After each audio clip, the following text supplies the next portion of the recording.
right. The more you stare, the more aware of this light. You say that we're wasting our time, but it's the only thing we've got. And what devours these frozen hours says we were right. Didn't wanna be right, but you say that you remember all these things that should have kept us weather. But all you got are fuzzy photographs and a promise of relief that will never come to visit. And why would it? The evidence just isn't proof enough that when we weigh that shit, you can tell me that it's worth it. Time it out. It's been over 10 years now. Instead of reliving this, we smile, 'cause it's easier to just evade and pretend it's all okay. The odds of us all right here were slim, and it's easier to just stop. 'Cause I don't even know you, this person you're supposed to meet is quite dead. And wait,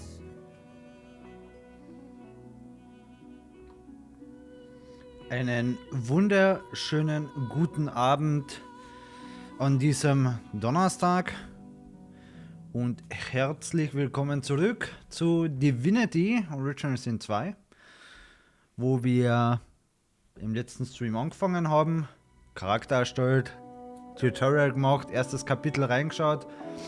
Drucken wir da einfach gleich mal auf Fortfahren, dass wir irgendwas kriegen. Man hätte den Ladebildschirm natürlich schon früher machen können, aber das wäre jetzt zu einfach. Tee habe ich mir heute schon eingeschenkt, also ist alles perfekt vorbereitet.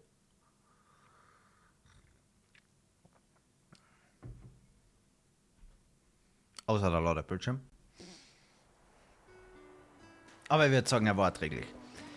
Ja.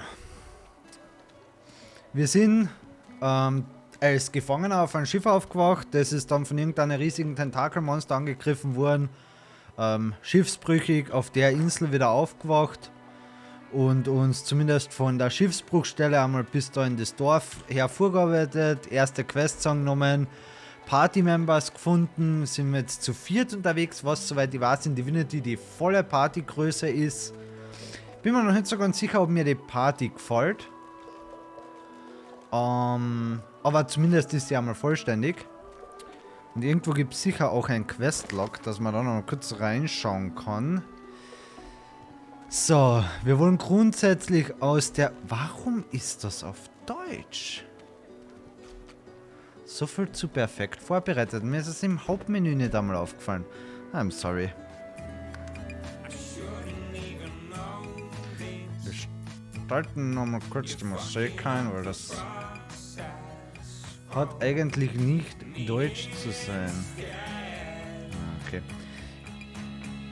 Ich habe da gestern ein paar Sachen rumprobiert bezüglich dem GOG-Launcher. Wahrscheinlich habe ich es da versehentlich verstellt. Mein Fehler. Most likely. Starten wir das nochmal. So viel zu perfekt vorbereitet. Nein, nicht perfekt vorbereitet. Alles ruiniert. Boom.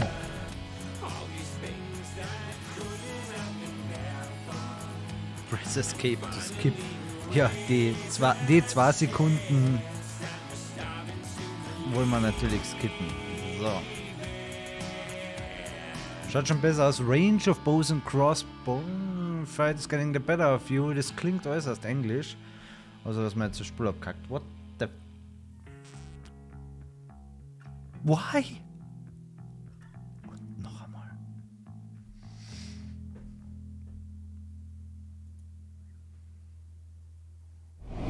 Boom.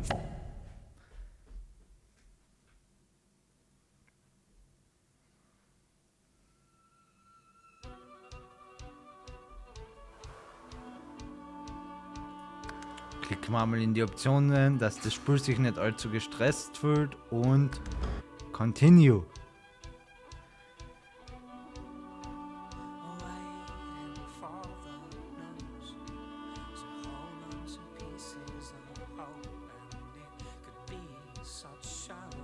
Ja, der Balken arbeitet sich durch.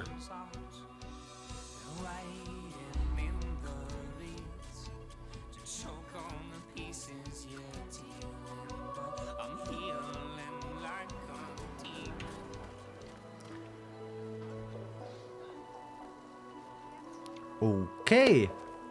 Ja. Fort Joy. Das klingt schon richtiger nach dem, was ich letztes Mal gelesen habe. Freudenfeste, ja klar, von der Übersetzung her schon korrekt, aber kam mir gerade arg komisch vor. So, Companions. Ivan, Ben, Mest, Lose und Red Prince. Das sind die drei. Escape Fort Joy, genau. Imprisoned Elf. Sailor asks us to free her friend Amuro, held captive nearby. Lizard dreams and far feeling may be crucial to our success. Mit dem wollte der Red Prince auch reden. Call of Fane, genau. Murderous Geist, do not Manchester Euro, searching for a sorcerer named Migo. So, sagen wir auf der Map irgendwas. Wir haben da was Rotes. Ah, okay, das ist wohl der, den wir retten sollen, oder? Amuro? Gehen wir einfach mal in die Richtung.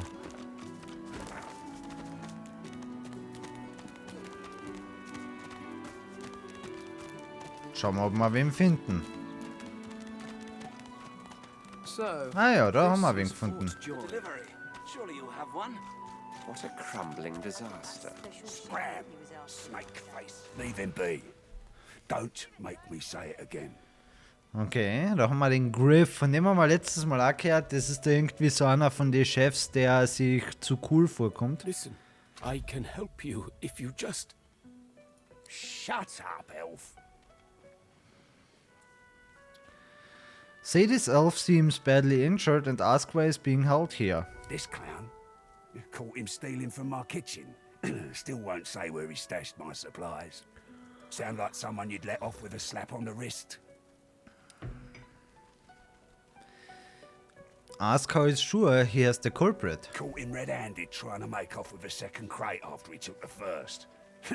Went down like a rent boy when we grabbed him. Easy. Ask what he's meant to have stolen. Supplies. Crate of food, citrus in particular. He'll talk, or he'll die quiet. Okay, was haben wir da zur Auswahl? Make a proposition. You'll find back the stolen supplies and Griff will free Amuro. Wonder if it really kill a man over a few pieces of fruit. Oh, ich glaube, das wird er tun. Tell Griff he has no right to keep a man locked up here in such bad conditions. Es wird ihn das interessieren. Tja, da wird uns nur die Proposition bleiben. Also die beiden anderen Antworten gefallen mir auch gar nicht so, weil so wie ich den Typ einschätze, interessiert es ihn ehrlich gesagt nicht die Bohne, wie er den Typen behandelt. Sonst hat er ihn nicht so behandelt. Make a proposition, you'll find back the stolen supplies and Griff will free Amuro. All I want is my supplies. Happy to let this clown die in a gutter instead of my kitchen. Bring back my crate and you got yourself a deal. Okay, take your leave. An elf, caked in mud and blood, looks up at you from the bottom of the cage. He holds his shoulder at a strange angle. Despite his condition, he appears eager for your attention. Okay. You believe what he says? That I am a thief? So, Samada, shake your head. You wouldn't put it past a man like that to lock up whomever he pleases, correct? Shrug and say you have no reason not to. Ask he if it's an alter account for why he's locked up. Tell him you met his friend Sheila. She didn't seem to think he was any kind of thief. Ja, gehen wir gleich auf das. Tell him you met his friend Sahila. She didn't seem to think he was any kind of thief. He perks up and wipes his face with his good hand. Sahela, you speak to her? She is all right then. Good. Say she is fine and she asked you to help secure his release. Say she is fine for now, but she might not be if she doesn't tell you how to get out of here. Now. Ich muss trotzdem damit Drohungen anfangen. She is fine and asks you to help to secure his release. She sees my trouble, of course. She already knows. And she knows I help you out of here in exchange. Ask him to tell you what he knows. It is all prepared. It is ready. I am too weak to go. But I must care for Sahela. You release me, and I show you the way out. So not, you'll do what you can. Strength, persuasion, tell him to tell you way out now. Or let him rot here.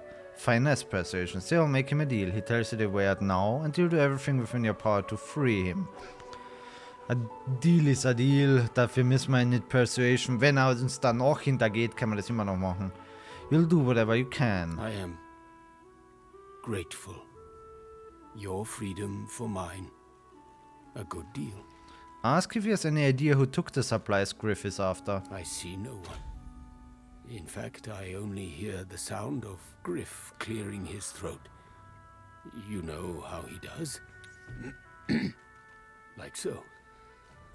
For some time, I think Griff takes his own supplies.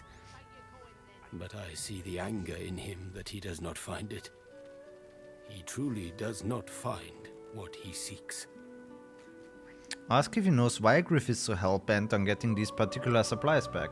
Griff is a powerful man. Power is mysterious, in case you haven't noticed. Question what he was doing snooping around Griff's kitchen anyway. I intend no harm. I want only some provisions. A bit of bread, a potato or two. Nothing Griff should be loath to give. I need to escape, and I have people to consider. Aber das heißt, er ist gewissermaßen schon ein Dieb. You understand? So you understand and take your leave. Thank you. And hurry. Please. Vielleicht kann uns da Griff mehr sagen? Griff glances from his blade to you and back again. See you're interested in trade. Sure, have a look. Schauen wir mal, was er hat. Gold und ansonsten einfach nur Supplies.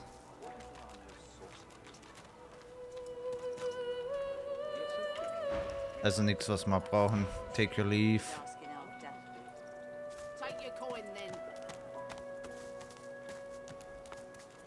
I know that look well enough. You're about to pop, ain't ya? Why don't you enter a match and let some of that frustration out the right way? Your stomach does a somersault. This must be an arena of the one. Home to a favorite cult of battle. Ask her to tell you more. Nothing I can tell you you can't find out by slipping down that hatch. If you've got the spit in you, that is. Okay. Let's go. Safety safe. Thola, the thorny one. You come to fight. You come to prove yourself. You come to be worthy. There can be only one, and you have but one chance.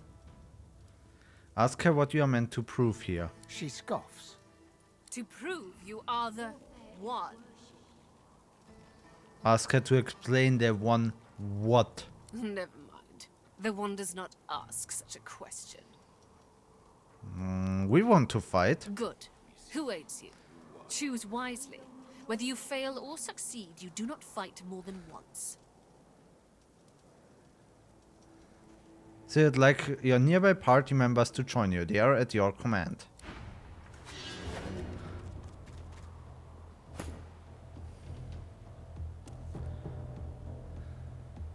So, Fire Breath bräuchte er dann noch einen Point. Das heißt, wir könnten mit 3 vorgehen. Volles Risiko, oder? Slowed. Crap, so wie wir sagen. Okay. Das heißt, er hat jetzt 4 Access Points gebraucht, weil er da geslowed worden ist. Die sind alle blinded jetzt an.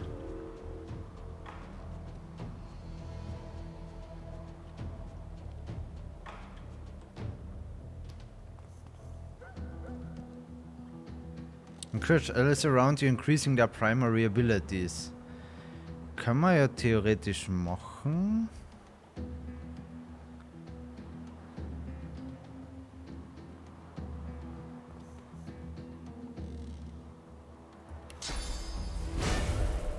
Es ist natürlich genau so, dass ich jetzt ihn ja mal drin habe, weil er zweit vorgegangen ist.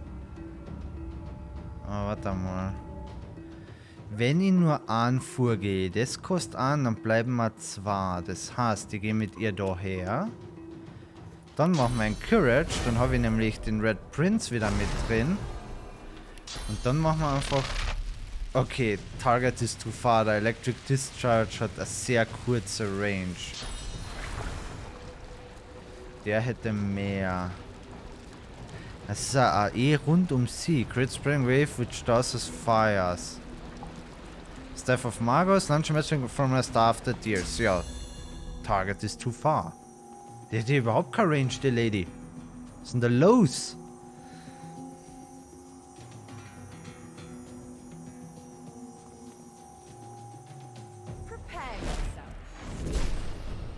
Das war nix.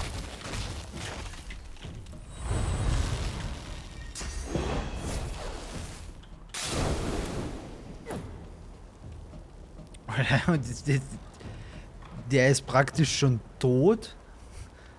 What the hell? Ich glaube, es war nicht so die gute Idee, da bereits einer zu gehen. Ja, Level 3. Ich bin Level 2. Level 3.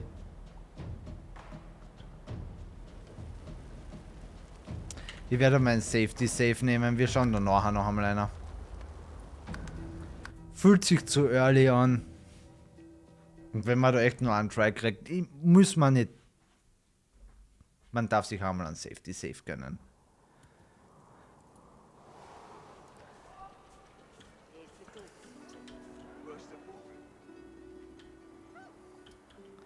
So, okay, das heißt, wir müssen aber irgendwie herausfinden, wer da in der Küche geklaut hat. Ob da wer geklaut hat. What's your end, Pipsqueak? What are you loitering round here for?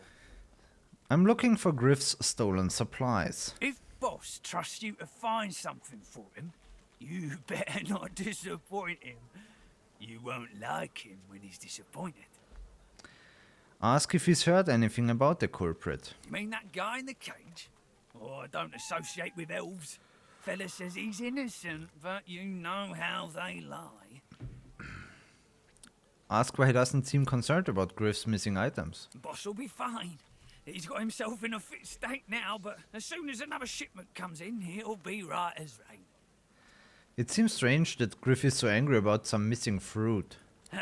Yeah, Boss is awful passionate about citrus. I can't get enough of the stuff. Change the subject. Take your leave. Watch yourself. Don't tell anyone where you got this. Fit for beasts. Take your coin then. Hey, you're a little light in your pack, ain't you, mate? Who could blame you with the garbage they got for sale round here? Okay. Why don't you take a gander at the goodies I got?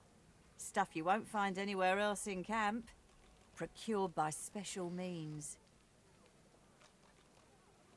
Worse than war rations, these. Say something sounds off about her offer. Fend for yourself then, sweetheart. I'll take what I want after the Reds get to you anyway. Haven't got shanked through the gills yet? Give it time. Damn. Was ist, wenn wer anders zum Beispiel sie ansprechen wird? Ah! Hey! You're a little light in your pack, ain't you, girl? Geht scheinbar. Who could blame you with the garbage they got for sale round here? Why don't you take a gander at the goodies I got? Stuff you won't find anywhere else in camp. So. Procured by special means. They are looking for Griff's missing supplies and ask if she has heard anything. Fella in that cage is the thief. Stashed the oranges somewhere before he was caught. If you believe that.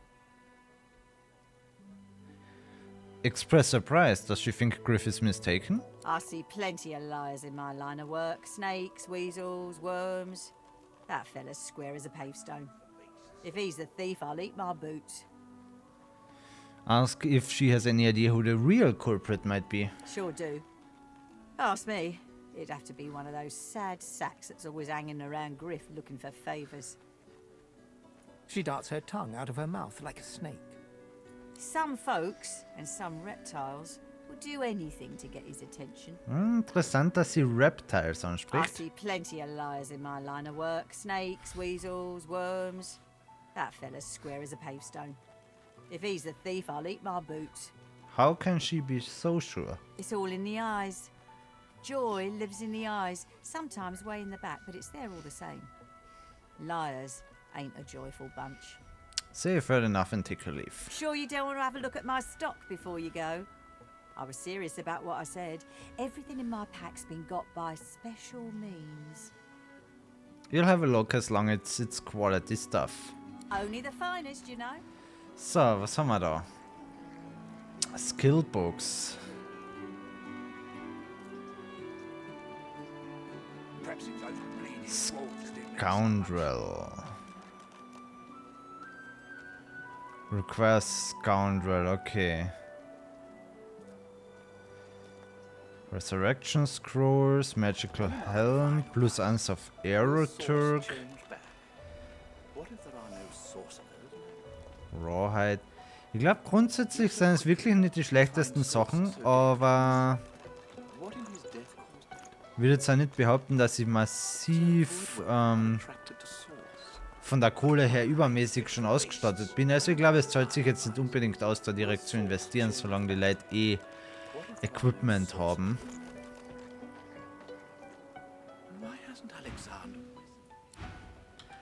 Haben wir diesen Letter, den er da hat, schon gelesen? Read. Ben Mest, your target is none other than Divine Bishop Alexander, leader of the Divine Order. Das haben wir noch nicht gelesen. Get close and show a benefactor why the Silver Claw is the most feared among the lone wolves. For some aid with your mission, seek Magister Boris in Ghetto.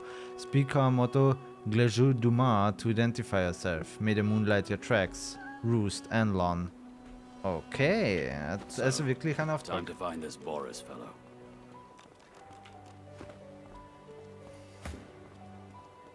I got that special Heading into the shit kitchen? Don't try anything funny around, Griff. I'm watching you. Ask her if she likes what she sees. Ha! Cheeky. What's your name?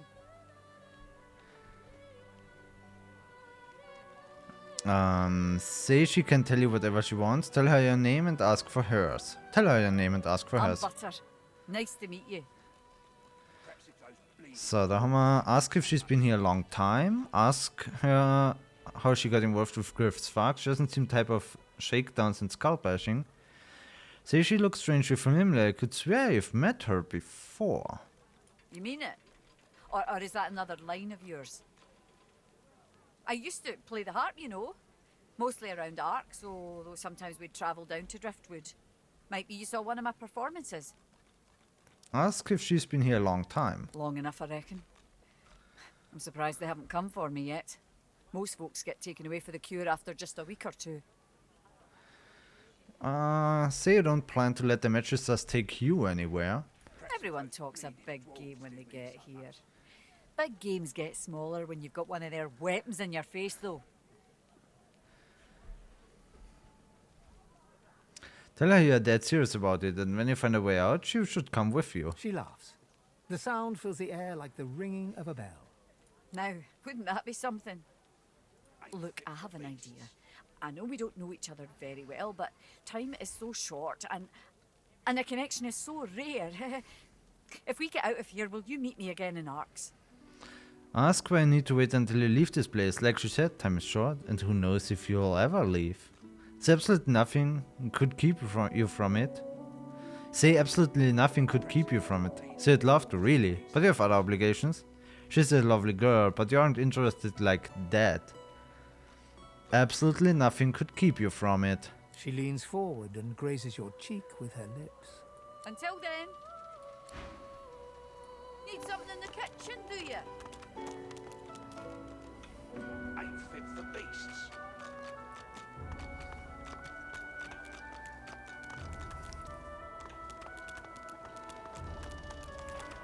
Watch yourself. Rassig. Wer bist du? Vielleicht weiß ja dieser Lizard etwas. Teilweise sind die ganz schön schwer zu erwischen, wenn sie sich bewegen.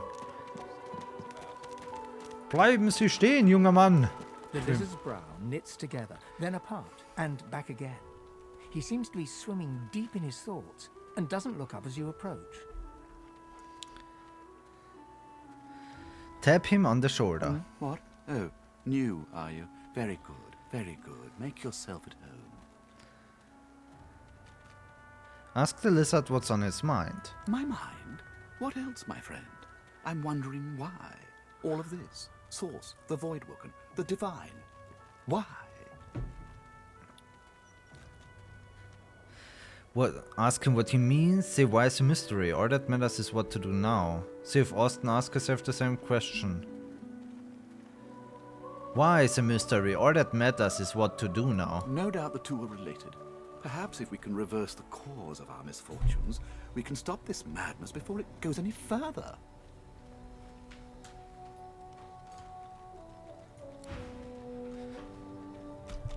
Okay, der dürfte wohl nichts mit der Sache zu tun haben.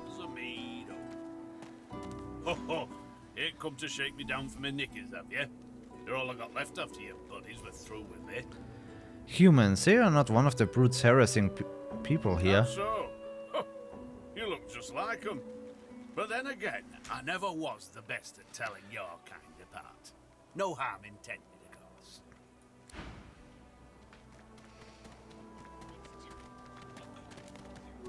That's what happened, isn't it? Bleeding snake. Please, excuse us. You're talking to me, not him, Sam. Oh, for the love of Lucian, Balladeer. You're acting like a madman. Say it again. What you said about my wife. Go on. So, was haben wir da? Ask herself, sensing that the situation is about to escalate. Ask if you might help them settle their argument. Smirk. This looks like it's about to get interesting.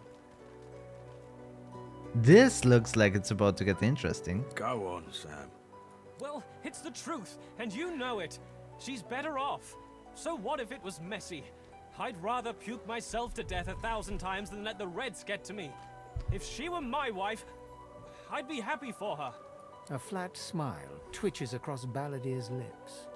She never did like you. What the hell? So what? Another thing about you and I. The man looks for a moment Gedacht, die at the prügeln corpse at his sich, aber feet, nö. then turns back toward the nearly finished coffin, bloodied hammer in hand.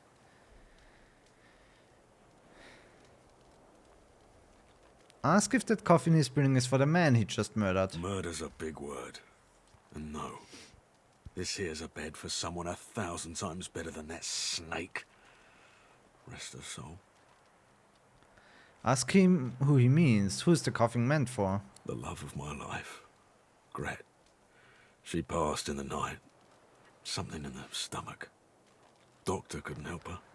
He tenderly runs a hand along the coffin's side panel. If she were here, she'd tell me this plank is crooked.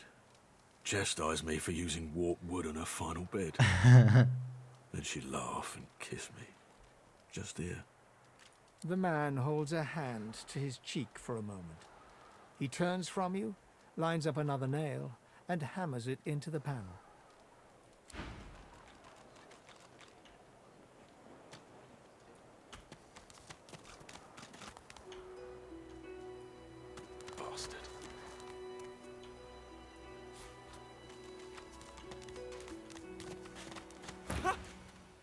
found you, didn't I? Red, they said. Red, then dead.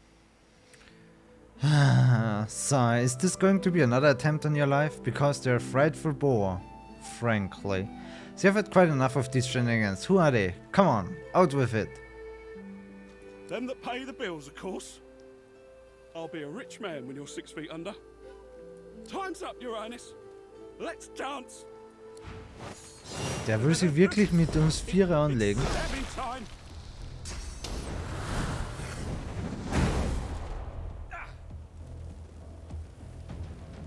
So, was haben wir da?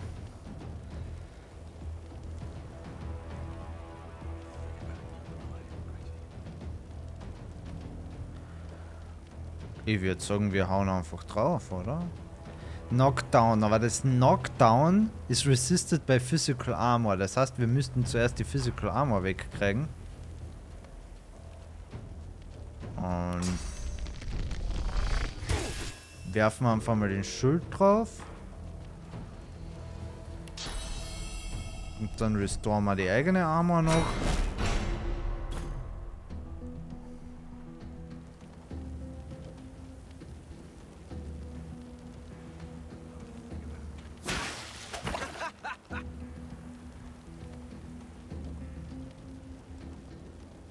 Kann ich einfach nochmal draufhauen? Könnte ich. Da geht sein Magical Armor weg. Wurscht, haben wir einfach nochmal drauf. So, was hat er? Deals 11 to 12 physical damage and crippled target character. Set crippled for 1 turns based on your basic attack and receives bonus from finesse. Is resisted by physical armor. Er hat auch den Fossil Strike, den der Fane auch hat. Elemental Arrowheads. Target a surface in melee radius. Elemental damage matching that surface is added to your ranged weapon attacks and ranged weapon based skills. Okay, das heißt in dem Fall zum Beispiel Poison Damage könnte er nachher machen. Dann hätte er auch noch ein Courage. Oder er könnte Fire Arrow machen. Weil genau, die Arrows, das waren ja Unused Dinger, oder? Gut, aber da interessiert mich trotzdem, ob die dann noch verbraucht sind. Deswegen werden wir jetzt einfach mal so einen benutzen. Gut, ja, das ist dann auch weg.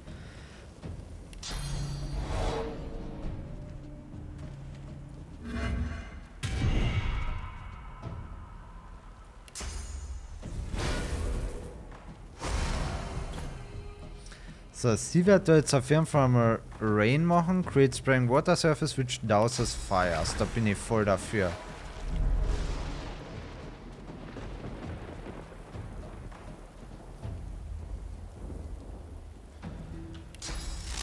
Target is too far. Die hat echt so wenig Range. Das ist ja irre.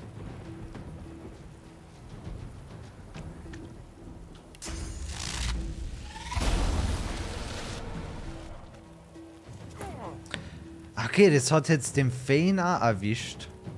Okay, okay. Dragon Blaze. Kriege ich den Cone so hin, dass ich nur ihn erwische?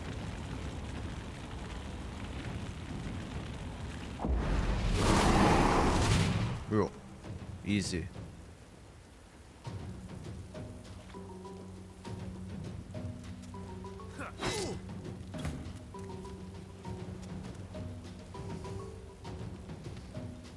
So, ich glaube, ich werde jetzt aber ein bisschen weggehen, oder? Autsch! Goddammit, das hat wehgetan.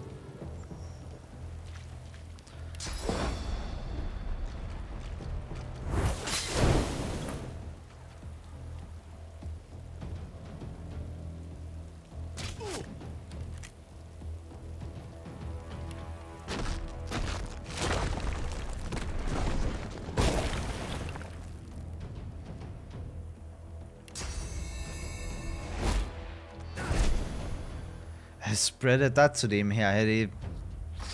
Eieiei. Schwierig, schwierig.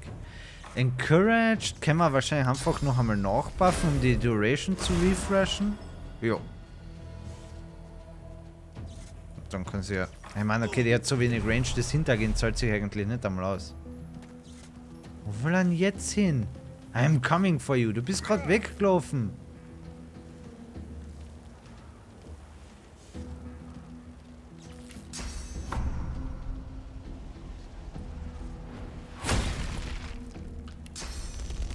Okay, das hat er definitiv nicht kassiert.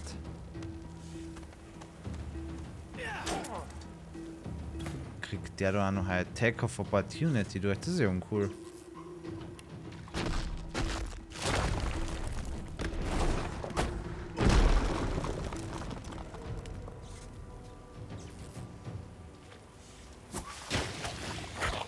Okay, man muss wirklich voll selber auf sein Line of Sight achten.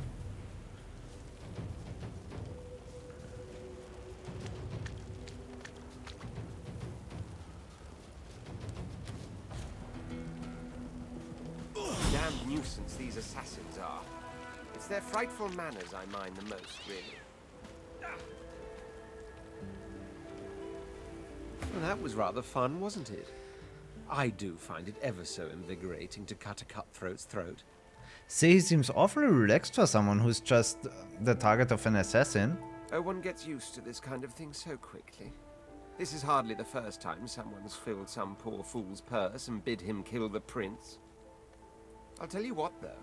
Whomever wants me out of the picture will have to do a lot better if they seek to get the better of me. Hast du ja Hilfe gehabt. All those bumblers they've sent so far mark a mere insult to my swordsmanship.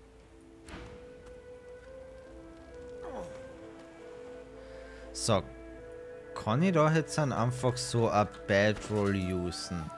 Wir haben da 1, 2, 3.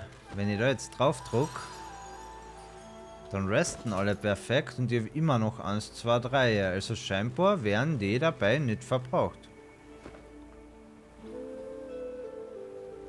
Das ist ja dann äußerst praktisch. Hallo. Rüstung, Arrow, Oil Flask, Life Essence, Tattered Page, Read. Narine. You have served me well in the past, you will do so again. Use the scroll included with this letter and cast in public square in arcs. You will be arrested for source use and shipped to Fort Joy. Once on the island, you will search for a red-skinned lizard. You will kill him. You will cut the body to pieces. You will ensure no magic in the world can restore him back to life. You have your orders. Your waiting gold awaits you. Good luck and good hunting. So, gehen wir mal davon aus, dass die Rüstung er tragen kann, die Arrows er kriegt und den Rest stecken wir einfach ein. Kann er die Rüstung tragen? Questions, requires Finesse 10. Das hat er. Dann wird er die Rüstung kriegen, nachdem er doch so ein bisschen Tank-Rolle einnimmt.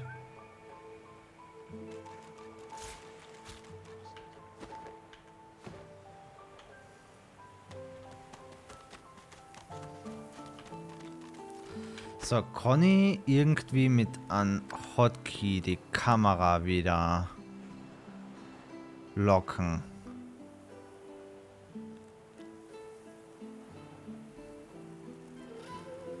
Ist das O oder was? Ah, das ist das. Nein, das brauchen wir nicht. Das braucht man nicht. Camera right, Center. Was macht er bei Center? Home. Das war Home. War das Home? Ah, okay. Das heißt, wenn ich da jetzt rumfahre und das druck. Gut, das kann man sich auf die Maus legen.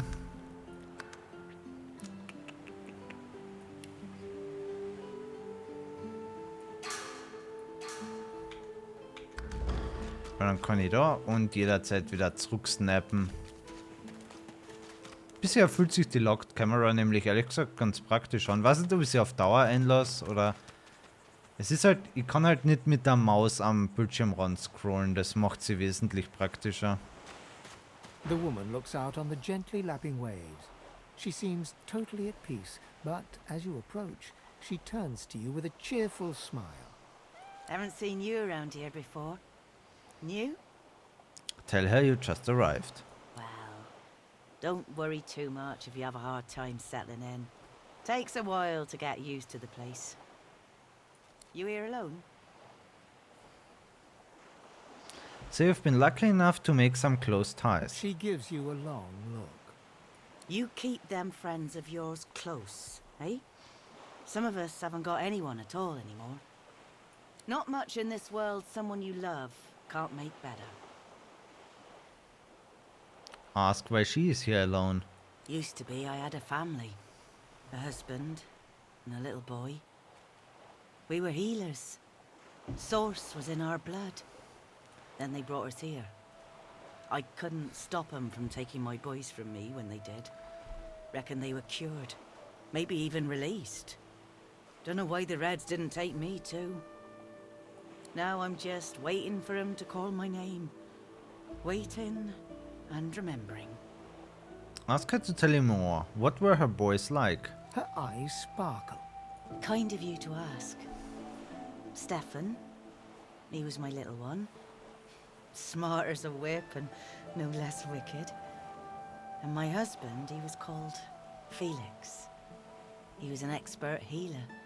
Could fix a broken bone in a short minute. Das ist praktisch. Take a seat in the sand and listen. She talks for some time about birthdays, about Felix's prickly beard, about the skunk Stefan once dragged home for a pet. Joy radiates from her as she remembers. She places a warm hand on your shoulder. What a gift to think of them. I'd like to give something to you too. A family recipe. One of Felix's best.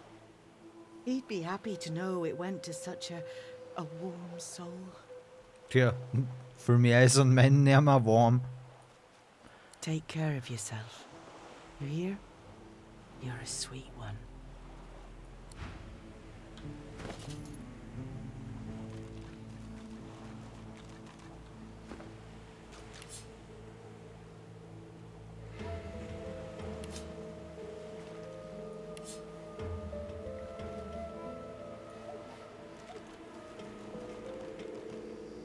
Okay, irgendwas werde ich, denke ich, gekriegt haben, aber wenn ich jetzt nicht weiß, was.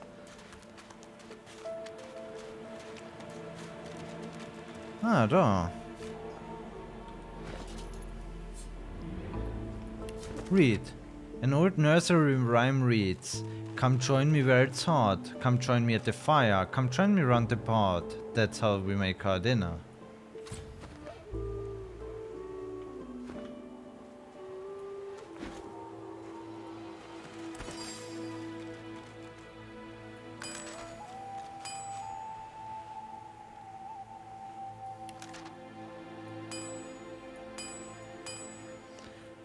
Okay, mit so einem Fasel, wie ich es einmal durch die Gegend geworfen habe, hätte ich ein Small Poison Bottle machen können. Good to know, good to know. Elven Mask of the Shapeshifter. Ah, okay, dafür braucht man ein Ripped Off Elven Face.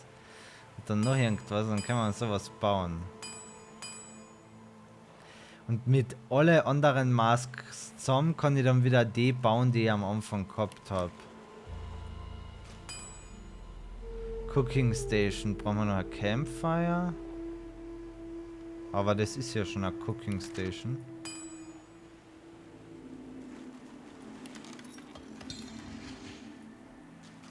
Grimoire. Rain Scroll. Okay. Gut, da kann man auf jeden Fall alles Mögliche craften und scheinbar auch wenn es eine Cooking Station ist, kann man einfach alles Mögliche craften.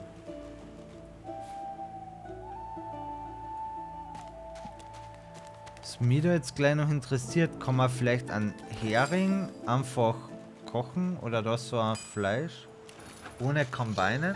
Ja, Dinner. 2 Strength, Fierce 20%.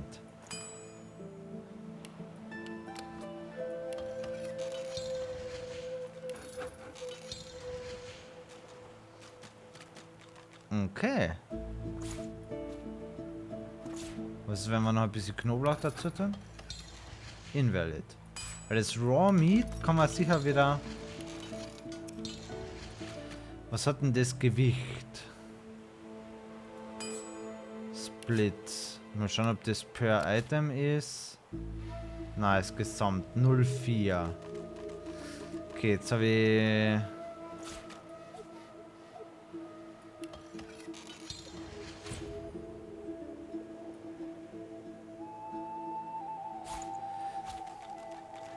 Gut, also der Fisch nimmt theoretisch an Gewicht zu, aber er heilt halt sicher auch mehr. So wurscht. Machen wir uns einfach mal einen Haufen. Kann man ja zum Heilen verwenden. Man kann so einiges einfach kochen und ein Dinner draus machen. Interessant. Vielleicht auch nur aus Garlic? Nö.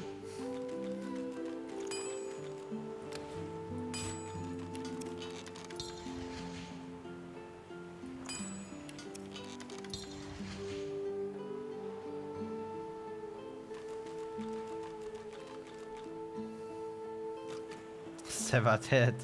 Facts unknown. Eat. Okay. Safety safe. Sting hat mich allen Ernstes geheilt. What the f... Okay. Okay, kann einen Kopf essen. Sure thing. Ich will den nicht essen, vielleicht brauche ich den noch für irgendwas, deswegen gerade nochmal safe geladen. Here you are. I wonder what keeps you. Tell me your tale. Ask what he means, you've never met before. We are unfamiliar, yet familiar. We are the same material, you agree? I am very curious. Same material. Drunter wird er wohl auch Knochen haben. So tell me your tale. Why not? Start from the beginning. Start from where you come. Fane, explain that you've come from another land, another time, another world, almost. I see. Now tell me more. Tell me what you do. Tell me what you find. Say that you seek to learn about this new world and learn what happened to the old. I understand. Now tell me how your story ends. Pause for a moment. You're not sure, but you hope it ends with answers. To draw back the veil and see the truth is no simple task. To seek the unknown, maybe even the unknowable. We can see the things we lose, not with our eyes, but with our hearts. This ruby does the trick. Thank him for the gift. It is nothing. Many fragments swirl on my shore. See what I gather.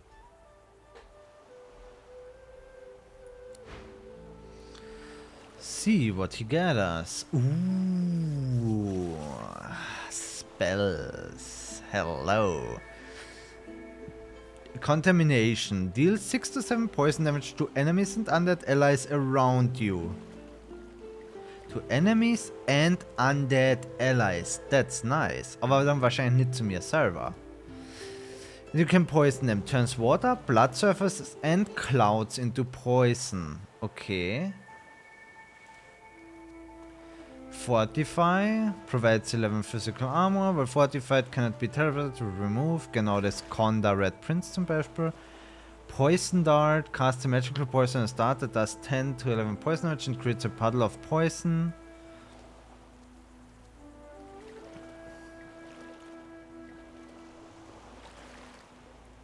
Fossil Strike. Okay. Man, die sind jetzt natürlich schon interessant. So, was kann man verkaufen? Schon ein bisschen was, denke ich. Log.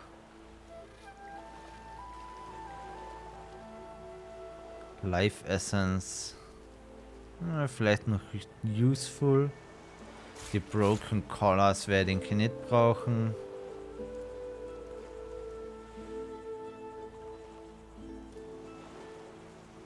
A rare high value gemstone called God's Heart by a faithful dwarven miners of the mountain region. Will ich jetzt nicht, vor allem ich nicht verkaufen.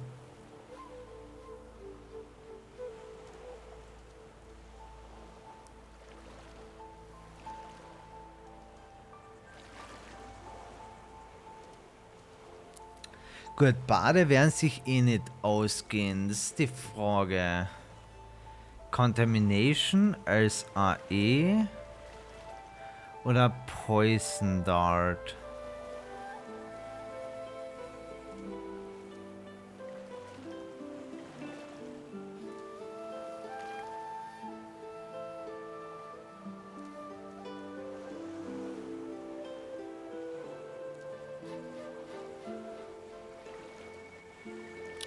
Ich glaube, dass der Poison Dart besser ist für dabei. Den will ich haben. Ja, auf ein... I'm sorry. Natürlich wollte ich dir das Gold geben. Accept your offer. Danke. Mal schauen. So, das kann er haben, das kann er haben, das kann er noch haben. Cancel. So.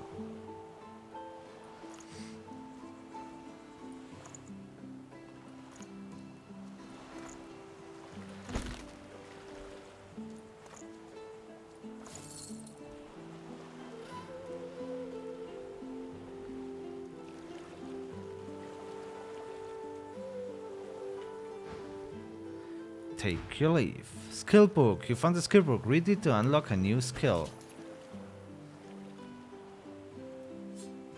Learn skill. Poison Dart. Patience, Mal. Patience. So. Vor allem, ich hab sogar schon wieder einen Slot ready. Not enough source points. Source muted. Okay. Aha, aber Poison Dart ist schon automatisch hinzugefügt worden und ich habe immer noch einen Slot ready. Oh Gott.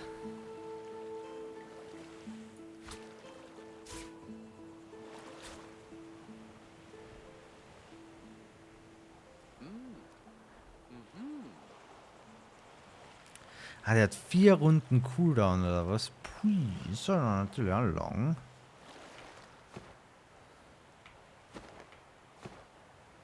Aber gut, mal merken, dass der Typ ansonsten noch einen zweiten Poison Skill hat.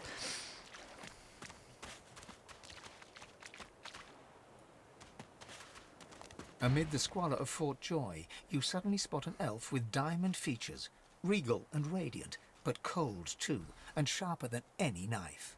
She was the one who sat rolling dice in the ship that went under, deciding fates with every roll, or so she said. Her eyes are focused on a lizard some distance away, and you get the distinct feeling he's an unfortunate man indeed to be trapped in her tiger-like gaze. Walk up to her and say hello. It's good to see her again. No sooner have these words left your mouth than she turns about and grabs you in a stranglehold. You feel the tip of a long needle being pushed a little ways into one of your neck's vertebrae. You caught me off guard. No one catches me off guard. Better tell me who you really are, or this time, I'll let my needle do the licking. Fane, tell her truth. You're an ancient undead looking for his long-lost people. I see. It does so satisfy to have a purpose in life. A push, a pivot, and now you suddenly face her, the needle still all too deeply embedded in bone. Despite the precariousness of your situation, you notice something that remained undetected in the gloom of the ship. A flaw in her diamond features. A curiously shaped scar on her left cheek. Wonder why she was stalking that lizard? Because it is my desire to question him intensely. As for the reason, you're staring at it. You see, once upon a bad old time, a lizard cut this thing, this living scar, into my cheek. The mark of a slave. But now I'm free, of sorts. And I've traced that lizard here, to Fort Joy. I intend to raise the subject with him.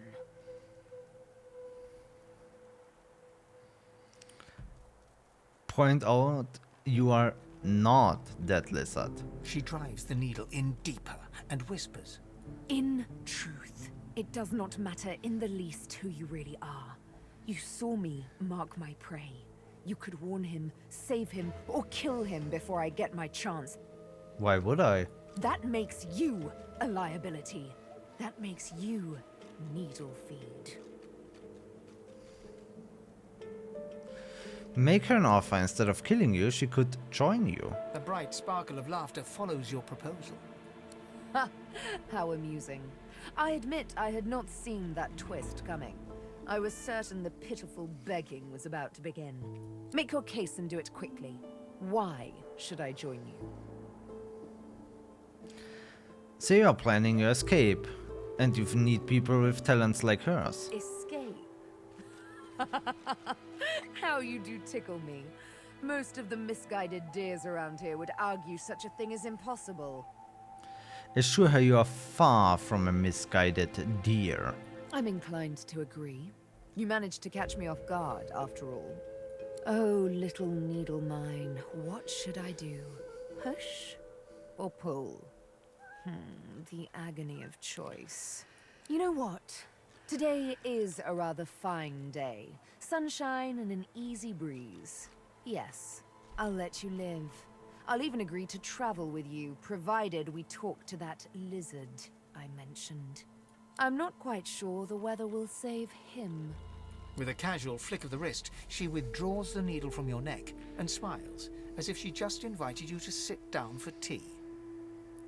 Say she must have noticed she was pushing into bone, not flesh. Say that in spirit of fresh start, you should admit to her you're actually undead. Das war sie eigentlich schon. Tell her she's awfully casual about death, a trait not quite shared by the undead.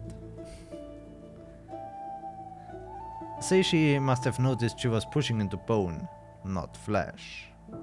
Yes, the needle did find you rather tough to chew. Then again, I already knew I'd have to push hard, knowing what you really are. This may strike you as, rather eccentric, but the thought of traveling with one such as yourself quite enthuses me. She tilts her head ever so slightly and looks at you almost mockingly. You can't help but contemplate with both dread and delight the absolute darkness at the heart of her cat's eyes. Yes, this will be jolly good fun. Let's discuss our respective roles then, shall we? You, me, and Death will be playing many a round of hide and seek. So, what role would you like me to play? As a rogue, my speciality is stealth, the quick silence of the dagger striking unseen. That said, I'm perfectly lethal wielding any weapon or magic. So, the choice is yours. Werde kurz was nachschauen.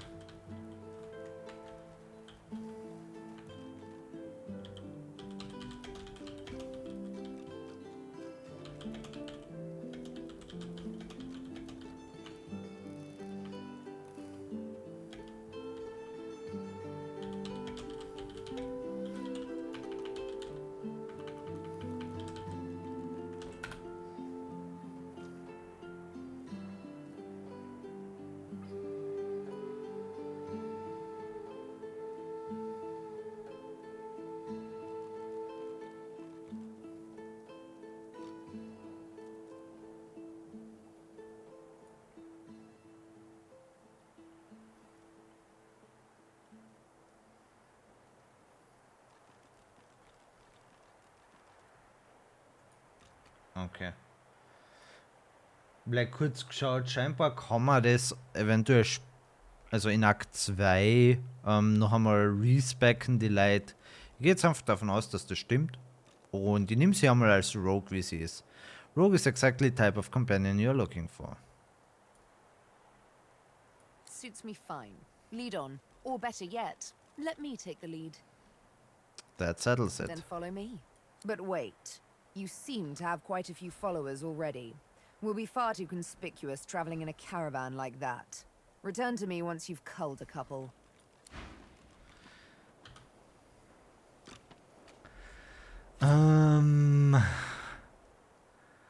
Den Ivan weg oder sie weg? Irgendwie bin ich mit ihr nicht happy. So gar nicht. Hey. Hi. Tell her I'd like to go separate ways, for now at least. Are you certain you want to dismiss your companion? Yes, I am. Oh, really now? Well, well, well. I guess this makes us mortal enemies. For now, at least. Bye. What took you so long? I'm ready to take up arms if you are. Tell her I would love for her to join You're you. not quite certain you'll ever sleep soundly with Sabine in any sort of proximity, but at least she's on your side. For the moment. Tadadadam. Hat jetzt ein Level Up. Hey, haben wir die anderen auch gehabt? So, Inventory. Sie hat Lore Master und Nasty Deed. Sneaking und Thievery. Thievery improves your lockpicking and pickpocketing skills. Pick locks is lockpick or context menu door container to pick and interact with a character while sneaking.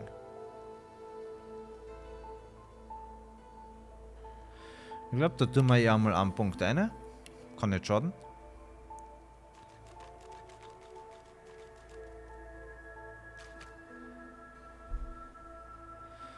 Und da Scoundrel 5% Crit plus 0.3 Movement Speed, Dual Wielding 5% Damage and 1% Dodging. Ich werde ja einfach nur einen Punkt in Scoundrel dazu geben.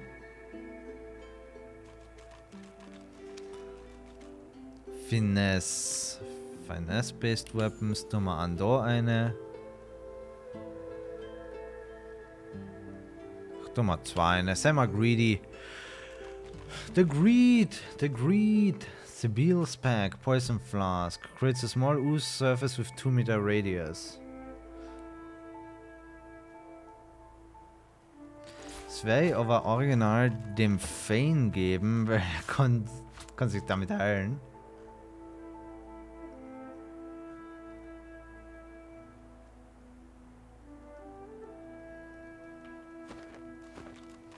Na dann, gehen wir mal mit dem Lizard reden.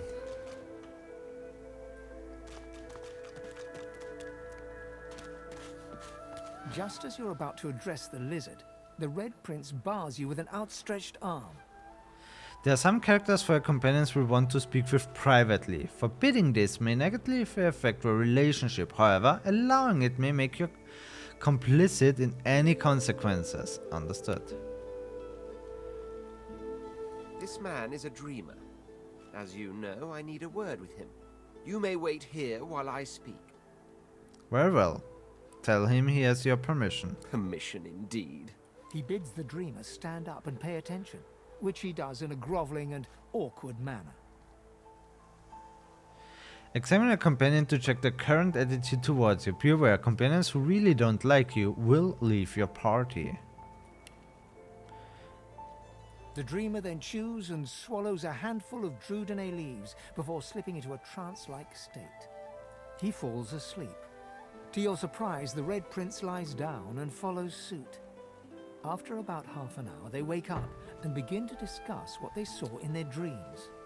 The Red Prince pinches the bridge of his nose in apparent irritation before turning his back on the jabbering dreamer.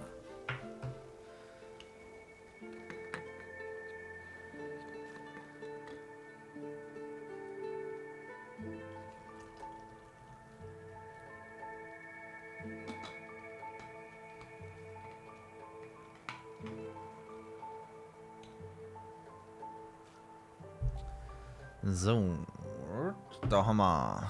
Tell him you couldn't help but overhear some of the nuggets of wisdom he just received. So didn't know lizards put so much stock in their afternoon nap. You receive a withering glance in response. A deserved bit of sarcasm, I suppose. But though this sting-tailed fellow may be a less than stellar specimen in the firmament of dreamers, the dreams themselves prove to be quite elucidating. Turns out I'm being hunted by an enemy I didn't know actually existed. The myth-shrouded House of Shadows. The dreamers, though, they're on my side. And they've visions of me on the throne. Tell him you have little faith in visions. Wonder if his throne is worth the assassins that seem to come with it. Klar, warum nicht? Tell him you have little faith in visions. That's because you haven't seen that other world in all its glory. It is majestic. Fit for a prince. Oh, I was born with the promise of an empire, and that promise will be kept. But to keep it, I must find a second dreamer. A greater one. A more experienced traveler of the dream world.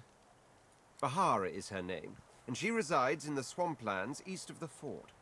So, let us make our escape and venture there post-haste. You know, I could tell you all about swamp dreamers too if I chewed that much Druden, eh?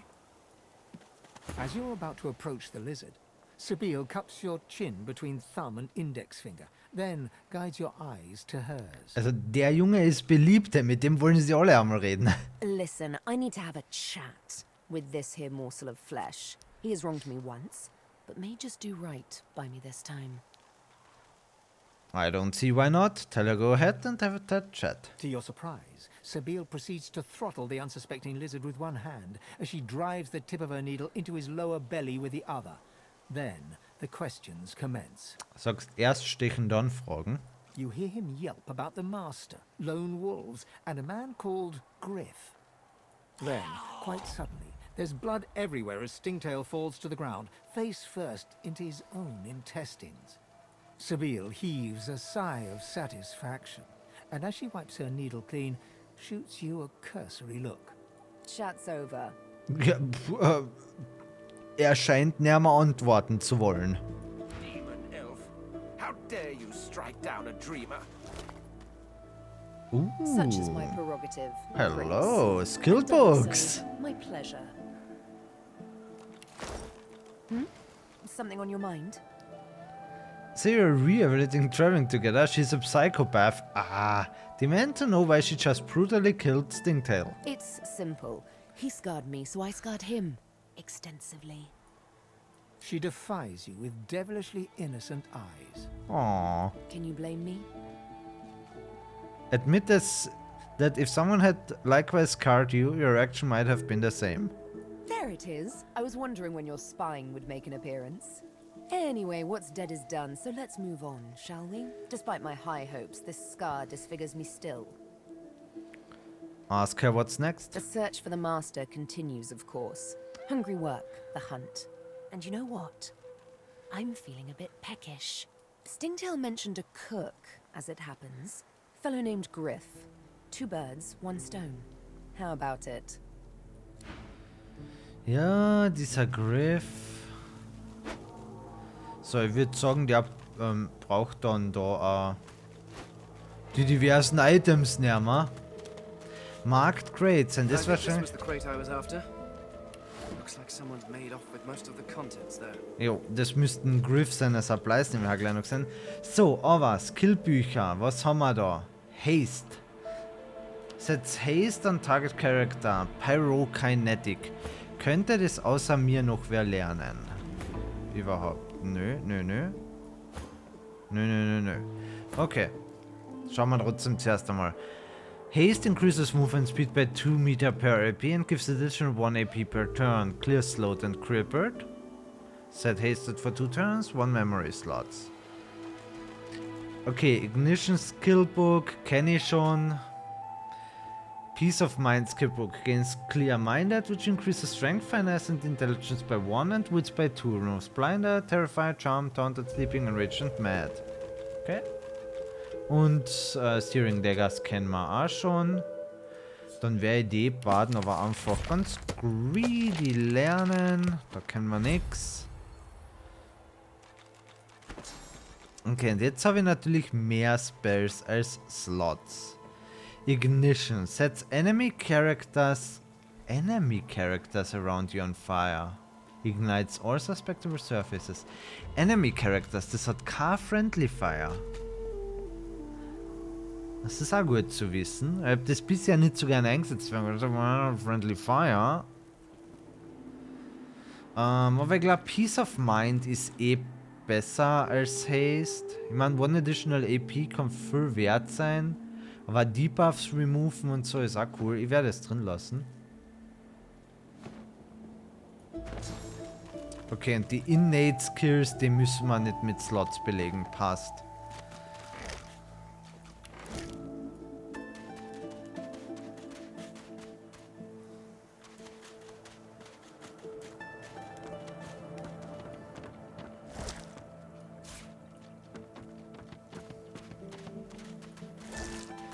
Crate empty.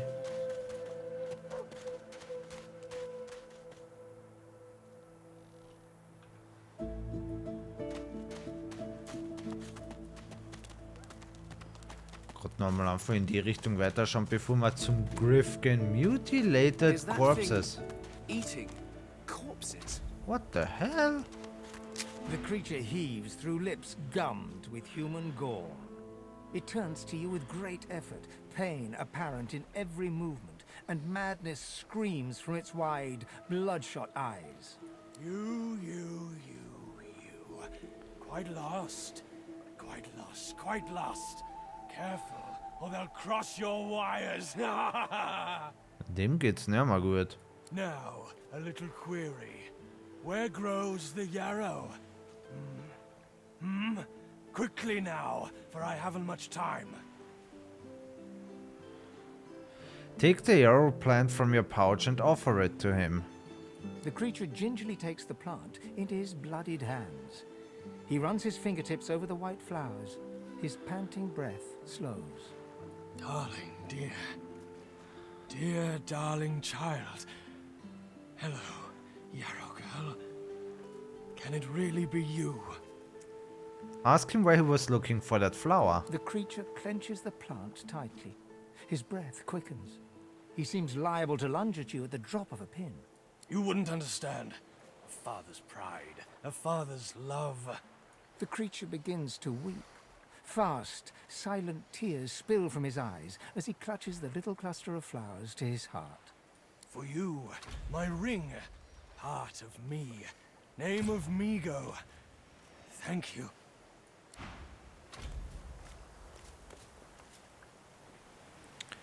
Journal updated. The murderous Geist. Was steht da jetzt an? Learn more about Migo. Here kommt der Geist. Migo gave us his ring. Okay.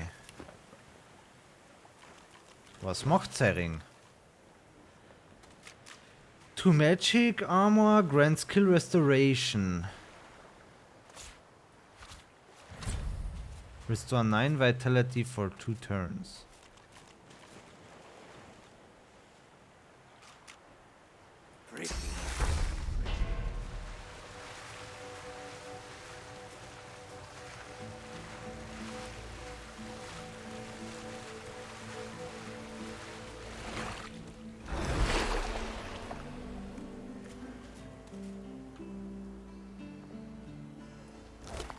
Yarrow girl, you've grown, you have.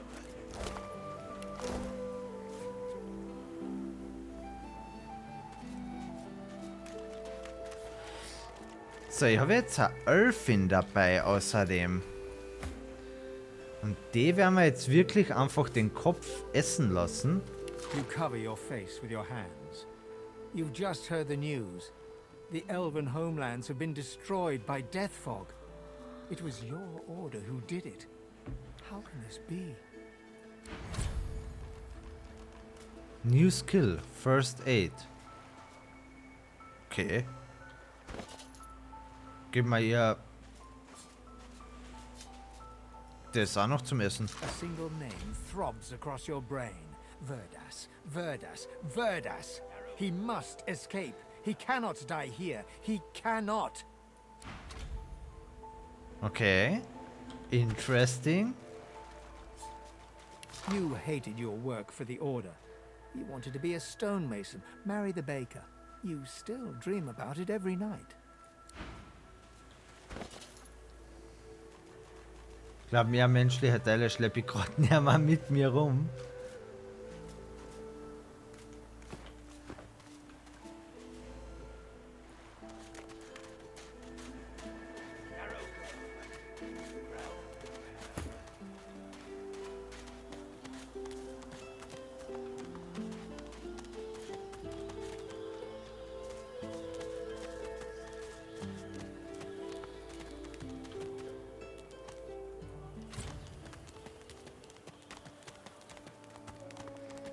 Aber dann schauen wir mal, was jetzt mit dem Griff passiert. Immerhin haben wir jetzt schon 2 Quests, die daher führen. Gently places a hand on the small of your bag. Her mouth reaches your ear with a whisper. Let me have a word with the gentleman, would you? I've a little clue to follow up on. Extend your arm in a welcome gesture. She's free to speak first. Sibyl steps forward and asks Griff the cook about the lone wolves. A dead little birdie told her he's the man to talk to. A little back and forth ensues. Money crosses hands, and before you know it, Sibyl stands back beside you, all smiles. Thank you. We should make good on our escape, you know. I have to see a man about a wolf in the hollow marshes. Tell her that frankly you had expected another bloodbath. Did I disappoint you? Oh, but don't worry. I might just have to push the next fella a little further. Zalaskar's his name. A name for the taking, if it comes to that. Griff glances from his blade to you and back again. Hand over Griff's oranges. Griff tears into one of the oranges with both hands. Juice squirts through his hands as he desperately rips through the rind. Looks like everything's accounted for. Now the important question. Who's the thief? Tell the truth, the lizard Stingtail was the culprit, but he is dead now. He raises an eyebrow. Looks like someone did my job for me. Your guy's free to go. He should be fine. Eventually.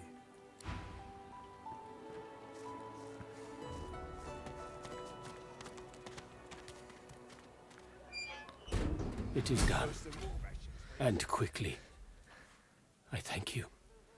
Very, very much. No problem, bro. I hold my end of the bargain. I show you the way out. But I have something more to ask of you. Ask the elf what he means. Sahela. She is everything. A ruler, a seer, a knower, a child. She cannot be lost here. Ask him what he has in mind. It is for all our people. For the world. Give me your map. I show you the way out. A secret. Dangerous. But it leads to freedom. I give you this amulet.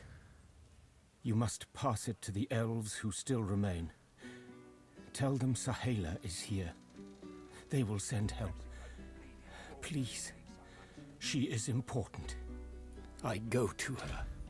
I wish you good luck, and I thank you for us all.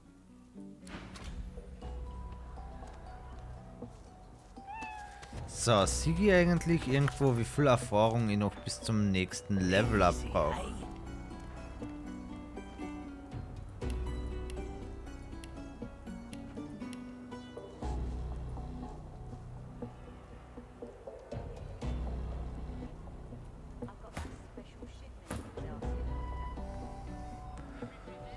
Das? Ah, da, Experience. 7050, Next Level 950. Ich würde an sich ganz gern Level 3 sein, bevor ich noch einmal da runter zu dieser Kampfaktion gehe. Vielleicht kann man ja noch irgendwo was machen.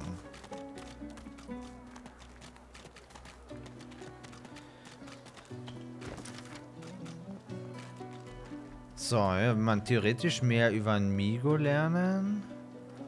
Der Arena ist eh klar. Keep the Boss Happy ist fertig.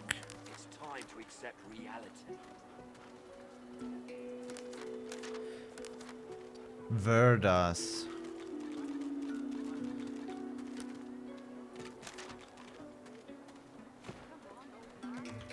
Irgendwo muss es jemanden geben, der Verdas heißt.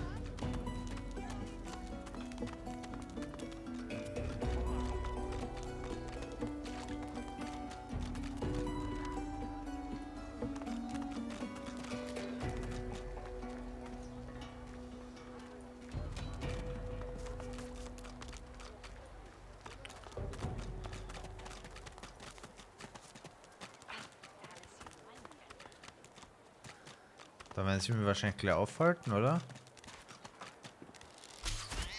Bad luck to let one of them cross your path. What How bad the is it if they die on it? fuck?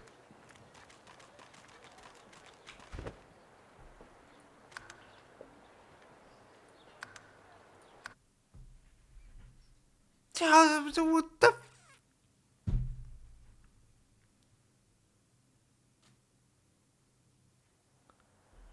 Der hat einfach die Katze umgebracht.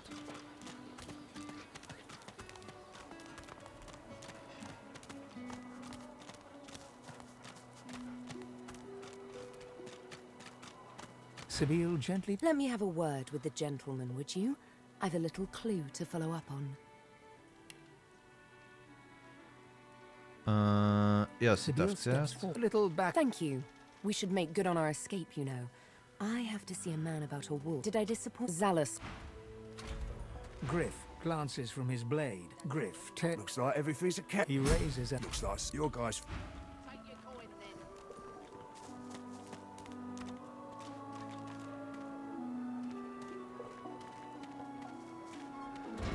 It is done. And quickly. I hold my end, Sahela. It is for all. Give me you. I give you. I go. Jetzt hat er mal das natürlich genau rausgeworfen. Da würde ich das da gleich anordnen.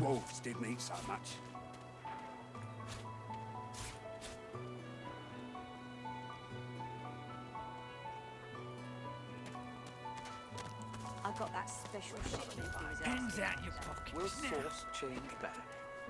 What if there are no source available? Yet so quickly. Mal schauen, was uns der unten für die Scrolls gibt, die ich gerade nicht brauche. Wenn ich ihn noch einmal finde.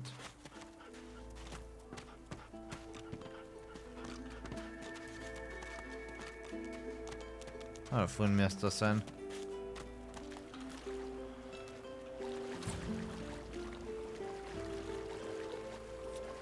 I hope you love your bell, my Okay, mit mir Many Vladen. fragments wash up on these shores. Of course, of course. Warum er da nicht gleich mit mir handeln will?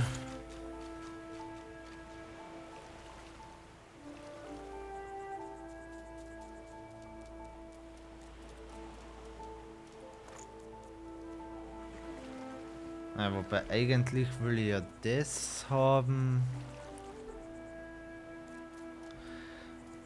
Aber da bräuchte ich einfach noch mehr Kohle. So viel gibt er uns für die nicht. Clear. Ah, mit dem Prince ist er wieder besser.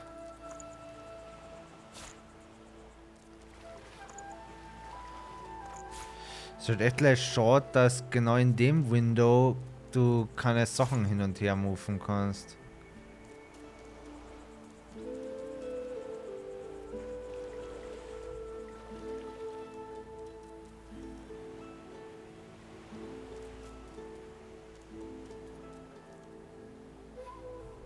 Ah, da haben wir noch Intestines.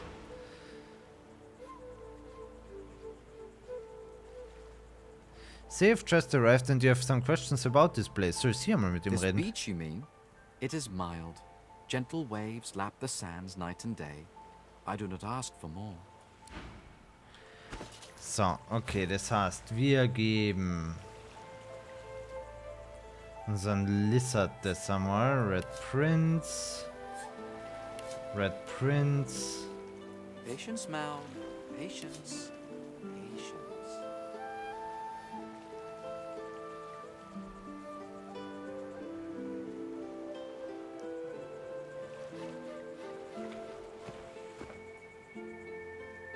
Cowrie, cockle, clam. Many fragments wash up on... Of course, of course. Ja, er gibt ihm doch ein bisschen mehr dafür. Wenn wir die Fireball Scrolls auch noch verkaufen.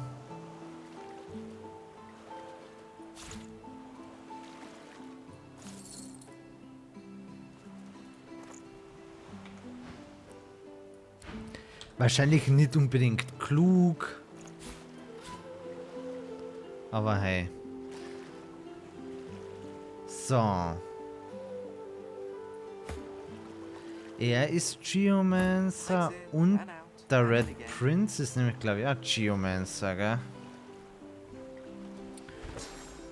Ja, er hätte sogar einen Slot frei. Vielleicht sollte ich das ihm beibringen.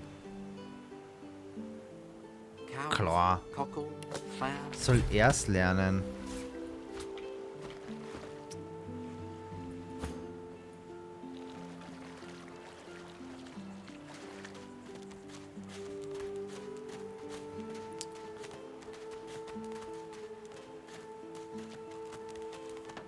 Ah, da ist der Zwerg. Come on, you stubborn hunk of garbage. The dwarf's fingers clamp around a splintered chunk of wood nailed to the skeleton of an old ship. His whole body strains with the effort of wrenching the plank free, to no avail.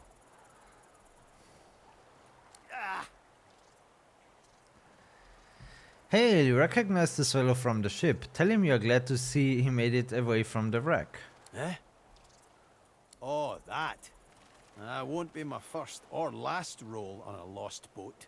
Reckon I might have had a harder time of it without your help, though. Bravery on the high seas is rewarded tenfold in the hall, you know. Now, if you'll excuse me, I've got business to attend to. The dwarf spits into each of his calloused palms and rubs them together, before placing them both back on the plank and pulling.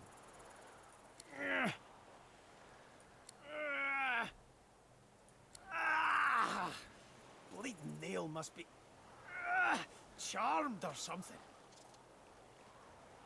So, ask him if he needs a hand. Tell him to leave it be. Whatever he's up to appears to be a fool's errand. Tell him the nail's not charmed. He just needs to put a little elbow in his grease. Yeah. Go on then. Why don't you give it a shot? Agree, you'd be happy to. You grab the plank and pull. The rusted nail pops loose, and the plank promptly crumbles to pieces in your hand. Oh, look at that. Nice of you to finish the job after I loosened her up. Genau. He winks and flips a gold coin toward you. It makes a long, high arc, glinting in the sun, and lands squarely in your hand. For your trouble. Tell him you doubted that old plank was worth a coin. No, but I'd hoped to build something with it that would be worth 1,000. Yeah, it were a fool's errand thinking I could make something out of this heap, but I couldn't help myself from trying. He sucks a finger and holds it up to the wind, testing the breeze. Winds like these, she would have capsized before she reached the break. Well, on to plan B. Plan B? Ask if he is... Boop! Plan B. Ask if he is planning an escape. He gives you a wry look, as though deciding whether to trust you. Aye, was planning to build me a raft and paddle off. I've got business north of here, in a town called Driftwood. Far be it from me to miss an appointment. Tell him you hate to break it to him, but people just don't leave Fort Joy. Maybe you don't. Oh. He stands before you and pokes you in the side, seizes your shoulder with a great, strong hand. There's something of you, you know? You don't have to accept your fate on this bloody island. You can leave here, get on with your life. Why don't we make a deal then? You help me get out of this place, and I'll do the same for you. Reach out and shake his hand. You'd be glad to have him as an ally. That's the spirit. He lifts an invisible cap and bows with the grace of a courtier. Pleased to make your acquaintance. The name's... well, the name's dead and buried. What matters is what they call me. Beast. Beast. Ask him how he came by a name like that. Oder human. Say his stories were known even outside the Dwarven Kingdom. He was an outcast after trying to overthrow Queen Justinia, right? May have been cast out, but you can bet your last heel of breed she wishes she hadn't have. I've taken my revenge 1,000-fold on that tyrant's fleet. Say, it sounds like he has a case of sour grapes. Ask him what he did to earn a name like Beast. I'll tell you when you're older. Anyhow, we're a team now, so the me is not half as important as the us. Let's get down to brass tacks. Fighting, I mean. I've been up and down the realm so often it'd make your cabbage spin, and I picked up a few tricks along the way. Truth be told, I've grown fond of crushing and casting. A battle mage, if you like. But there's not so important as team dynamics. So what'll it be? Ich werde ihn bei seiner Klasse lassen. Then it's settled. That settles it. Capital. Aye. But it seems you've no room for old beast in your clan now. You come find me when a spot opens up, and take it from me. You'll want to find a place for me at your side. Ich bin am Überlegen, der Ivan Ben Mest, er hat zwar irgendwie was, das so als Assassine und wahrscheinlich Werwolf.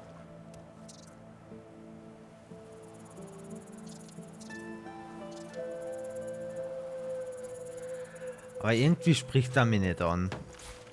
I don't know.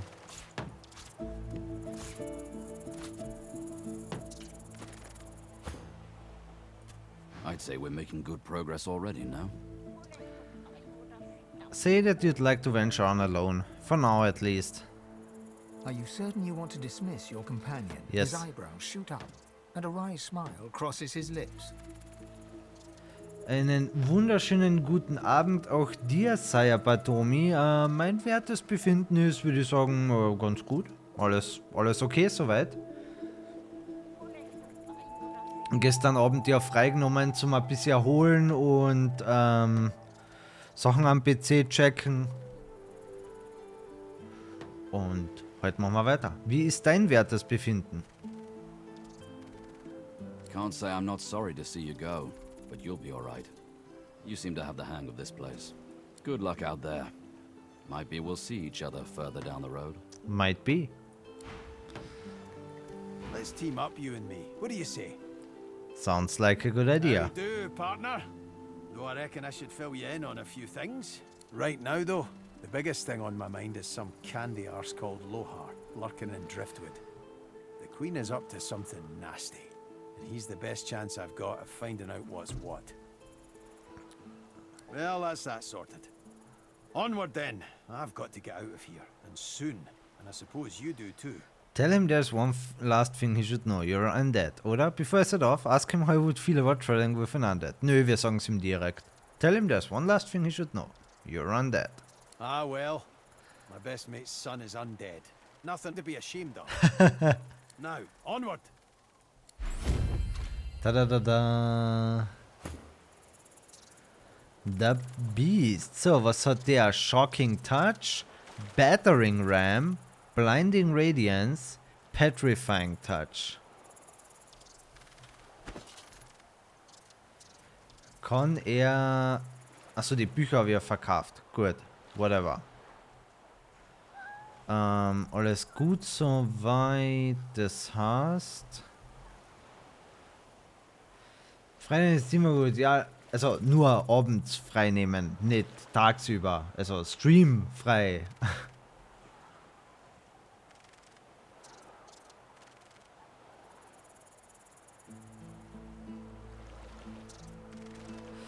Freitag, alles gut, danke, ist was Wichtiges passiert. So, ist was Wichtiges passiert. Ich würde jetzt nicht sagen, dass es massiv wichtig war. Also, ich habe eben die eine Magierin, da die Lose, hat sie glaube ich geheißen, weil das ist ja die Sibyl, genau. Die Lose gegen die Sibyl getauscht. Dann habe ich die Echse gefunden, wo mit der Red Prince reden wollte. Dann hat er zuerst mit der Echse geredet. Dann hat die Sibyl mit der Echse geredet. Die Sibyl hat die Echse abgestochen, weil weil die Echse für die Narbe von der Sibyl verantwortlich war. Und that's it so far. Also ja, mehr war tatsächlich eigentlich nicht. Bin nur da in der Area rumgelaufen, hab mit Leuten geredet, Sachen aufgeklaubt, Sachen verkauft. Ah, schau, der hat das Sneaking. So, Persuasion, Telekinesis. Ich glaube, ich werde dem noch... Was haben wir da? Okay, er hat schon Persuasion 2. Und er hat Bartering 1. Streamfrei war schon klar. Okay, alles klar. Also Quest. So. Ja, es gibt da so, ich hab da noch eine Sidequest zu einer Kampfarena, da waren die Gegner, ich hab das kurz probiert, habe einen Safety Save gemacht, da waren die Gegner Stufe 3. Das heißt, ich würde jetzt gern noch Stufe 3 werden, weil ich kann ja in der Zwischenzeit eben, also mir ist der Weg nach draußen gezackt worden, aber ich würde halt diese Kampfarena gern noch machen, aber vielleicht vorher Level 3 sein. Dann gehen wir immer vor allem Sneaking 2, whatever. So. Weapons. Arrow Turk, all air damage und dann hat er Warfare. Increases physical damage. Flurry. Free quick stealing 4 to 5.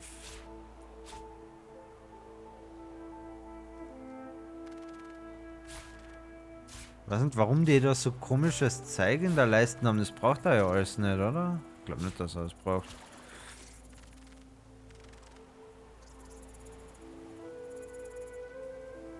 Was ist denn los, wenn ich die bei der Charakter, wenn ich auch spannend gefunden hast? Ja, schon wegen ihrer Entität mit, von der sie besessen ist. Aber gameplay-technisch im Combat gefällt sie mir halt überhaupt nicht. Jetzt, ich meine, klar, es ist am Anfang, die kriegen noch mehr Skills und so weiter. Und diese Bill so als Elfendame, die Leute abstechen will, ist schon auch ziemlich cool. Und deswegen habe ich sie genommen. Gib ihm Arrow Turk.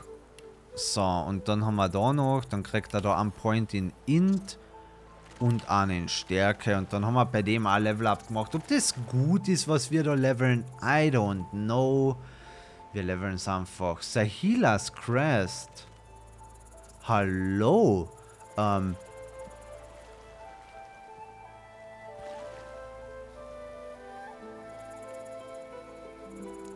Bin ja bei sowas immer voll greedy.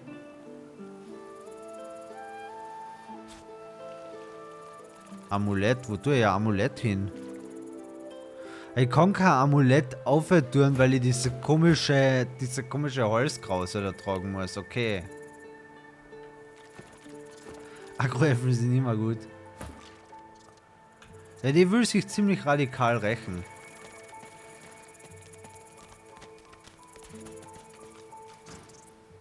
Scepter the Ineffable. Chirp, chirp. Aber jetzt habe ich halt niemanden mehr, der mit Viecher reden kann. Das war bei dem Werwolf-Typen ganz cool, praktisch. But you can't have everything.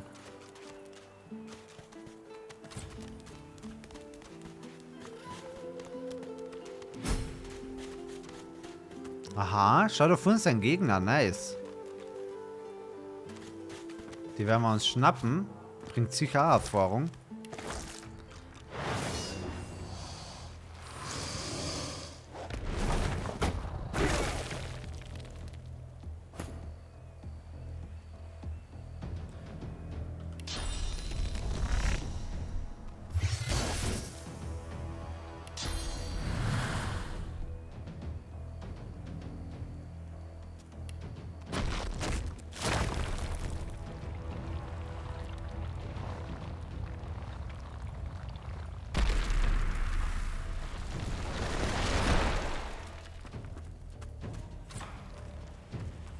Okay, man, diese Krokodile sind auch Stufe 3.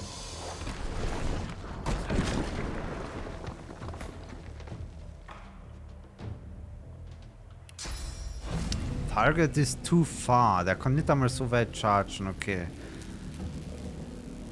Enemies around you receive air damage, aber er wird vor müssen. Turn a nearby target to stone.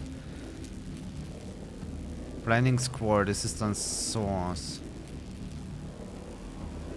Okay, wie viel braucht er da? Na gut, das heißt, wir können das abbrechen. Können wir da einmal mit 2 vorgehen. Und jetzt das Target ist blockt, weil der Red Prince da rumsteht. Goddammit.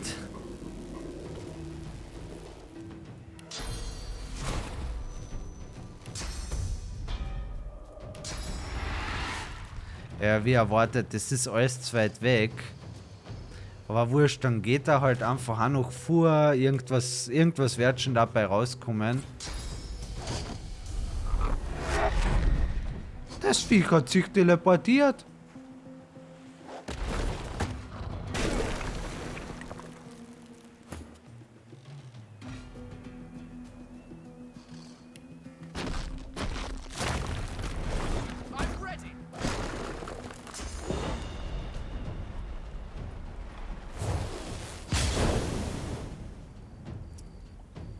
So, was hat unser Elfen-Lady? Flash Sacrifice. Gain 1 action point immediately and a 10% damage boost for 2 turns at the cost of -1 Constitution. Any action points over maximum are lost. Throwing knives, throw a knife at your opponent, dealing physical damage. Backlash, jump over the enemy, landing behind their back and backstabbing them. Okay. Gain 2 action points immediately, but lose 2 action points next turn. Und das wirft nicht scheinen, ob es immer so ist jetzt. Combat Backstab. Moving or come behind and attack while wielding a dagger to perform Backstab. So, da wird sie 7 Access Points brauchen. Das ist so nutzlos. Es zeigt da in der Leiste alles raus.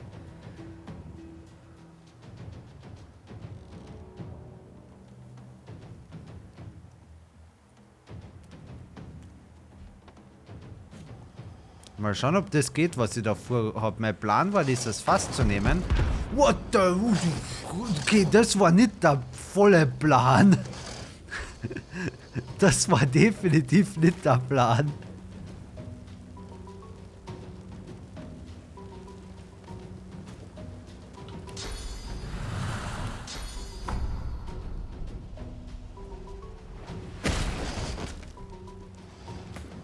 Okay, das ist Knockdown und das ist aber eigentlich auch schon so gut wie tot. Er chargt jetzt einfach einmal da eine.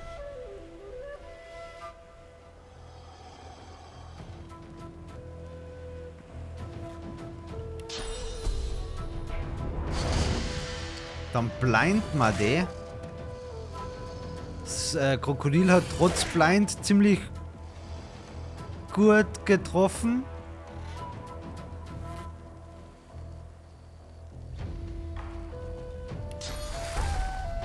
Er ist natürlich zu weit weg.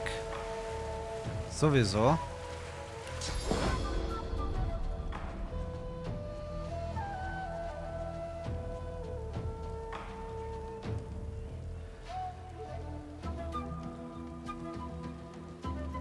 Okay, da vorgehen wird 4 Access Points brauchen, dann kann ich genau nichts mehr tun. Aber da im Öl stehen bleiben wird halt auch nicht helfen. Das muss man auch dazu sagen. Gut, ins Feuer reinlaufen auch nicht. Alles Mist.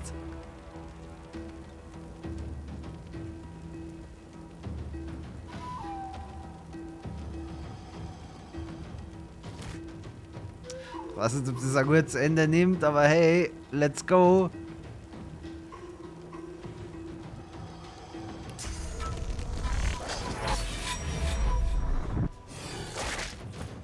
Okay, na, es hat kein gutes Ende genommen. Da werden wir was resurrecten müssen.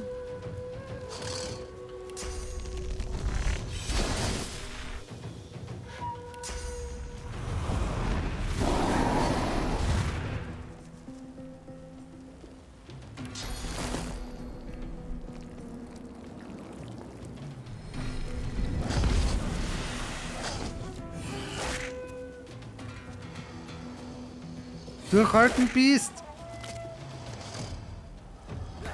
Nein! Ich wollte ihm jetzt gerade einen Heilpot.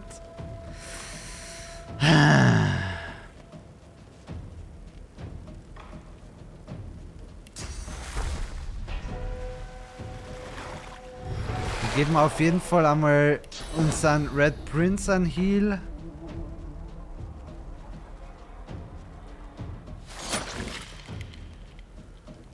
Poison da drauf. Und das sollte den Red Prince nicht treffen. Das trifft nur Gegner.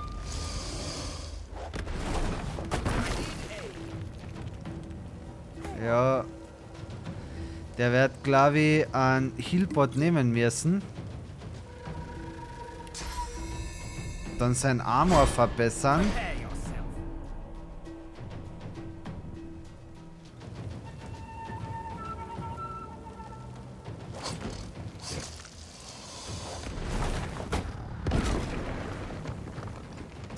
Brennt alles. Das war voll nicht mein Plan.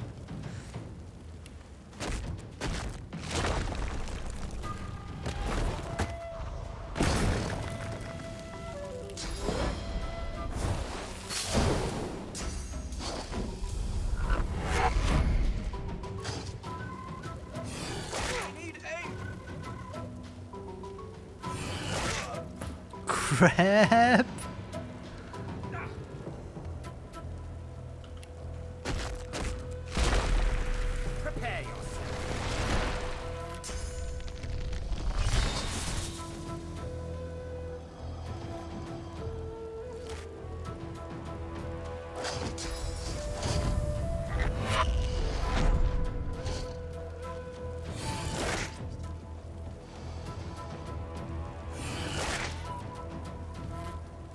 Okay, klar, ich hab's jetzt aber.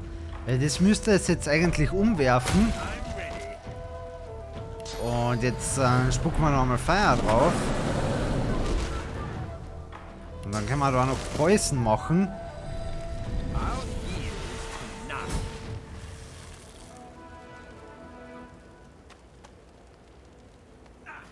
Character is dead. Can be resurrected.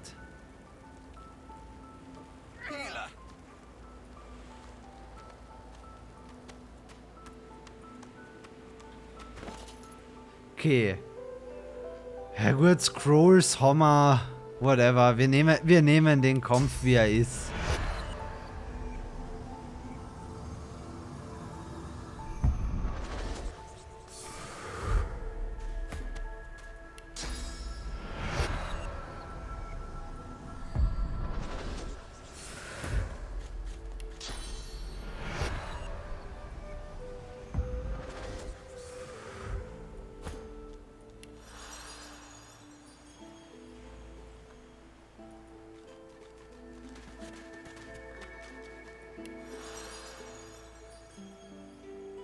Also es war jetzt definitiv kein guter, sauberer Kampf. Aber man muss das Ganze ja noch lernen. Und Gloves of Teleportation. Hallo.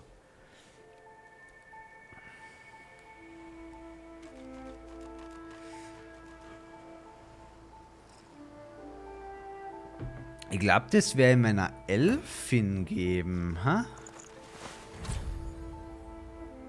Ich glaube, das ist bei ihr nicht so falsch aufgehoben.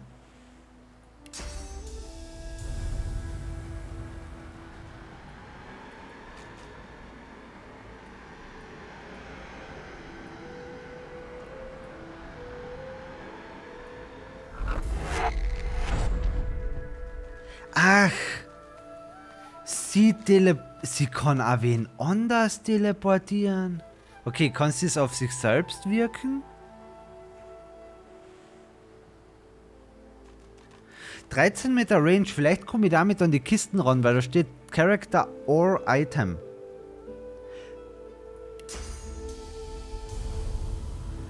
Okay, na, sie kann es nicht auf sich selbst wirken. Dann wäre es aber eher dem Beast geben. Oder?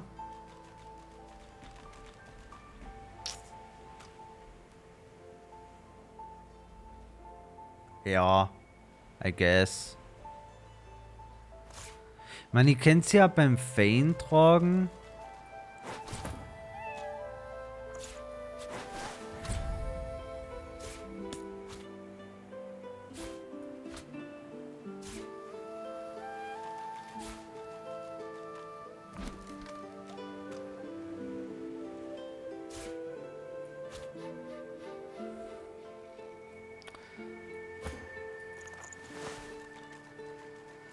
So, genau. Und dann wollte ich bei ihr noch die Intestines essen. Okay, die haben mir nicht geschmeckt. Und es war scheinbar nicht von Menschen, oder zumindest hat sie keine Erinnerung davon gekriegt.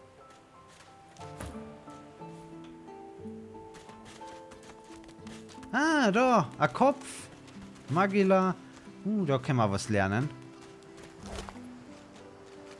A bloodstained journal. If rumors are true, I'll be rich as an ancient. Can't expect less from a king's ward, even on a prison island. If it's anything like the Silver Glen chills, getting out will be as easy as getting in. They'll take any sorcerer these days, and that's easy enough to fake. Landed. Found a good mark right away. Says he's got a teleporter spell I can filch easy enough. Just had to say escape with him. Far be it from lead stranger to our that gold though. So close, I can almost smell it. The wards ought to be just outside the prison. If I can believe Barbara... Here's my golden ticket. I see it behind my lids when I close my eyes. Und... Nachdem die Krokodile haben scheinbar den Typen gegessen, der was den... Teleport-Spells... kennen hat. Boring. So. Und wenn wir jetzt dann mit ihr den Kopf essen. You are ever sodden, ever sandy. The smell of guts and sea waste cling to you like a ghost. You sought freedom, the life of a seaman, but you didn't find it. Schauen wir, ob beim Body was anders rauskommt. Early memories are overshadowed by a terrifying death, a tempest of teeth, scales and snarls. You never imagined it would end like this. Arm haben wir auch noch. Looking around Fort Joy, you feel excited. A new environment to explore, new people to meet, new challenges to overcome. Who knows what could happen here?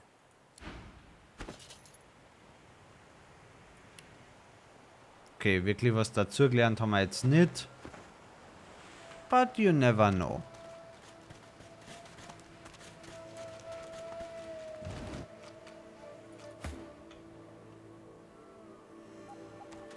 Ah, da oben ist noch ein Zwergenskelett.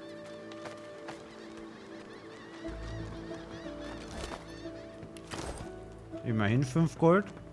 Reich bin ich jetzt nicht, aber 5 Gold haben oder nicht haben.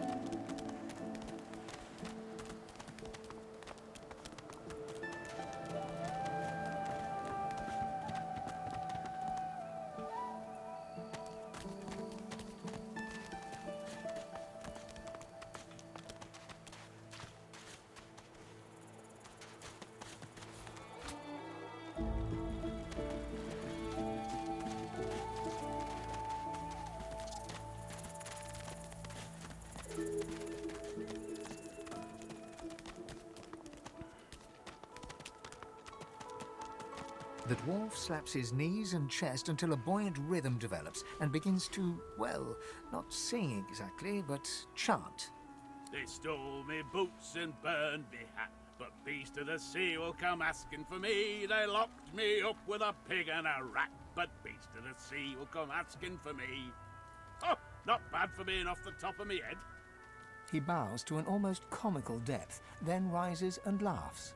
Welcome to the Joy, my famed friend. Well, I wasn't feeling so welcome till now. You almost had me dancing. Stand back and let him catch up. You got any more songs in you? This savage beast could use some soothing. Well, I got a right good rebel whooper on hand, warning of the barbaric beast. The other, well, it ain't so respectful, but Royal Guards folk on holiday always ate it up. Gotta admit, I'm tired of hearing the shanties all singing my praises. Let's hear the Royalist tune. I bet it dresses me down real good. One Royalist tune coming up. Oh, Macca Smiles, bastard born, the man of life enraged him, and gnashing varmint he became, so Queen sought then to cage him. A pitiful sight, his inadequate fight, the quivering lump sent out of Queen's sight. Marcus Miles, bastard born, the royal knights upstaged him. Ha! I knew there'd be some good lines in there. Quivering lump. Too funny to be mad at. The Royal Guard. It sing this while wandering the hinterlands, looking for rebels in the shadows. It was some time ago, of course. Back when you were banished to the Isle of Mists. Beast looks to the ground for a moment, but just a moment. His cheeks rise and redden, and he roars in laughter. Those were the days, eh, chum? Well, I've got to get moving. Good to see a friendly face, though. Ain't too many wandering around this glum camp. Oh, 10 bottles of mead, or 1,000 bottles of dust. Es ist schon grundsätzlich cool, dass die teilweise halt richtig viel als Backstory schon erlebt haben. Also nicht einfach nur irgendwie so eine Kleinigkeit, sondern eben der hat eine ganze Rebellion angeführt. Das ist schon ein bisschen was getan, der Junge.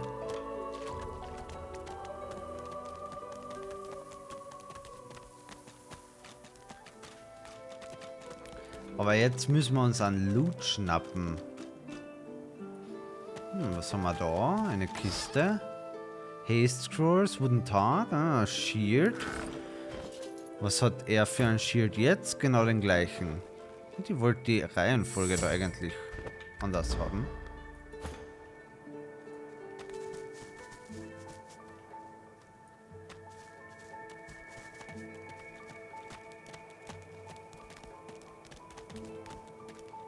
I need to dig here. The ground here appears freshly dug. If you have a shovel or if you are a lizard, you can dig here to seek buried treasure. Lizard, let's go. One must put in due effort if one is to reap the proper reward. Warum kann das nur ein Lizard? Darling Bow? Gold, Leather Armor. Leather Armor hat er schon, beziehungsweise sogar besser.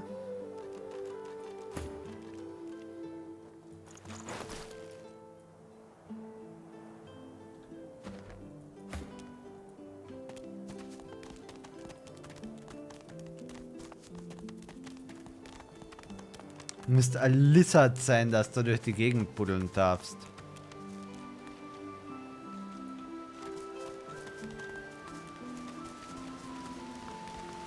So.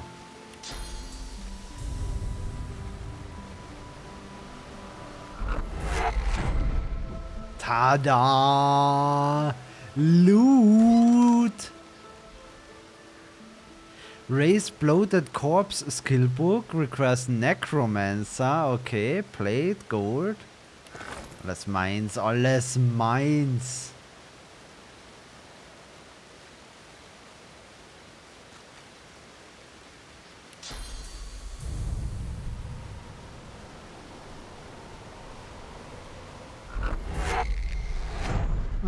Ich kann den da rum teleportieren. Schon geil.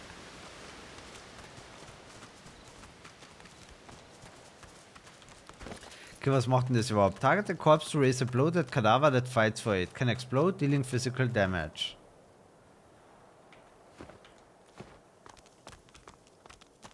Ich meine, so ein bisschen Necromancer lernen.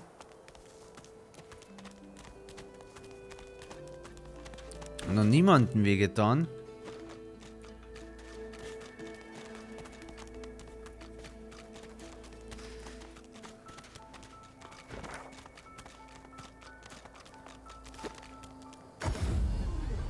Fast Travel.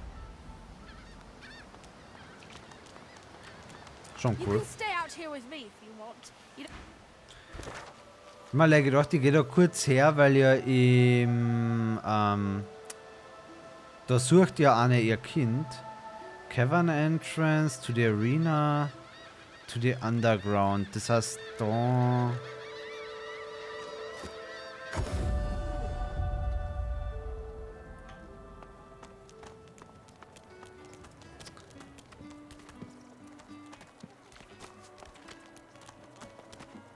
Ich finde es ein bisschen schade, dass er mir, wenn ich Tab druck, den Namen nicht anzeigt.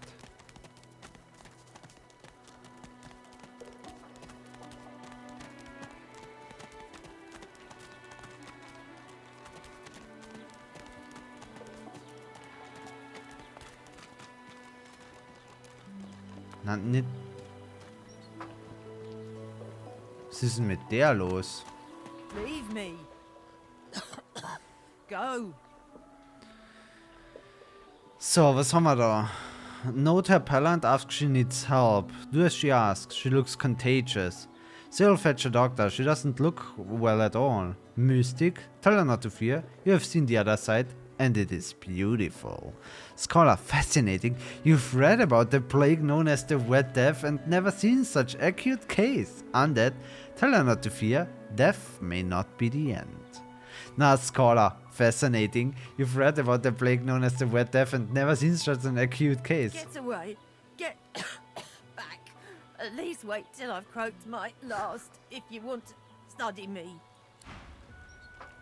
She groans in pain, refusing or unable to acknowledge you.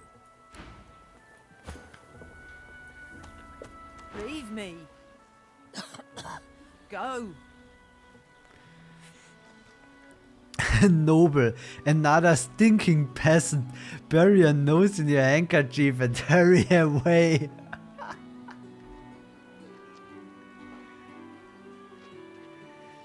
Note her parlor and ask if she needs help. You leave me be.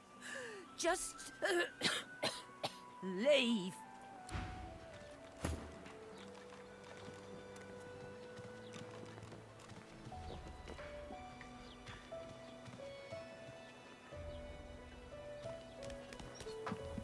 Leave me.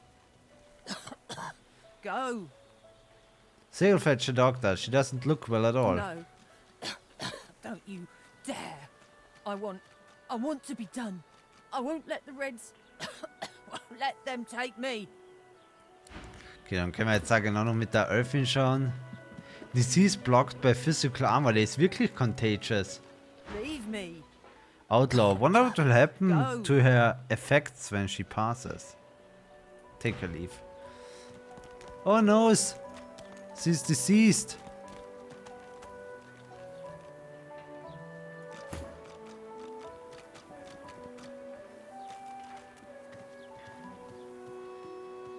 Ja, das kriege ich damit nicht weg.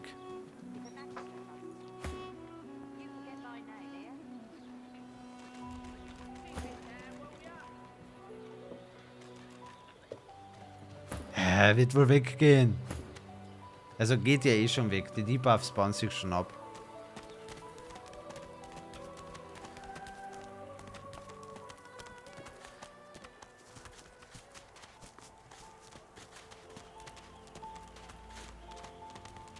What's this? I found something. Ja, das wird der Ausgang sein.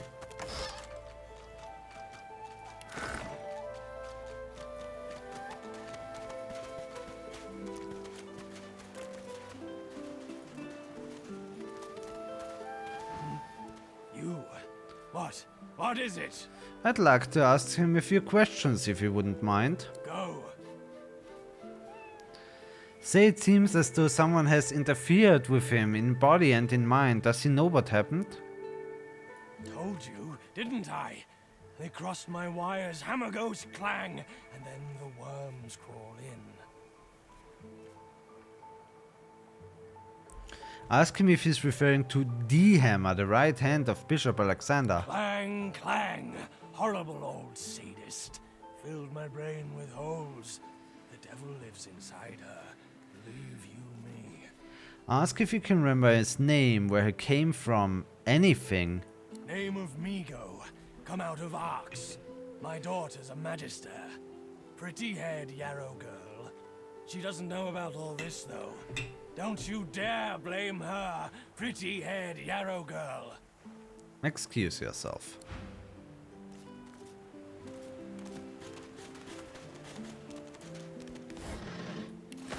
Yarrow girl.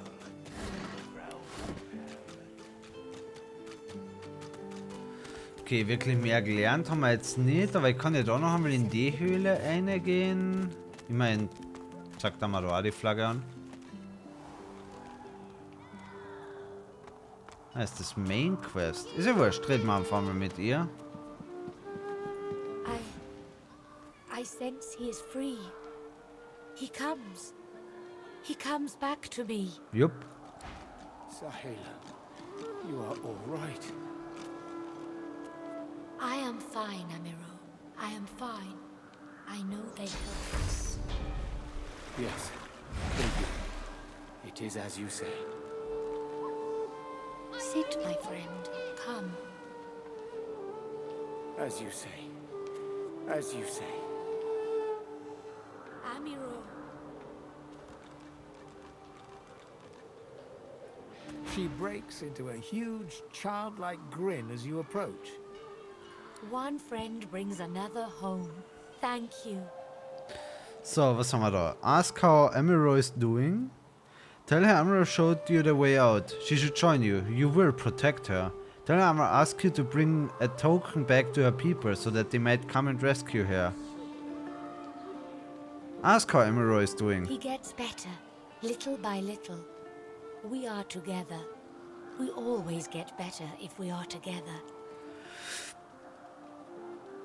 Tell her Amiro asked you to bring a token back to her people so that they might come and rescue her. Her face falls at the mention of her home. Her hands fly instinctively to her eyes, as if to wipe away tears. But she stops herself. My people, I miss them. But they cannot save me. Ask why not. If they have sizable army and enough boats, there's no reason why they couldn't take Fort Joy. It is not to be. We stay in Fort Joy. They stay elsewhere. This is the way. This is the only way. Ask where she comes from. Homeland is gone. Home is wherever my people are. My mother is amongst them. Tova, a great elf. I do not mind Fort Joy, but I miss her very much. Tell her you miss your people too. Yes, it is a deep hurt. In my tribe, we say, the heart lives in the family cookpot. It is true, I think. Change the subject. I must be going. She squeezes your hand. I do not forget you. Remember me too. Choose your reward. Magical padded leggings, Sewn scale armor, magical wand of nature. Er macht mehr Poison Damage. Magical elven staff, granted skill, staff of magus. Okay. Ich glaube, dass die Rüstung mehr Sinn macht, weil so dringend brauche ich die Stäbe für den Damage eh nicht, also diese Magical Wands. Da ist, glaube ich, wirklich gescheiter, wir nehmen die Rüstung. Nehmen wir die Magical Padded Leggings. Ja. Und die wird da eher einfach anziehen.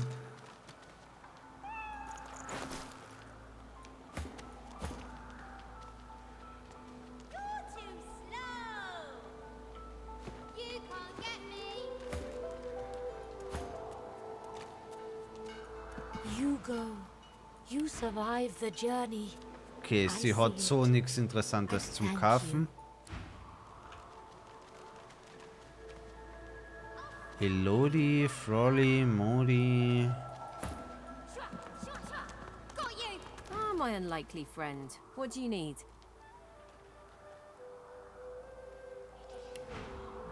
Nix. Take your leave. Okay, da hinten dürfen wir reinlooten.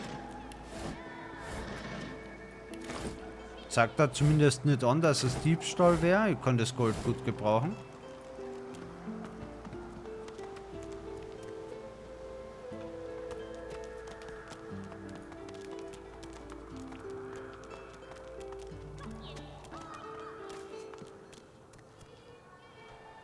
Was war mit dem noch einmal? You are in the wrong place, Pinky.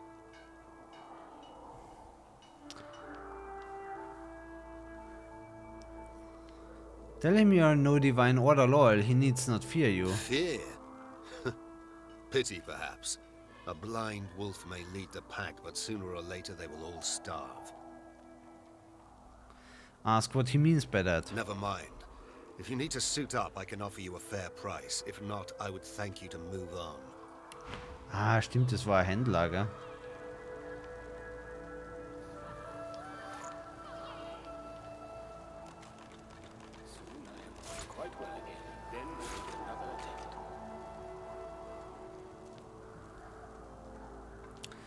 Was will der für so ein Buch? 282.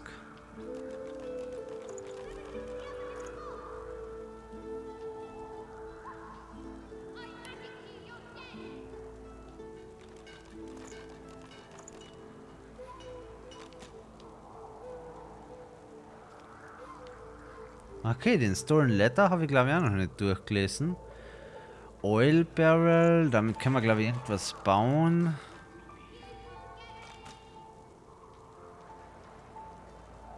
Tooth, the product of a very conscious toothbrusher. This tooth makes a fine trophy of war. Ist halt die Frage, ob man mit solchen Sachen was machen kann, weil die bringen natürlich gerade echt nice Kohle, gell?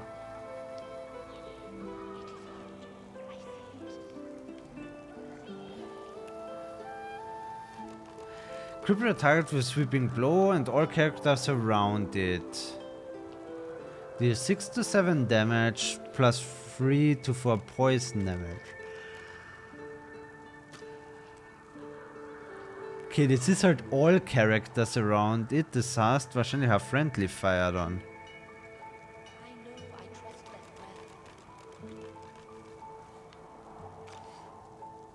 Aber Battering Ram... Das wäre keine schlechte Sache für unseren Lizard Bro. 282, das machen wir.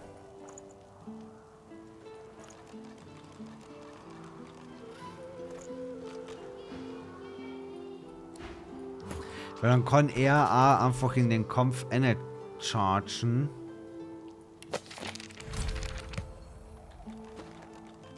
Er hat jetzt wahrscheinlich gerade keinen Slot frei, that's fine.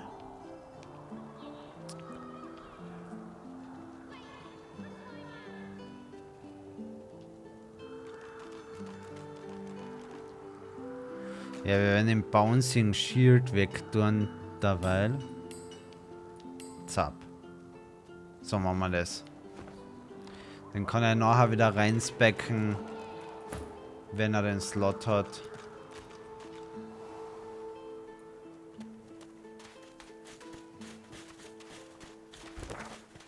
Tja, wird jetzt trotzdem, ich meine, vielleicht steht irgendwo noch wer rum, mit dem ich dann noch Erfahrung kriegen kann. Trap Disarming Kit. Tja, was man da alles findet.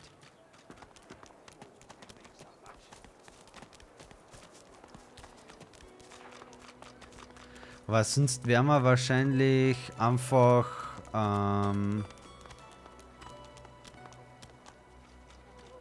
einfach in die Arena runtergehen. Es hilft ja nichts.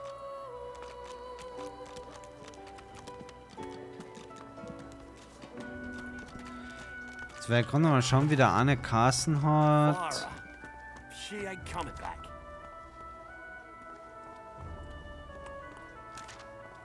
Was war denn das? Where is he?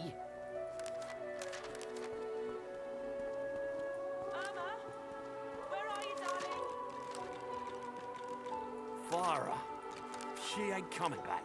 Verdas. Verdas war der Name. Also die, was am Anfang beim Eingang gekillt worden ist,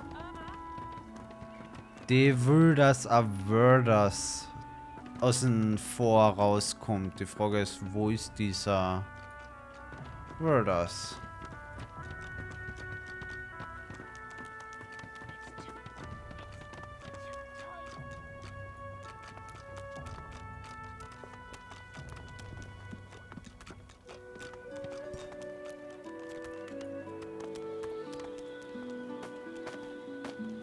Das ist er nicht.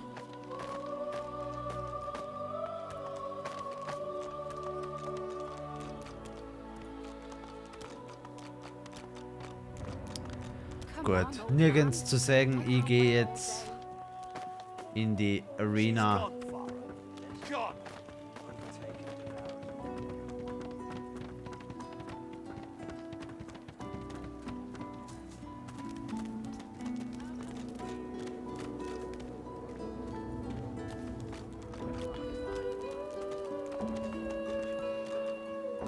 got that special shipment you was asking after? Everything there?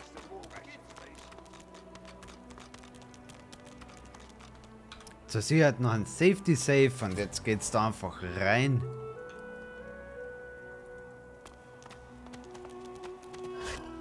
Noch kurz checken, ob es Value gibt. Den krassen Loot. Free Money.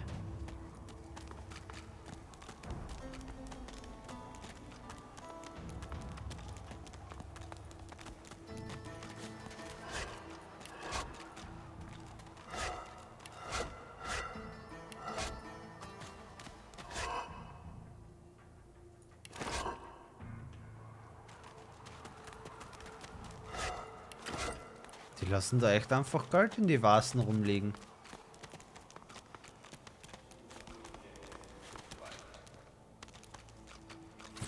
Carson, Sepp, Mia, Ivor. You come to fight. You come to prove yourself. You come to be worthy. There can be only one, and you have but one chance. Ask her what you are meant to prove here. To prove you are the one. Ask her to explain the one what? Never mind. The one does not ask such a question. I want to Good. fight. Who aids you? Choose wisely. Whether you fail or succeed, you do not fight more than once. I want my party members to join.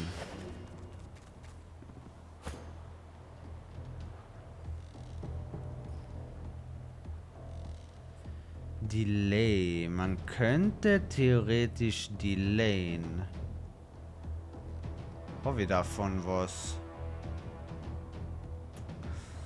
Naja, es ist nicht ungefährlich. Das erste Mal, wo ich das probiert habe, haben die da direkt irgendein Crab hergeschossen.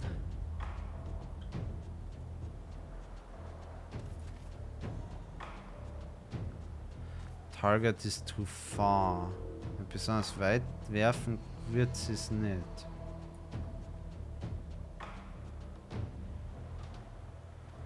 Also wenn wir voll rushen.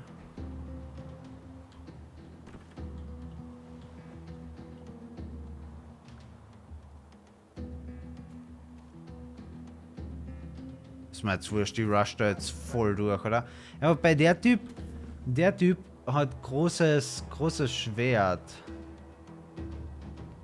Ist jetzt nicht unbedingt der Mob, wo man direkt drauf hinrushen will. Ich hoffe, sie... Auf das Öl habe ich jetzt nicht geschaut. Das heißt, das wird sie wahrscheinlich nicht ausgehen. Naja.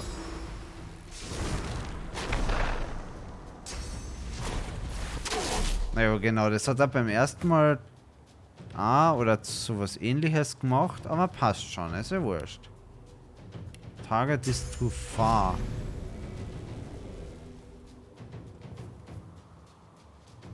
Dann gehst halt zuerst daher. Und dann rusht ihn voll on.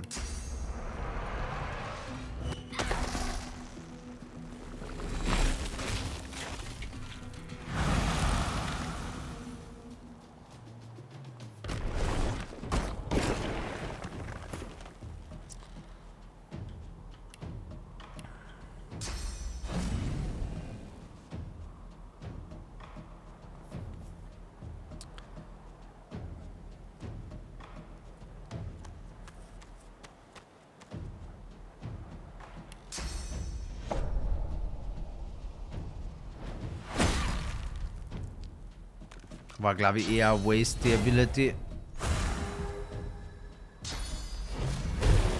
Oh, shit. Das war natürlich unpraktisch.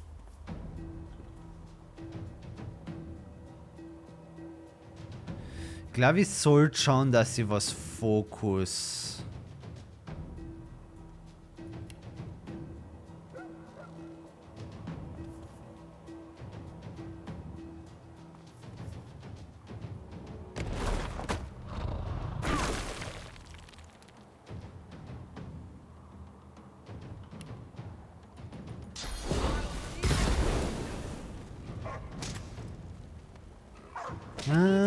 Ja, sie braucht dringend AIDS. Steht da ganz schlecht. Oder liegt da ganz schlecht. Jetzt zündet der da auch noch einmal alles an, oder die? Beast ist eigentlich... Oh, Alter, hä?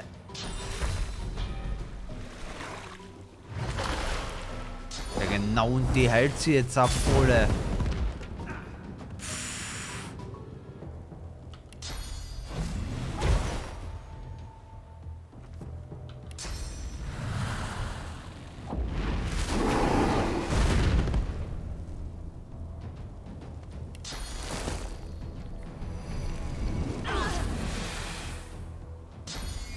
Warum hat sie jetzt Poison kassiert? Das check ich nicht. Also, dass die Sibylle jetzt Poison abgekriegt hat, das verstehe ich nicht.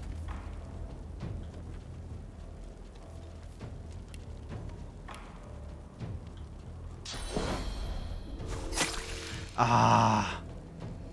Crap. Jo, fail. Den Spell abbrechen müssen.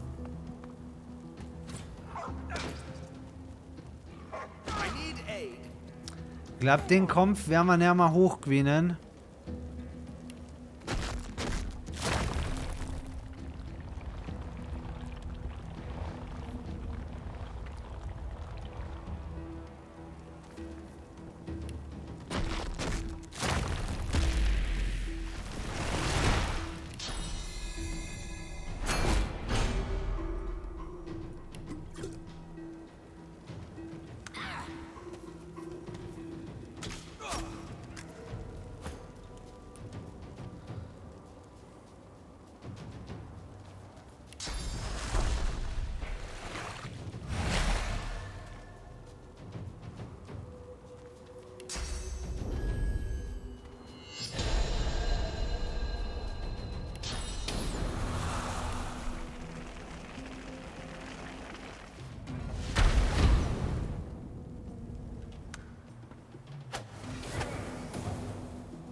Nope. Hochgewinnen wäre es definitiv nicht mehr.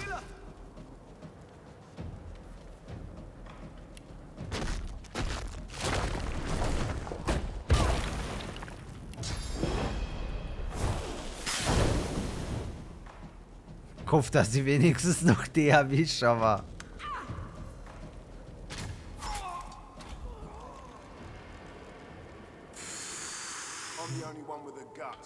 What the hell?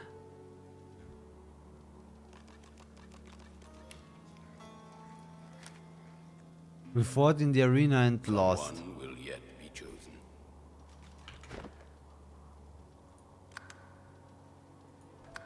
Das will ich nicht hinnehmen. Nö. Nö, nö, nö, nö.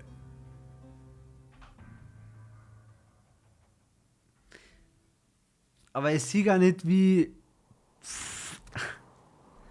Ich glaube mit einem Level niedriger halt auch noch gegen die Typen ist nicht unbedingt besser, so.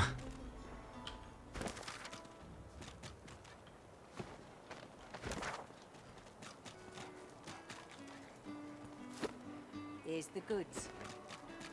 Like you wanted. Got it.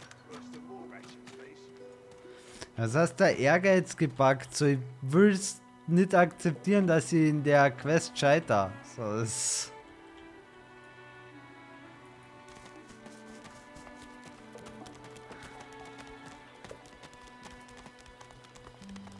Ich gehe jetzt mal da unten rein und dann schauen wir, was wir dort kriegen.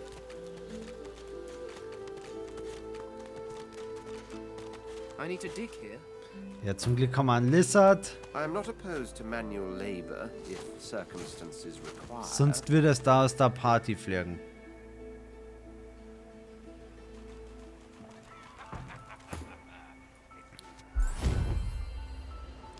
Level up.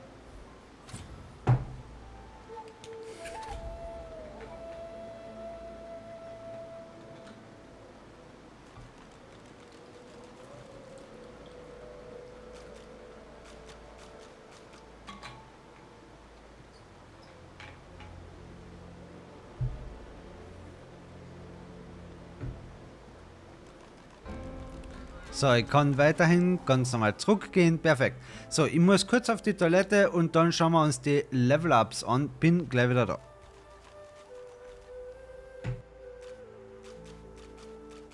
Pretty, pretty, pretty.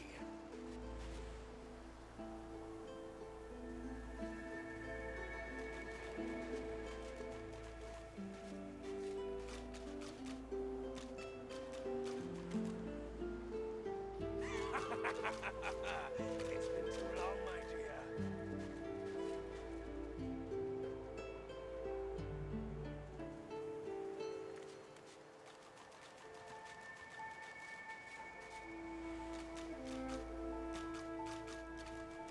Pretty, pretty, pretty.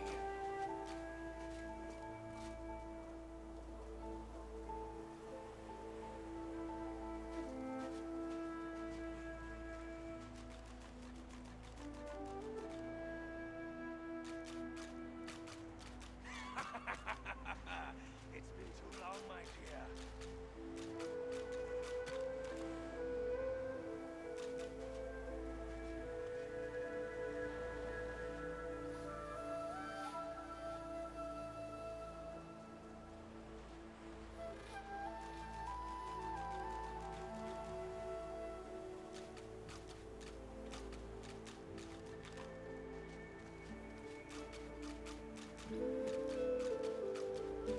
Pretty, pretty, pretty.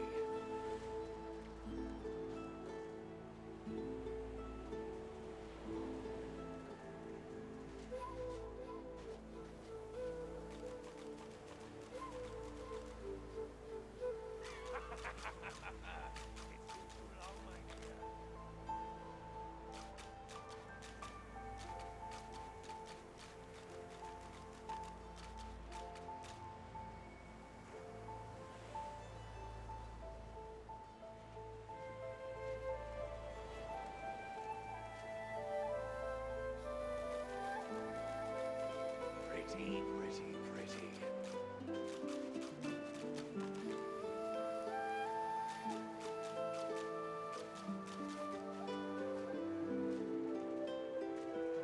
Level up!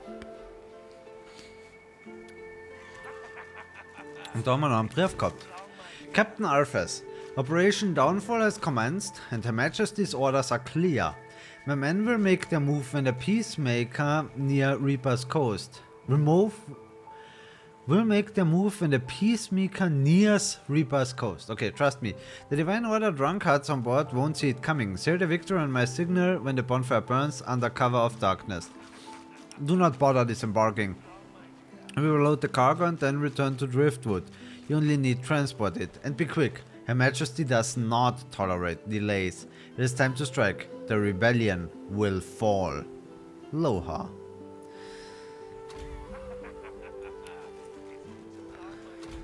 Okay, jetzt kriege ich also ein Talent dazu. All skilled up. Immediately gives one extra combat ability point and one extra civil.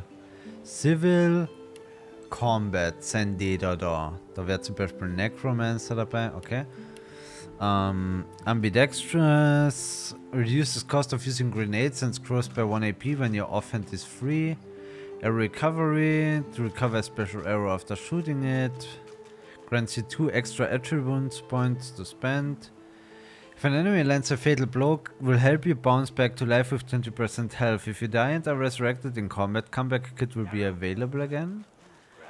With Demon has extra 15% fire resistance but takes 15% penalty to water. Additionally, the maximum fire resistance is raised by 10. Elemental affinity action point of spells by 1 when standing in the surface of the same element. Allows you to flee combat even when enemies are right next to you. 5-star diner doubles the effect of food and potions. With glass cannon you start every combat with maximum AP, but magical and physical armor do not protect you from statuses. While sneaking guerrilla increases attack and damage by 40%, also reduces cost of entering sneak mode by 1 AP. When you're at maximum vitality, that grants you 10% critical chance and 10% more accuracy. Leech heals you when standing in blood. Okay, nice.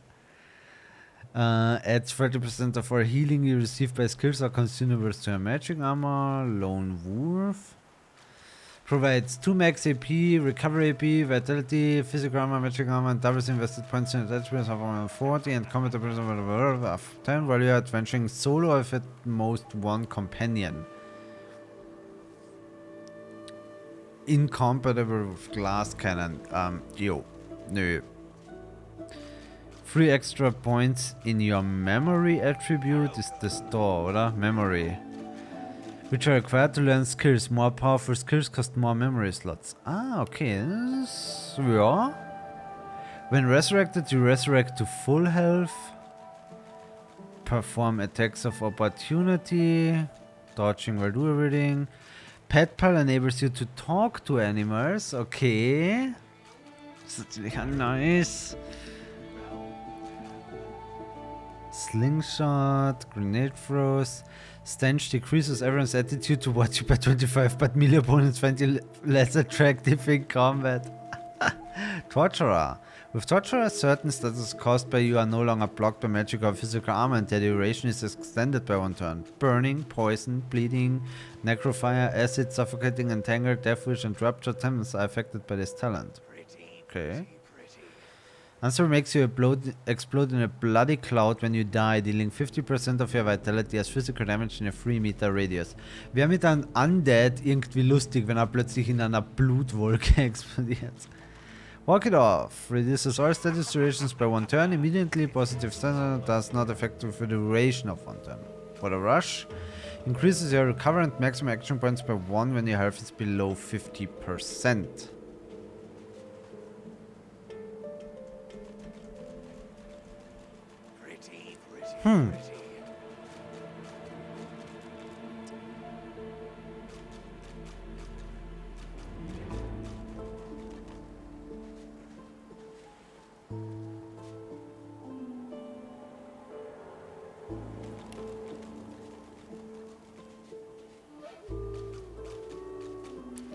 Da nehme ich auf jeden Fall Necromancer.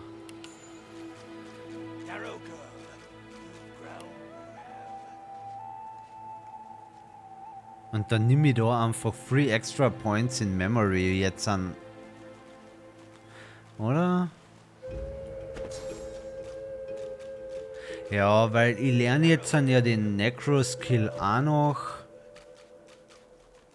Dann kann ich alle Skills reintun. Ich nehme das jetzt an. Zap. Dann brauche ich da jetzt dann normal nichts in Memory reintun, oder? Genau, weil wir haben den.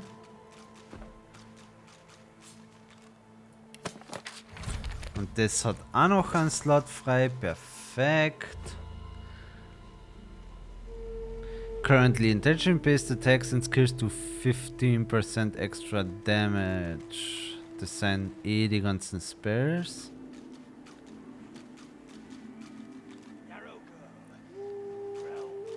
Dann nehmen wir Int und Constitution. Passt.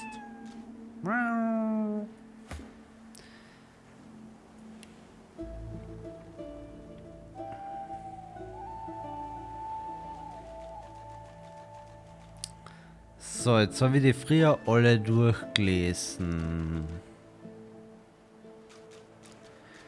Okay, Picture of Health gives you extra vitality. 3% for every point in Warfare. Das klingt schon mal gut.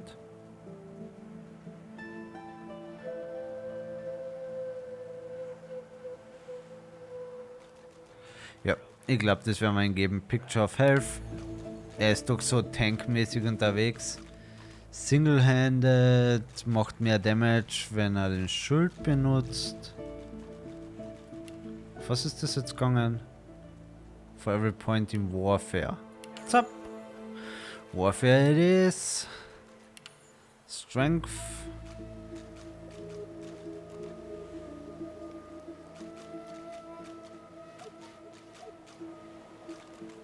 Da haben wir noch einmal Strength.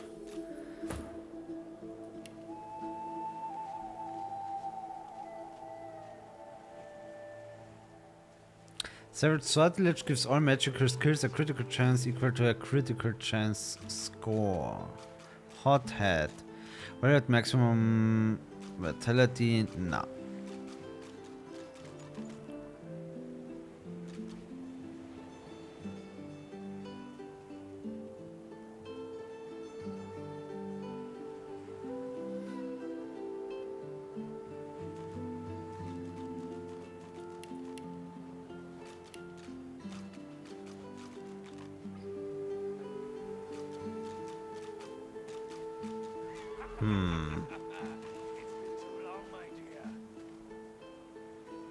Gives you the ability to attacks of opportunity. Das klingt gut. Und dann können wir ihm da noch Dual Wielding geben. Immerhin verwendet er 2 extra. Das passt schon. Strength und Int.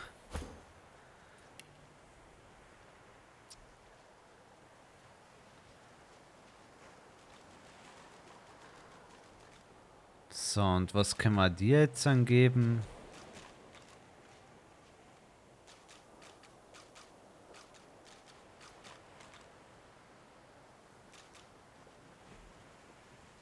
Eigentlich auch Opportunist.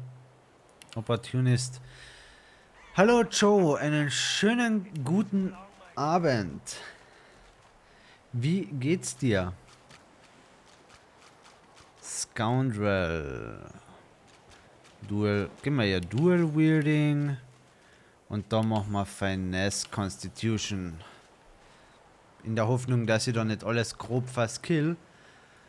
Und nachdem wir das Level-Up haben, ich kann mir zwar nicht vorstellen, warum sich jetzt irgendwie großartig was ändern sollte, aber ich werde jetzt direkt noch einmal in die Arena runtergehen. Es ist schon wieder besser, weil die Woche über krank seit Sonntag. Ach so.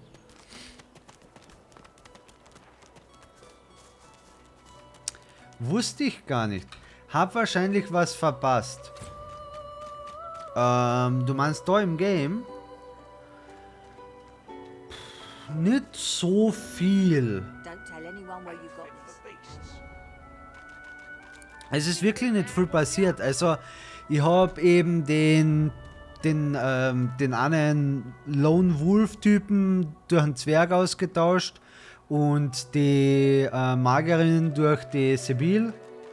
Genau. Die habe ich ausgetauscht. Der Red Prince hat schon mit seiner Echse reden dürfen, mit der er unbedingt reden wollte. Sibyl wollte mit der gleichen reden. Zuerst hat der Red Prince mit ihr geredet, danach hat die Sibyl sie abgestochen.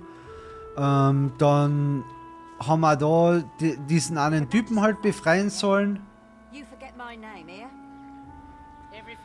Den haben wir befreit und der hat uns den Ausgang gezeigt. Das müsste das da unten sein. Und als Sidequest habe ich da noch so eine Arena gefunden, wo ich vorher im Kampf massiv eingefahren bin. Also keine Chance. Und das probieren wir jetzt noch einmal, weil ich Level Up gehabt habe.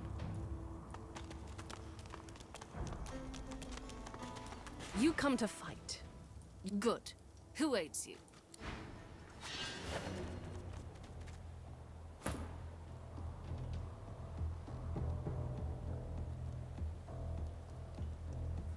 Es ist halt echt die Frage, wie geht man das am besten an?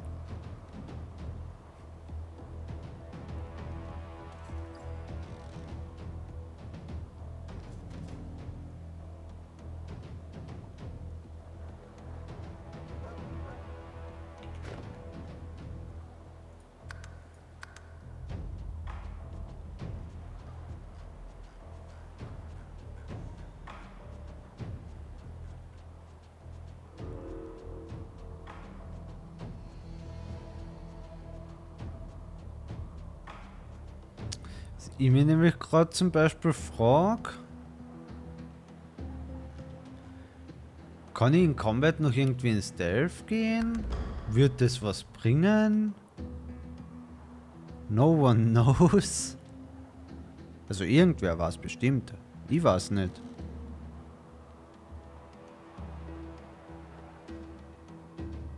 Soll ich ihren Turn einfach delayen? Ich delay ihren Turn einmal.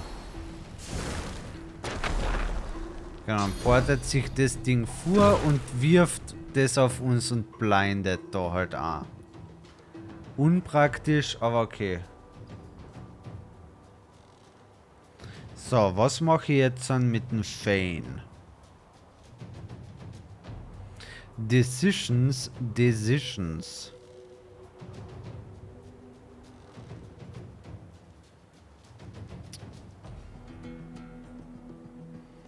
Was kostet Teleport 2? Okay, ich kann ja ihr einmal eine Restoration geben. Und dann kann ich sie theoretisch ja daher porten. Keine Ahnung, ob es eine gute Idee ist. Okay. Ist voll direkt aufgeflogen.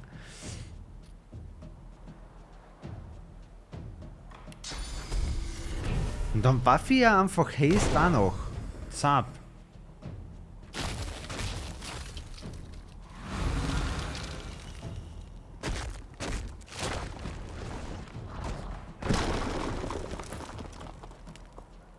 Okay, jetzt haben wir das Load. Weil es muss nicht so tragisch sein, außer dass der mit dem Slowed jetzt dann überhaupt nicht mehr weiterkommt mit seiner Battering Ram oder was. Der hat überhaupt kein Range mehr. Bist du wahnsinnig? Ja, dann geh einfach vor, soweit du kannst.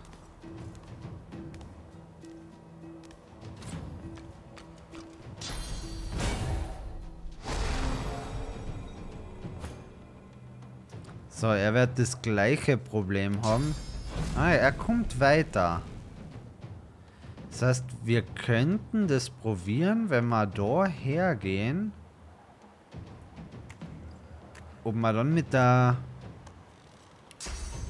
Einfach einmal... BAM! So, und jetzt an kann ich sie... sauber missen.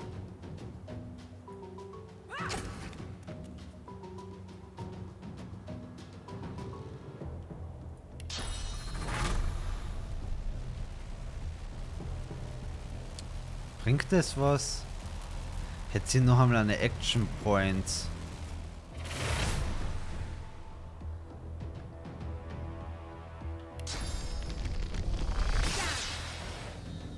Okay.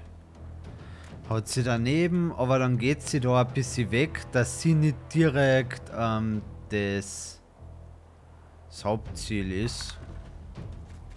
Okay, ist sie trotzdem.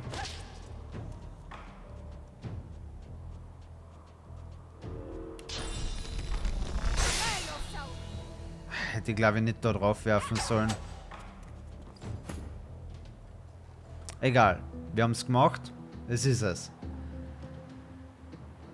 Ich muss fokussen, so es bringt jetzt nichts auf den Hund auch noch loszugehen. Aber nachdem der den Magic Armor noch voll hat, bringt es jetzt auch relativ wenig mit dem Fane da voll drauf zu gehen, weil der Physical Armor ist weg.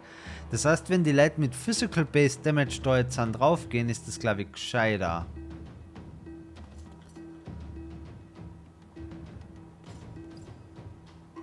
Das heißt, ich sollte vielleicht mit dem Fane eher auf den Hund gehen.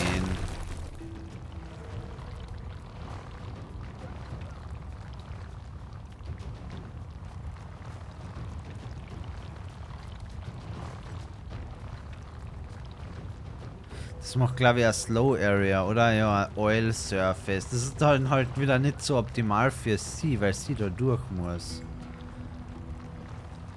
Was haben wir da? Slowed.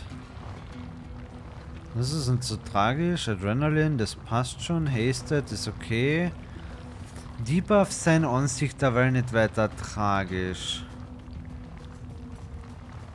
Target the Corpse. Corpse haben wir noch keinen. Was ist, wenn ich schaue, dass ich vorgehe und dann dem da hinten an Slow aufdruck?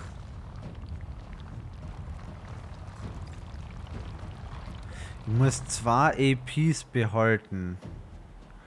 Gut, dann gehen wir einfach einmal vor.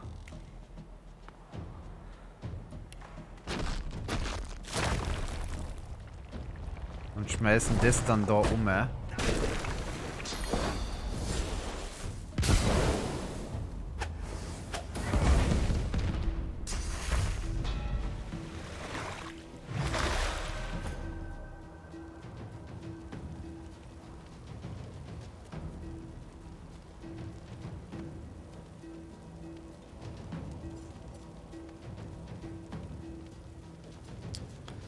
So, Air Damage brauchen wir gerade nicht.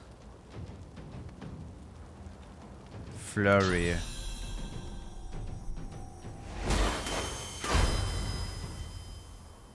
Hätte besser sein können. Petrified Touch deals Earth Damage. Target is too far, target is too far. Ah, jetzt geht er da genau in die Flammen rein. Ich hätte nicht gedacht, dass das auf der Position dazu führt. Du musst beim Movement echt enorm aufpassen in dem Game, hä?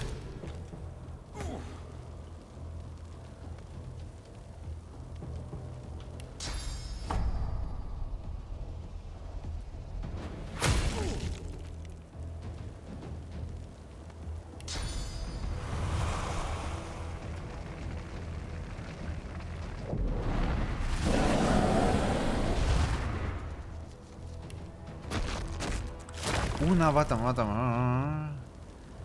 Poison.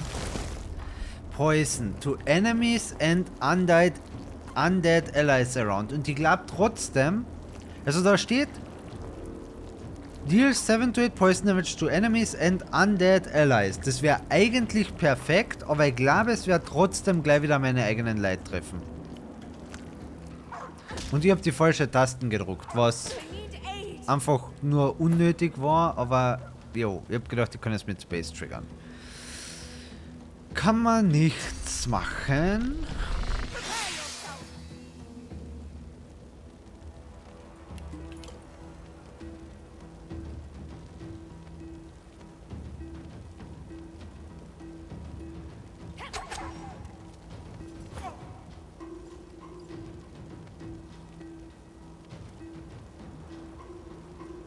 So. Der da hinten hat kein Magic Armor mehr. Das heißt, wir können da eine Poison Darts und eine Searing der Gas voll reindrucken.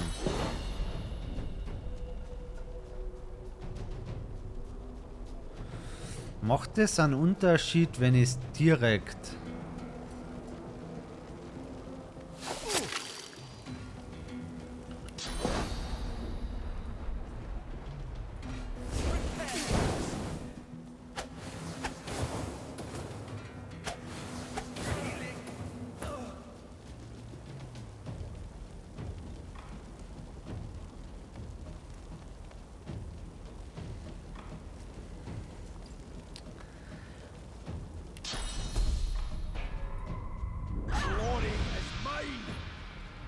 Die beiden Blinded ist ja auch schon nicht schlecht.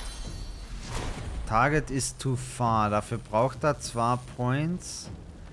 Petrified Touch. Cannot move. Crippled. What? Fuck. Für einen Petrified Touch ist der natürlich gerade wieder zu weit weg. Ja, dann kann er auf den einhauen.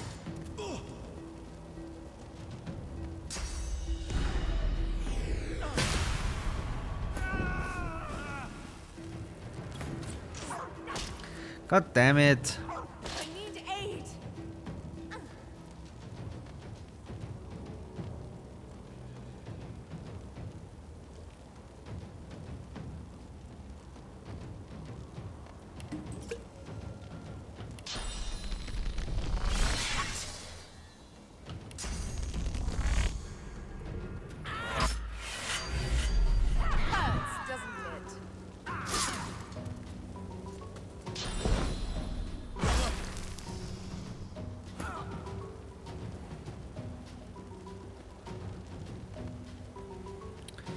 Sets enemy characters around you on fire. Enemy characters.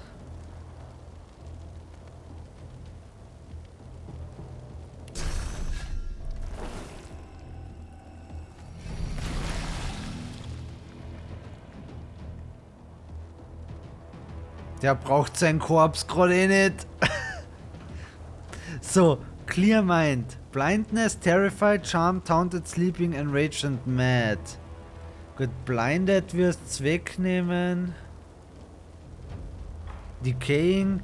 Healing spells and potions will damage you. Oh Gott.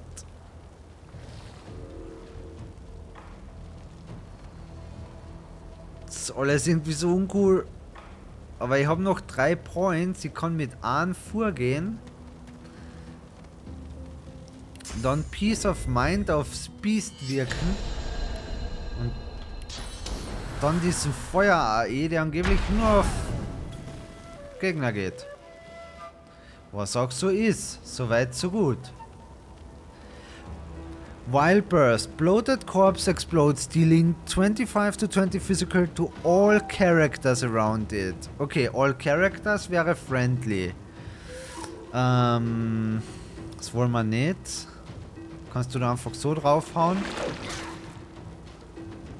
Hast du gut gemacht, Korps. Explodieren wärst aber noch nicht.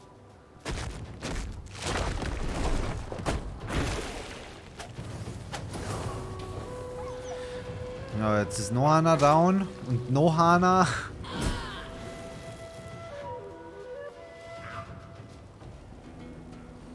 Ich meine, es ist besser als beim letzten Mal.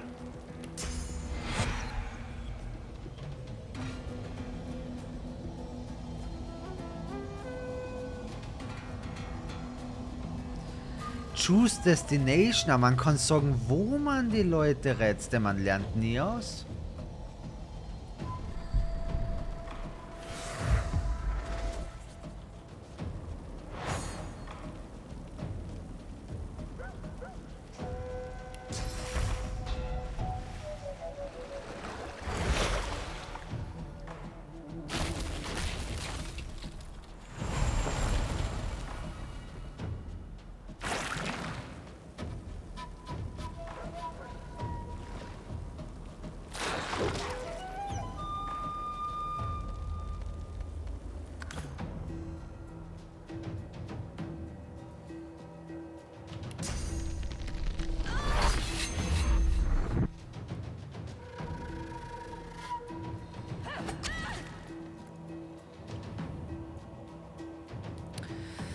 Bringt man da Adrenalin jetzt voll?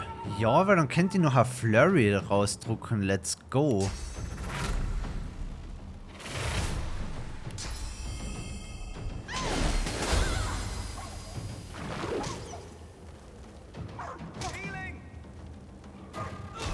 Nein!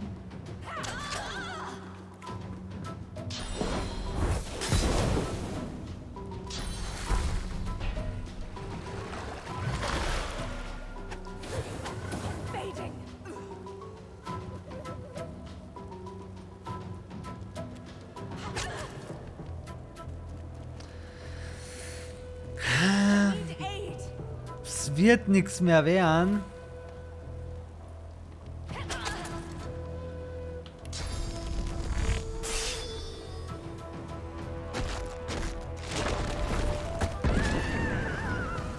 Aber es war besser.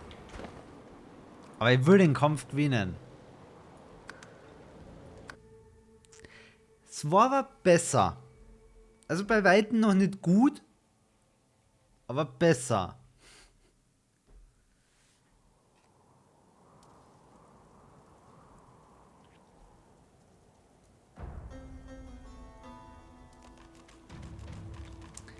Ich überlege gerade, ob es irgendwie sinnvoll ist, zu schauen, dass man gleich den Caster hinten oben fokust. Aber die Frage ist, womit?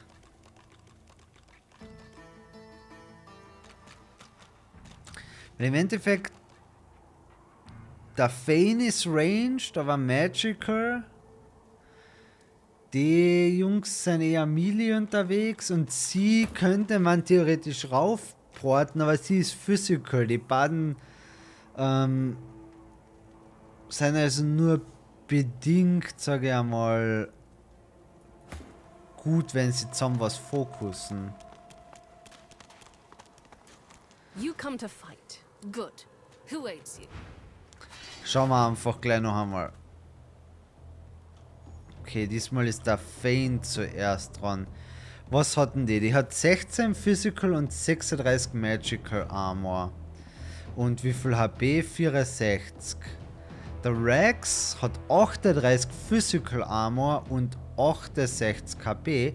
Ja, aber scheinbar kein Magical Armor. Das heißt, den können wir mit Magical von Anfang an voll niederreißen. Und der da hinten ist... okay. Der ist Physical auch noch einmal ziemlich zart. Gut. Das heißt, da sind wir eher Magic Resistant unterwegs. Da sind wir Physical Resistant. Da sind wir voll Physical. Und da sind wir eigentlich auch Magic Resistant.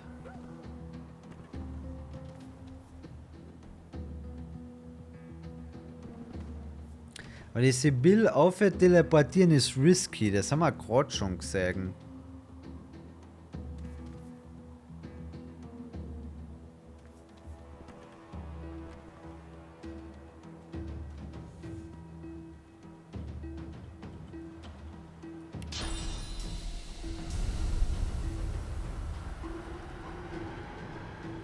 Vor allem geht sich's von da eh nicht aus. Man, ihr könnt wahrscheinlich ein bisschen weiter vorgehen.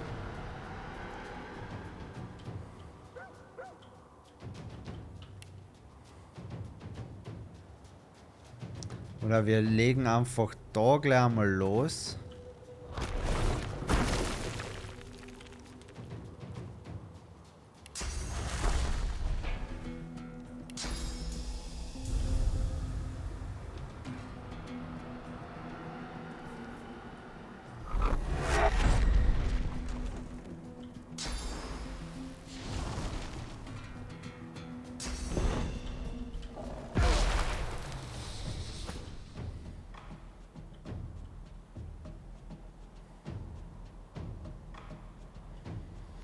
Wie der jetzt nach hinten aufgeht, hey, die AI ist nicht blöd, gell?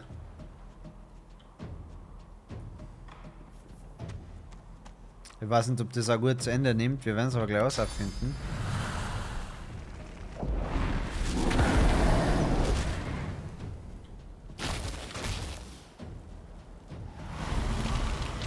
Okay, jetzt kriegt er ein bisschen Magic Armor über den Armor of Frost.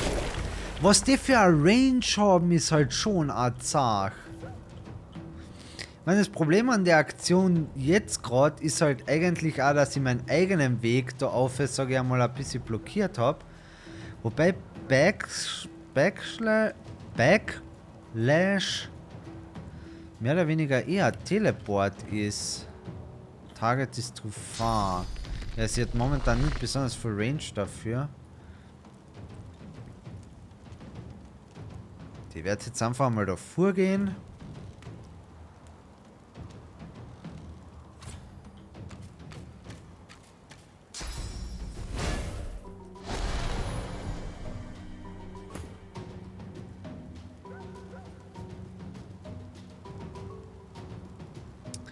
Er wird einfach vorgehen.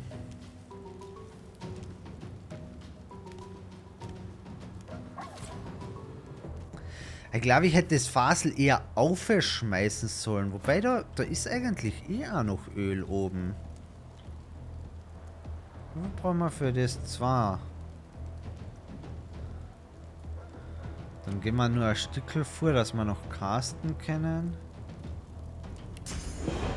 Okay, bis da komme ich nicht.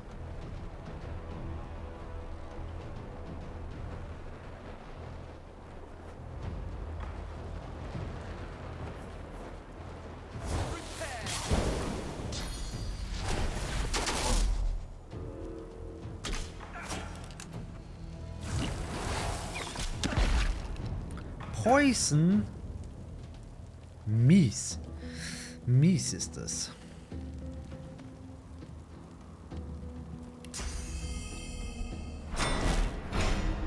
Gleich mal Armor buffen. Wie weit kann er die werfen?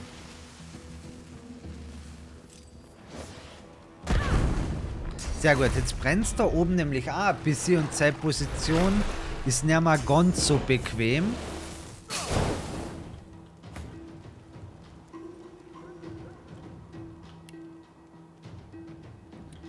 Target is too far.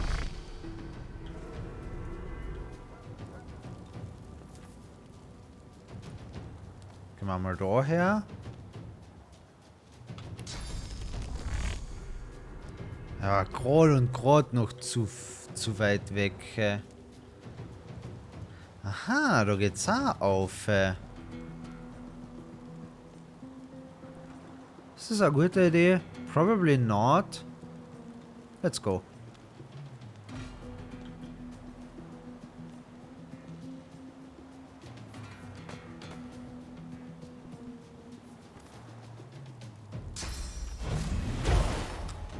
Okay.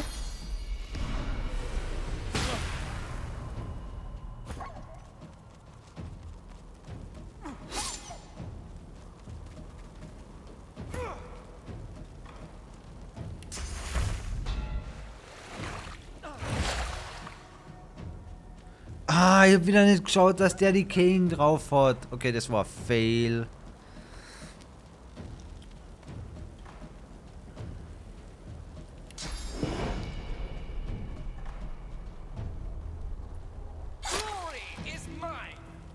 So, dass ich mich da selber auch gleich einmal poisen. Sollte halt wahrscheinlich trotzdem aus dem Feuer rausgehen, gell? Autsch, okay, das war uncool.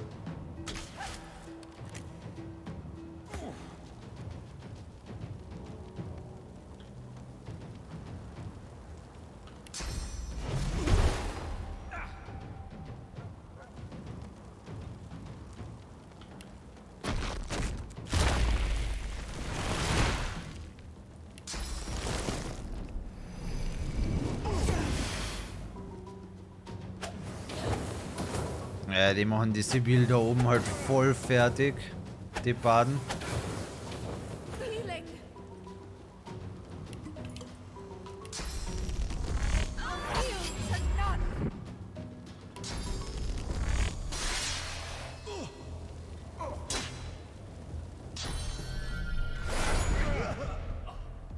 Da ist wieder einer down.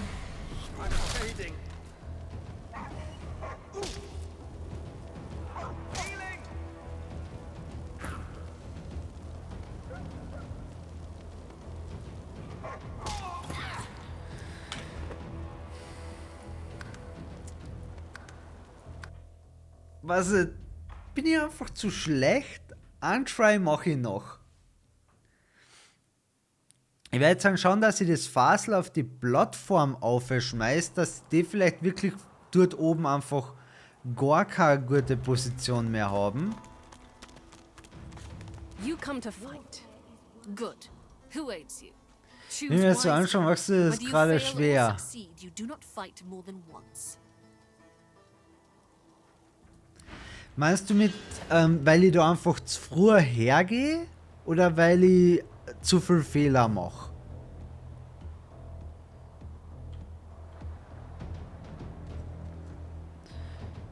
Teleportation brauchen wir 2.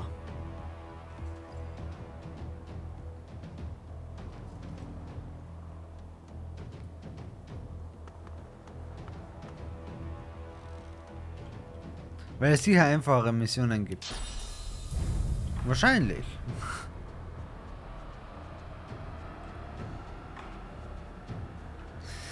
Ich mache jetzt eh nur noch den Try. Wenn es da jetzt nicht funktioniert, dann... Okay, es geht sich halt mit dem Fasel gerade und gerade nicht aus. Warte mal. Kann ich mich selber mit Haste buffen?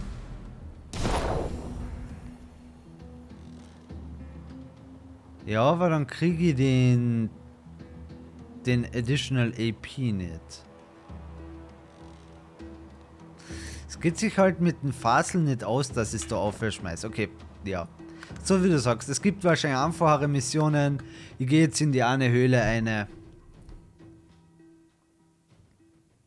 Ich habe mir halt gedacht, also wo ich es das erste Mal probiert habe, war ich Level 2 und die sind halt Level 3. Jetzt haben wir gedacht, wenn ich jetzt auch Level 3 bin, vielleicht haut es ja hin.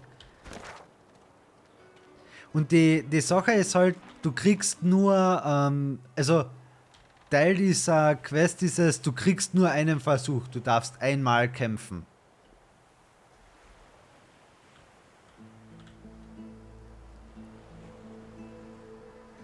Aber ich gehe jetzt einfach da in die Höhle rein. Wir machen dort weiter.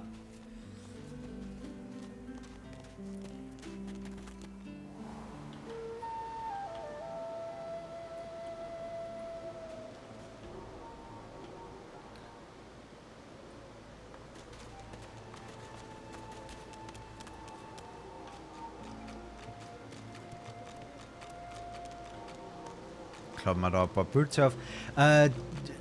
Die Truhe, die was wir übrigens da gesehen haben beim Wasserfall, die habe ich mit dem Teleportation Spell holen können. Also da habe ich gelootet, da war unter anderem dieser Raise Bloated Corpse Spell drinnen.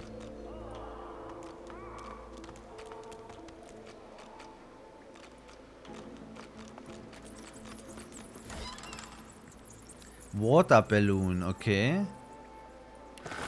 Die Healing Potions muss ich auf jeden Fall besser aufteilen. Die bringen ja beim Fane gar nichts.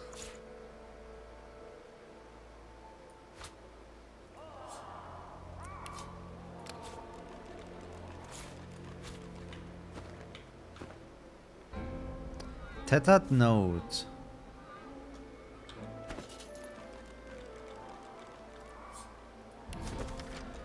I've made it this far. Now there's only a little length of ground to cover. I hear them talking, these strange creatures. One is a royal, I believe. The others her disciples?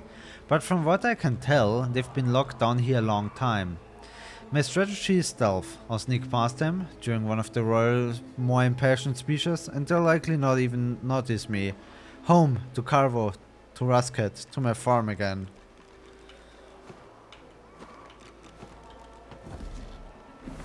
Okay, C war für Sneaken.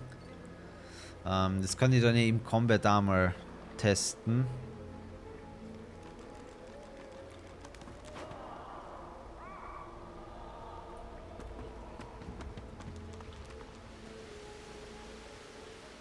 Okay, ich befürchte, mit den Viecher werden wir uns anlegen müssen, oder?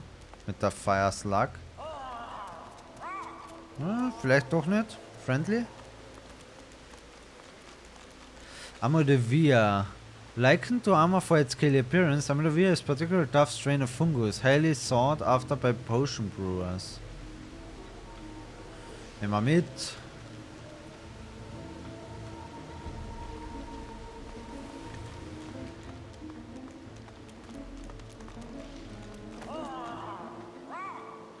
Aha, da kann ich runter.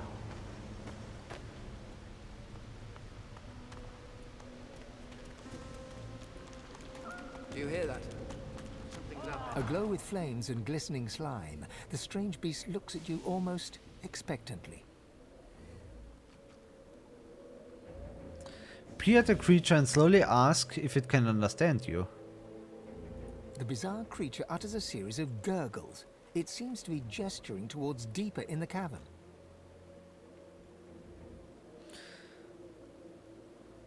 Ask if it wants you to go where it's The pointing. creature warbles incoherently, shaking its bulk towards the bowels of the cavern.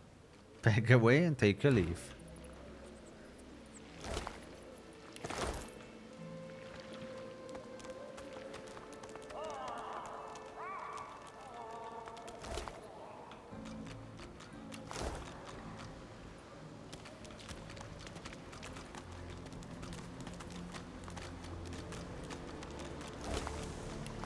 Kein Loot. Was ist da los? Alle leer.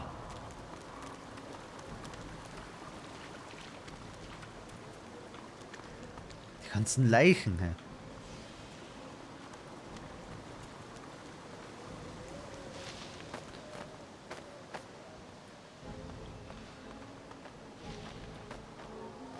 Da mal an 11.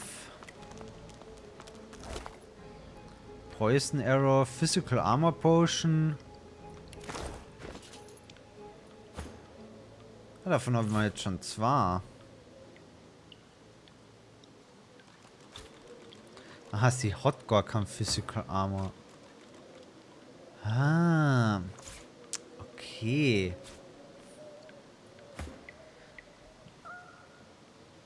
die haben auch noch nicht besonders viel. Ich brauche bessere Rüstungen, dass wir mehr Armor kriegen, vor allem.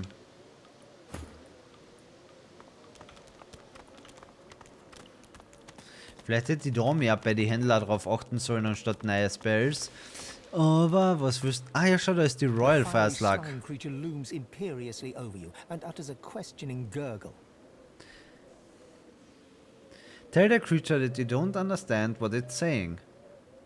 The slime beast's gurgling takes on a more agitated tone. Gesture to your ear, shrug your shoulders, indicating you don't understand. The slime beast growls and lurches forward to attack. Ich hab das befürchtet.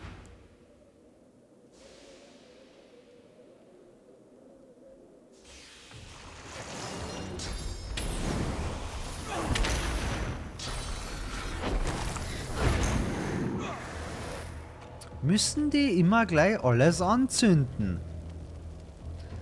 So, irgendwie hat man die inspekten können, oder? Ja. Fire Resistance 150%, was so viel bedeutet wie, das Viech wird vom Feuer geheilt.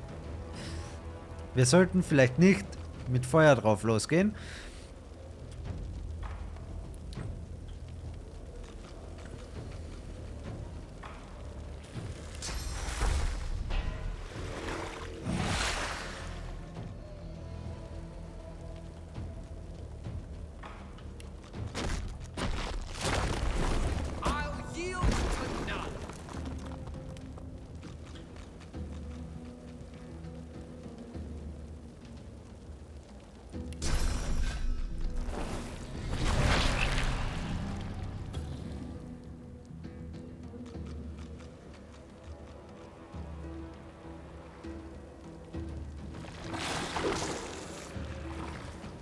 So. Und dann soll sich der sprengen auch gleich. Bam.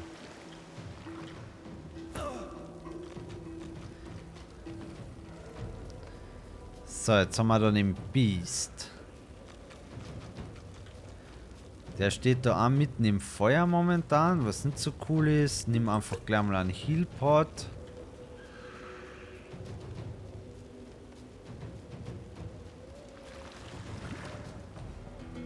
Ich würde sagen, ich gehe mit ihm aggressiv vor. Aber Hauptsache halt einmal nicht mehr im Feuer stehen.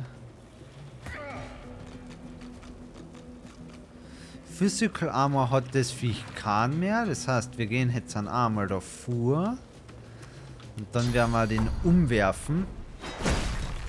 Perfekt.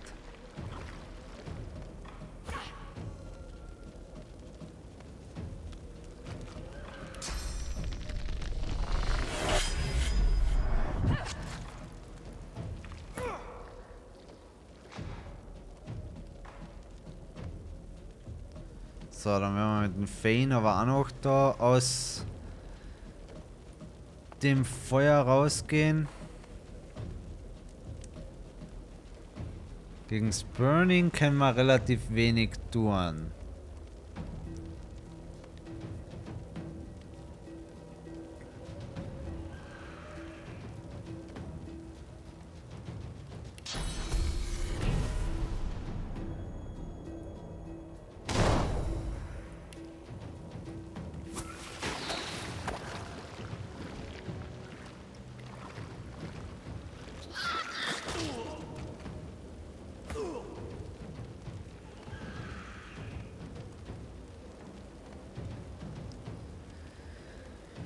So, was haben wir da jetzt an den nächsten Slug?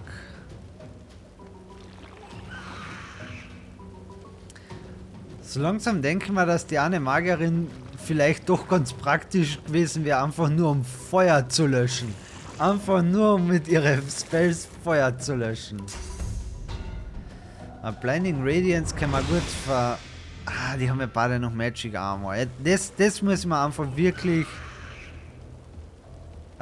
noch angewöhnen. Du musst halt eigentlich zuerst den Armor loswerden. Uncool. Ja, dann trink eine Potion, aber bleib mal bitte am Leben erst einmal.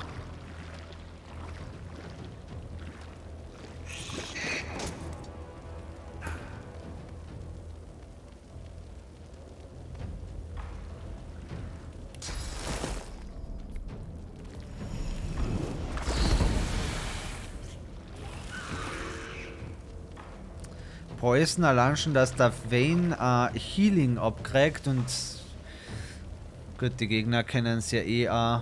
So, Dragon's Blaze werden wir nicht verwenden. Das wird einfach nichts bringen. Scheiße Tax of Opportunity. Das man, ich hab die ja in der Zwischenzeit auch geskillt, aber goddammit. Hurts, doesn't it?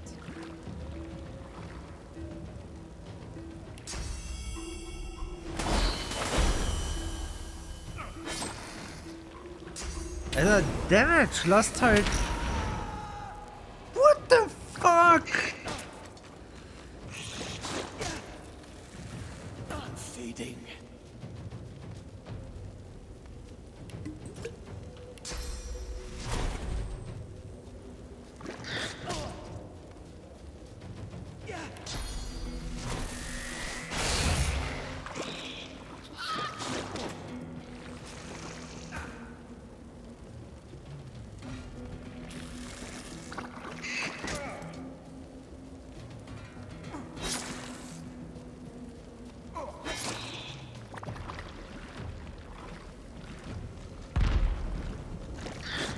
Der fängt einfach nur immer mehr zum Brennen an, hä?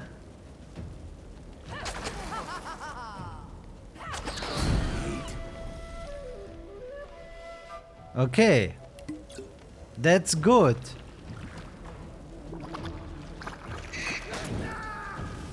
Ich hab die Befürchtung, it's not good enough, weil da immer noch 3 von diesen Slugs da sind und alle meine Charaktere tot.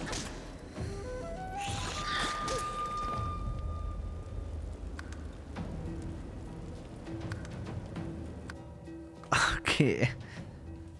Heute läuft nicht gut. Heute läuft nicht gut. Ich meine, gerade da unten wäre wahrscheinlich diese Wassermagierin ja echt nicht verkehrt, aber nö. Sicher nicht.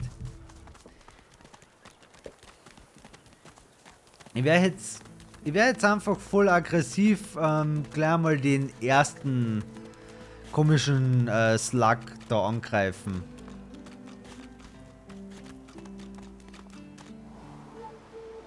Ich hab da Scrolls, Blending Radiance, Fortify, so. Auf jeden Fall Healpots besser aufteilen. War vorher noch so eine Ansage. Resurrection Scroll. Haben wir einmal mehr gehabt, aber die sind noch übrig.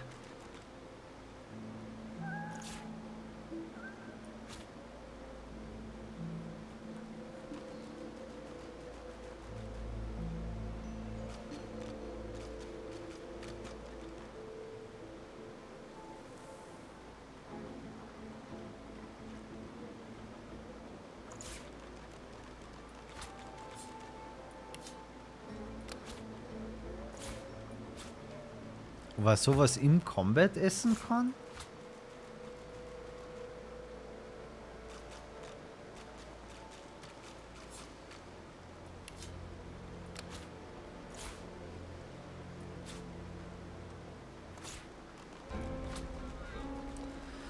Ich schätze mal, wir werden es herausfinden.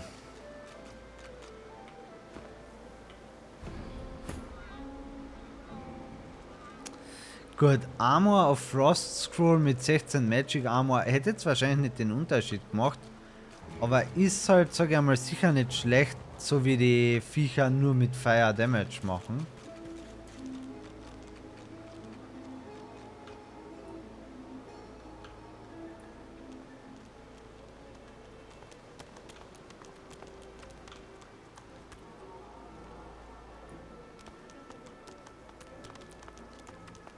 Bucket with water. You know what? Wir nehmen den einmal mit.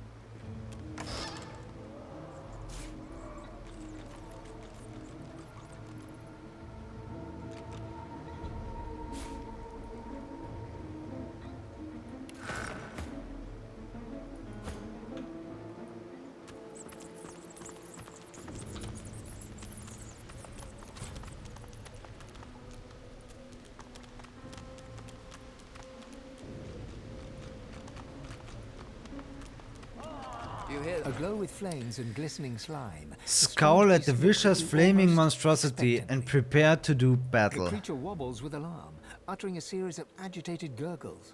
Launch forward to attack the beast.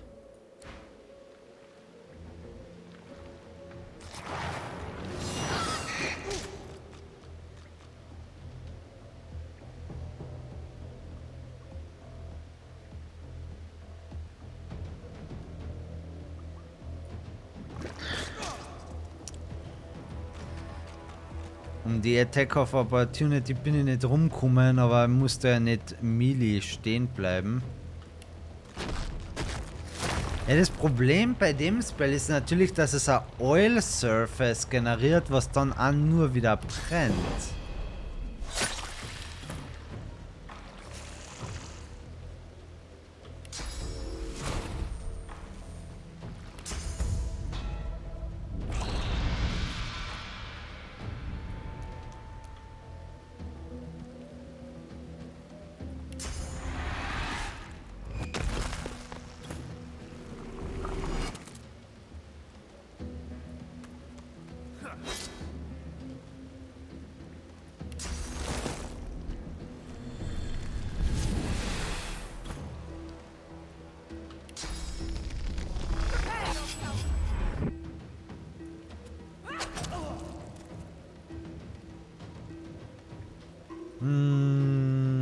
Ja, mach mal gleich noch Adrenalin.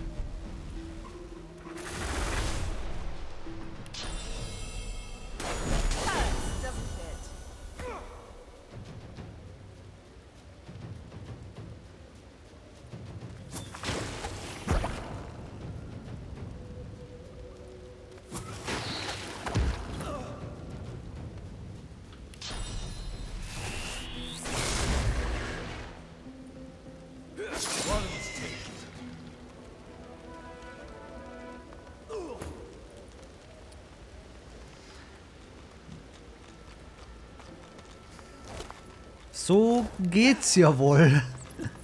Wenn man nicht gerade direkt komplett überrannt wird.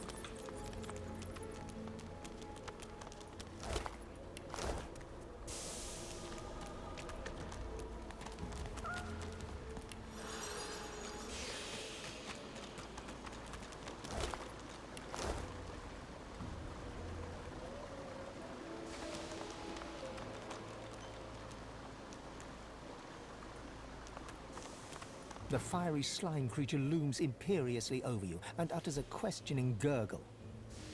The slime beast Don't understand. gurgle, the slime Back beast away. growls Okay. and lurches. Also auch bei Back Away greift das Viech dann direkt an. Aber das ist gar nicht so eine schlechte Position, weil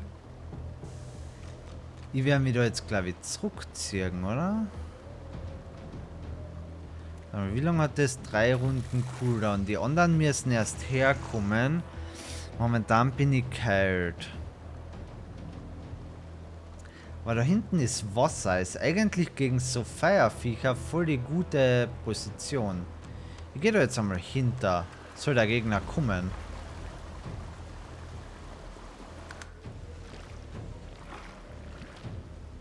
Das sind Feuerschleimviecher.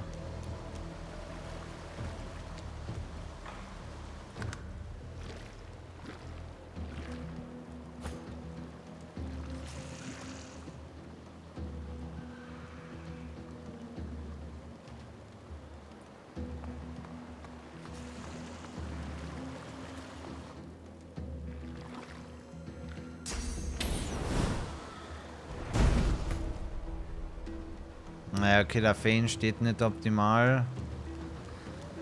Ich hätte aber auch nicht gedacht, dass da einer von den Mobs schon so viel Range zum Casten hat. Deswegen habe ich ihn trotzdem hinten aufgestellt. Kann man jetzt eh nicht ändern.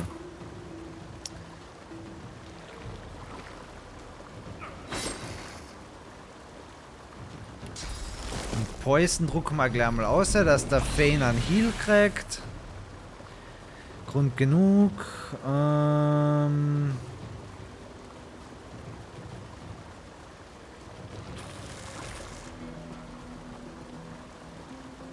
Ja, und dann Kann er seinen Turn beenden?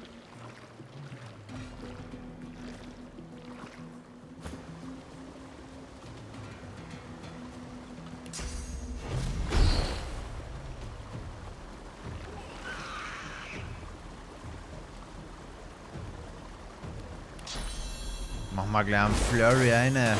Zap, da geht was weiter.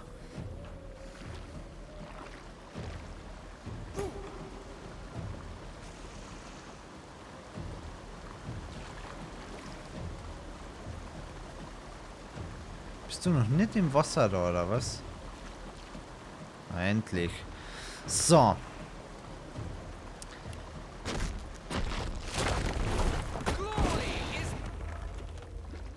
Okay, gut. Ja, Öl schwimmt auf Wasser. Ja, hätte man auch mal drüber nachdenken können.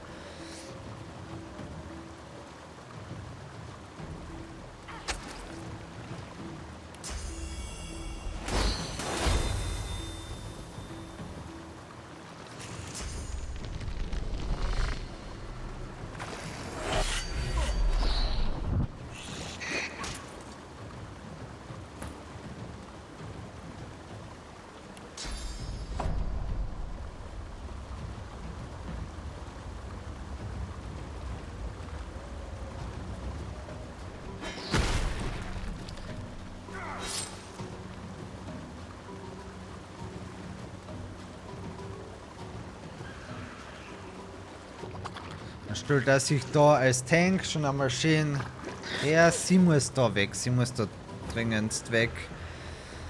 Kannst du den vielleicht finishen? Wahrscheinlich nicht ganz. Aber er kann zumindest voll draufhauen. It's something. Something. Cornered.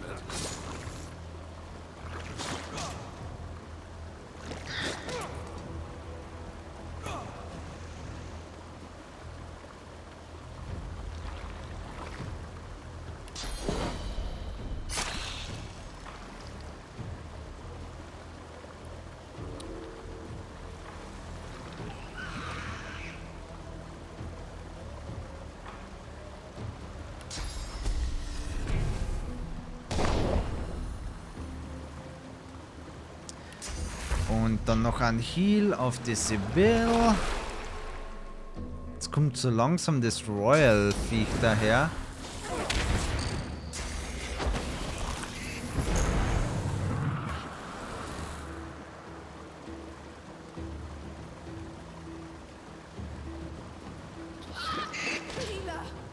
Ja, ich habe befürchtet, dass sie da noch einmal kassiert.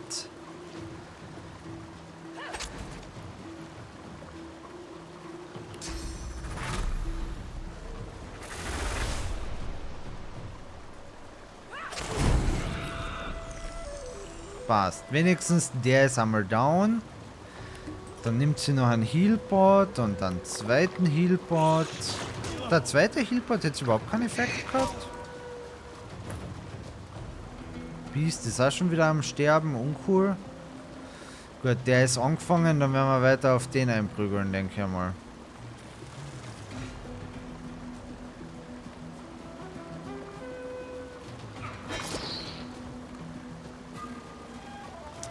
Red Prince geht sonst eigentlich noch relativ gut.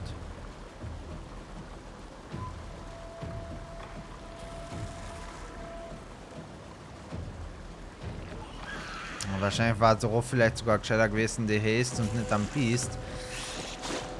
Aber what's done is done.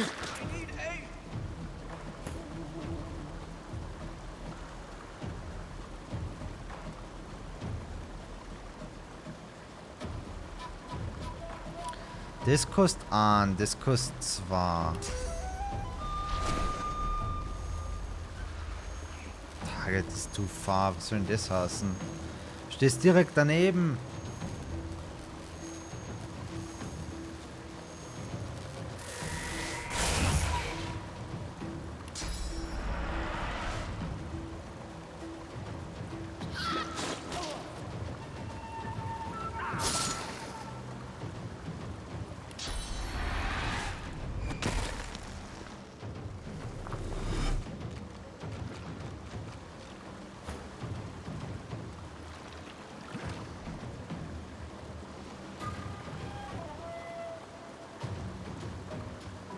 What to do?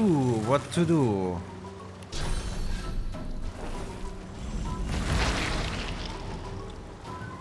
I guess resurrecten?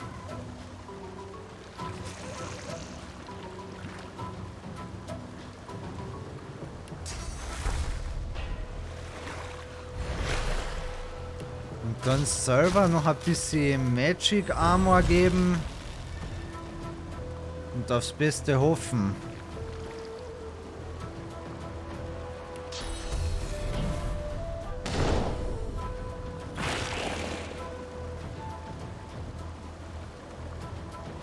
Can't reach, ja dann hau da drauf.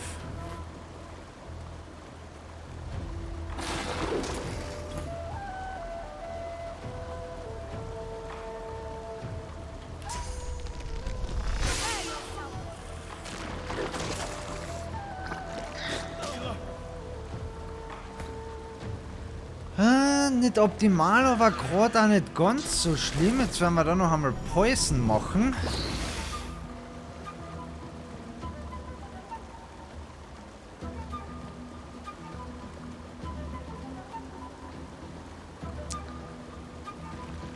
Gegen einen Royal kann ich gerade wenig tun. Der ist petrified. Wenn ich den uncharge, müsste er umfliegen. Perfekt. Knockdown. Und dann hauen wir aber auf dem Petrified weiter ein.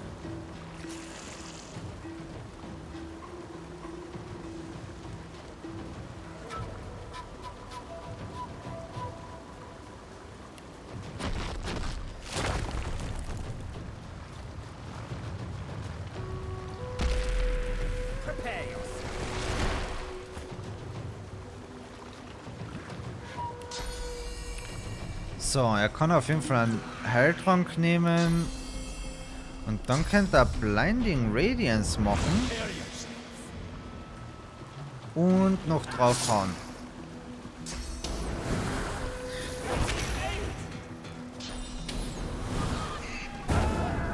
Ach, come on! Direkt 2 down. Really?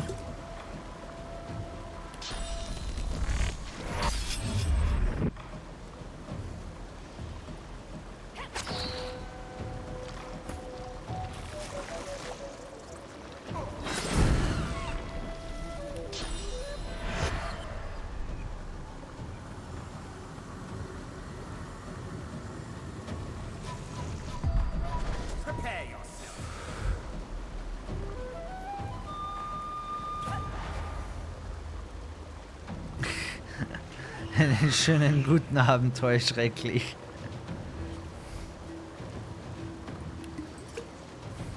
Für sowas kommt er sofort.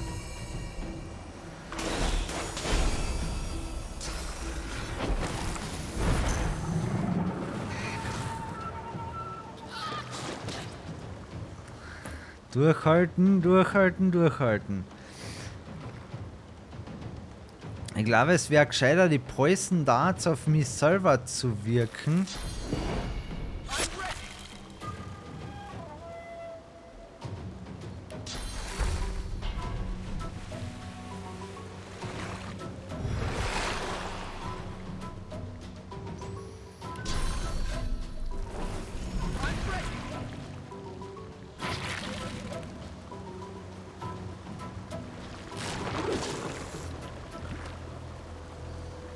Ich kann da jetzt nicht sprengen, das haut massiv wahrscheinlich direkt wieder um. Einfach weiter draufhauen.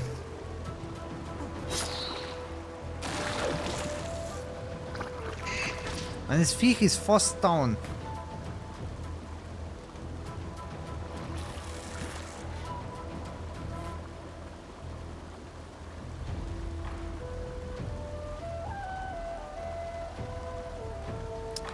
Was macht es? Hitting them for 4 to 5. Ist nicht genug. Hau drauf. Komm schon, gib ihm den Rest. Really? Das hat nicht gereicht.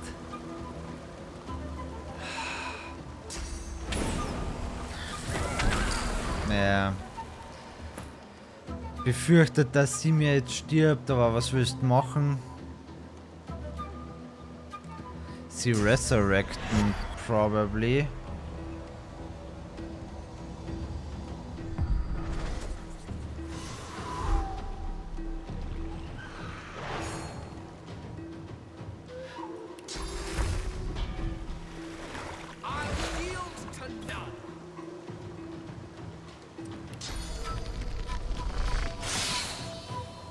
Okay, auf den wollte ich nicht werfen. Passt. Noch einer down. Viel wert. Jetzt nimmst du gleich noch einen Healbot.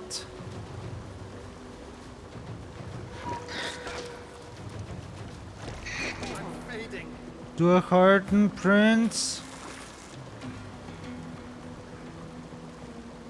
Wie viel HP hat der? 77. Ich habe nur keine Lust zum Tippen machen, weil er kann das nicht gezählt werden. Nö, passt ja wohl, alles gut. Okay, Preußen ist da keine gute Position, der Fane ist zu weit weg.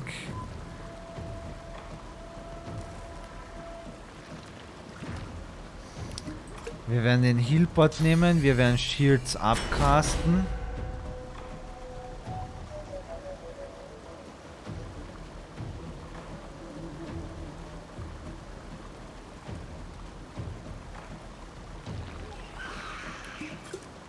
Den zweiten Healbot nehmen. Dann muss der Fane einfach näher ran. Es hilft ja nichts. Dass er vom Poisoner eh dann schön profitieren kann.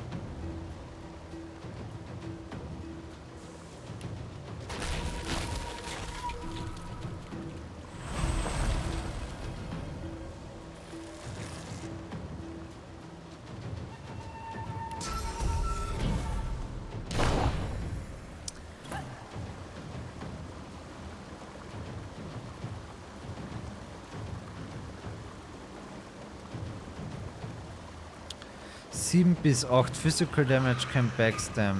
3 3x3 12 ist eigentlich besser. Sie steht da halt wieder einmal nicht gut, gell?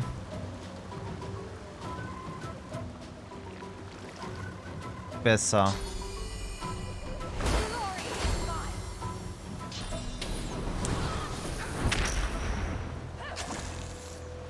Jawohl, ja, das ist gut. Dass dem sein Physical Armor weg ist, ist gut, weil jetzt kann er ihn umwerfen. Das ist schon einmal nicht schlecht. Und dann machen wir noch Poison.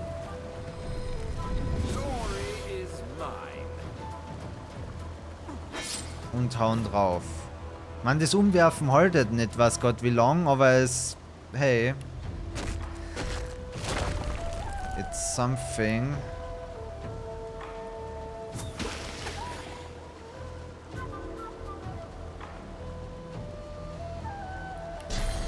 Dann resurrect mal. Da gibt es ja sicher irgendwo einen Korps. Den Beast zum Beispiel können wir.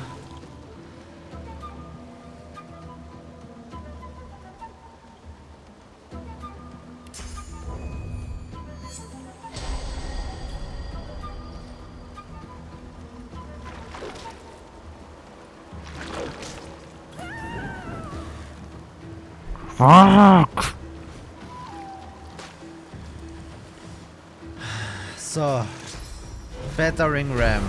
Umwerfen.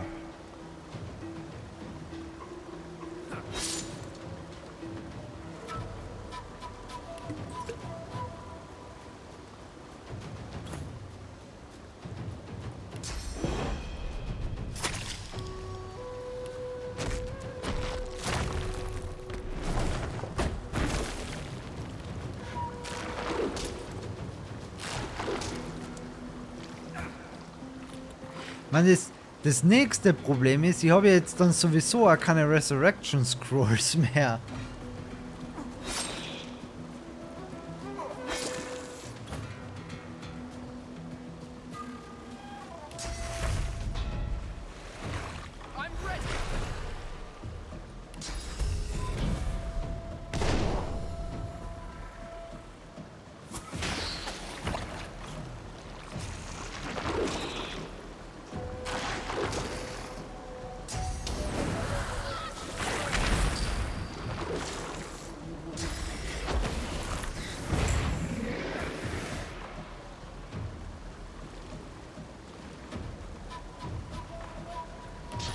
cast noch einmal Poison. Ist, glaube ich, einfach safer. Und dann haben wir noch drauf. Ja, okay, wahrscheinlich hätte ich das Poison nicht mal gebraucht, aber... Those slimes were disgusting. The princess would have your head for that language. Tja,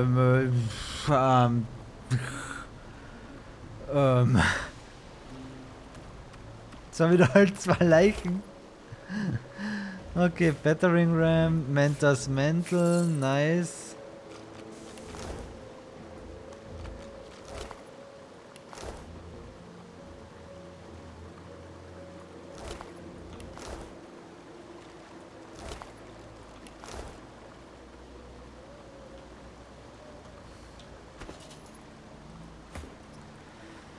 Physical, Magical plus 1 auf Necromancer. Passt eh gut.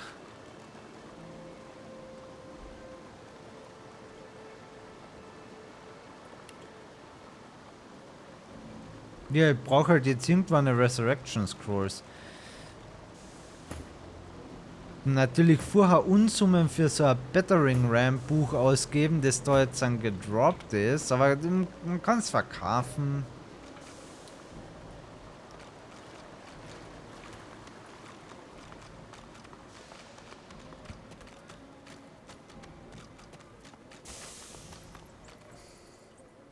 Jetzt Richtung Ausgang. Ja doch, passt schon. Also müsste passen.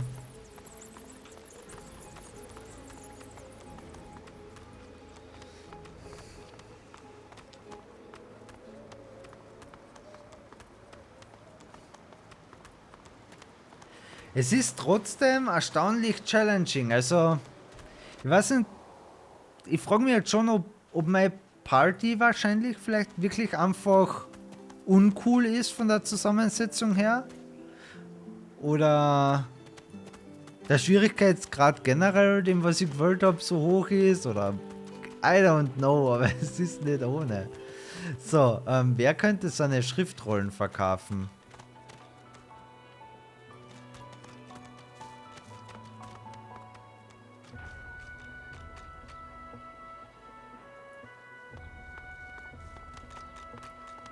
Not scared, are ya? Go on, down the hatch. Haven't got shanked through the gills yet. Haven't got shanked through the gills yet. Give it time. Psst. Hey! You're a little light in your trunk, ain't you? Who could blame you with the garbage they got for sale round here? Why don't you take a gander at the goodies I got? Stuff you won't find anywhere else in camp. Procured by special means. Ask if Griff won't be angry to see her selling to a lizard. Boss don't mind where the gold comes from, long as he gets his cut. Have a look, why don't you? Your cash is plenty good here. Jo, schauen wir mal. Only the finest, you know. Sie hat Resurrection Scrolls. That's good. Was will sie da? Alter! 846! Kann ich leider einfach irgendwie so resten?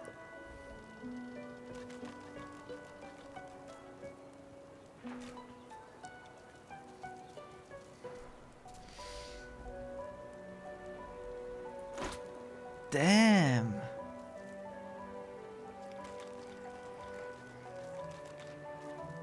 Worse than war rations, these.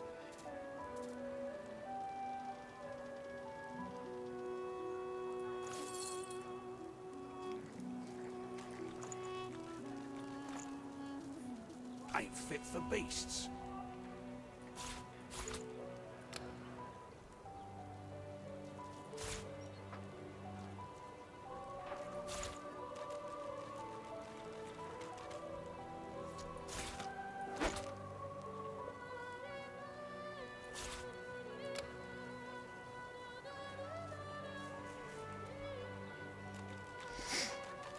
Okay, man, Bone Dust ist scheinbar einiges wert.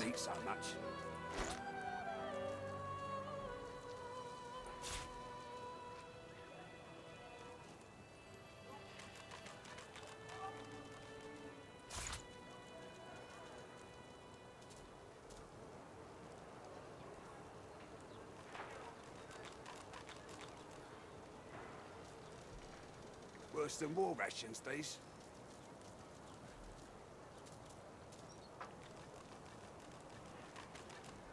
Ich glaube, es ist halt wirklich einfach enorm generell schon viel wert, wenn man zumindest ein bisschen Armor hat. Hey, mein gut, dafür die ganzen Mushrooms und so kriegt man schon auch ein bisschen was ein, ne?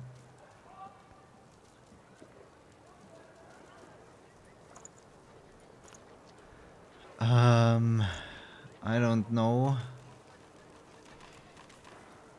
So, da unten noch irgendein Plate. Ja, da gib mir Gold dafür. Worse than war rations, these.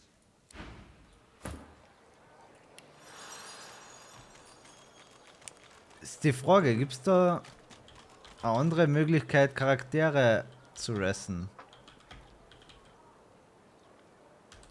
How to revive without a scroll.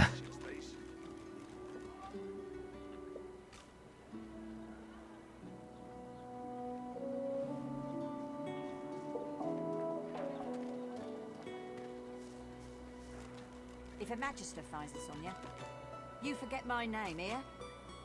Keep it down, will ya?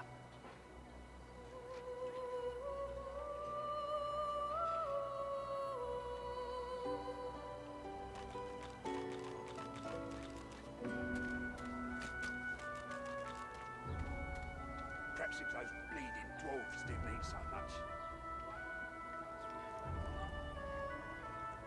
Okay.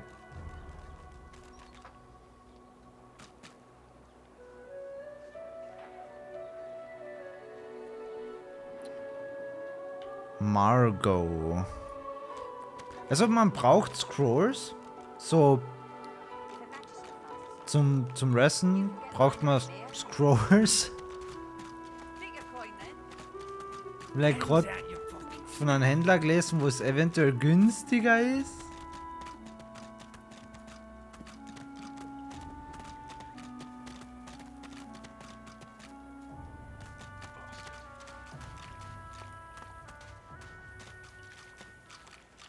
Ja, das ist der da. You won't regret keeping those friends of yours at your right hand. Trust me. Ask if she's interested in I trade. brought my own share of knowledge with me from the get-go. No sense in keeping it all to myself. 1200 ist noch teurer. Oder vielleicht einfach gleich. Na, ist noch teurer.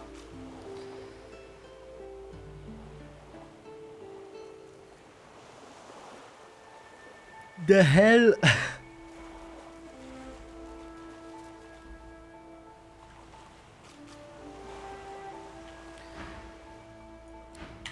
Ganz ehrlich, das kannst vergessen. Waren da noch alle am Leben? Jo, schaut so aus. Also wie ich da jetzt an die Kohle zusammenkratzen soll, um die aufzuheben. Und vor allem dann wäre gescheiter, die Kohle zusammenzukratzen und bessere Rüstung zu kaufen. Ich glaube, ein Teil des Problems ist definitiv, dass die Leute einfach keine Rüstung anhaben. Und solange du halt Rüstung hast, bist du vor vielen Effekten geschützt. Also du kannst nicht umgeworfen werden, zum Beispiel wenn du noch Physical Armor hast. Ja.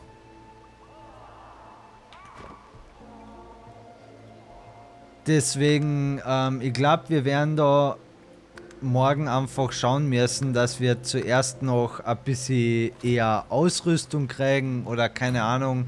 Vielleicht kann man oben auch noch irgendwo questmäßig was machen. Muss man rausfinden, aber ich werde da jetzt für heute mit Divinity erst einmal Schluss machen. Also mir gefällt das Spiel nach wie vor enorm gut. Es ist ein bisschen überraschend, dass es doch vom Schwierigkeitsgrad, sage ich einmal, etwas höher ist. Wobei man auch dazu sagen muss, dass ich glaube ich Pathfinder auf einen leichteren Schwierigkeitsgrad gespielt habe als Divinity. Also, theoretisch sind beide auf Normal, aber ich glaube, Normal ist im Pathfinder einfach einfacher eingestellt. So, und was hast du denn da jetzt eingestellt? Den halt normalen Schwierigkeitsgrad, ohne dass ich Buffs krieg oder Gegner Buffs kriegen. Und im normalen Pathfinder ist es ja so, dass die Gegner schon ein bisschen runtergesetzt sind. Wenn ich es jetzt richtig im Kopf habe. So. Eines noch. Ausschalten. Chrome.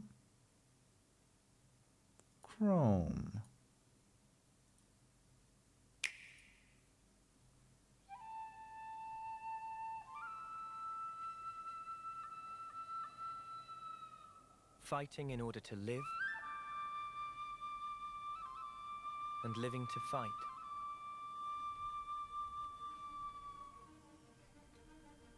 That's the way of our world. Ionios. Tell me, what would possess you to side with them? We're fighting because there are enemies to kill. I refuse to believe you're him. I knew it. I saw this coming. You're not enemies now. Fine for you, isn't it? All that time you've got. You could try to move forwards again. How can our lives be so snuffing little to you? They're not your friends anymore. They're his fuel. Sword march. The land pierced by a great sword.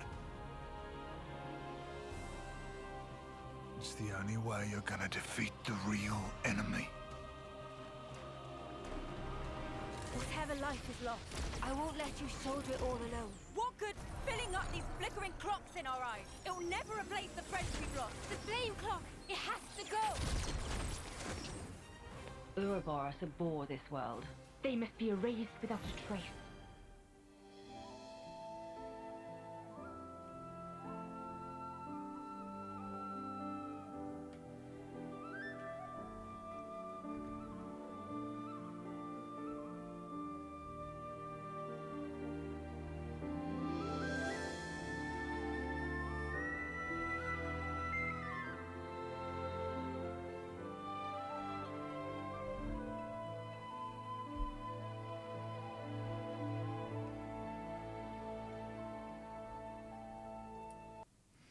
Jo, da kommt dann noch September 2022. Also, wenn sich nicht irgendwas tut, noch heuer, im September, was schon ganz klar kommuniziert worden ist und dann brauchen wir ihn zwar noch vorher, ja, dann muss sich die Sayapatomi anstrengen.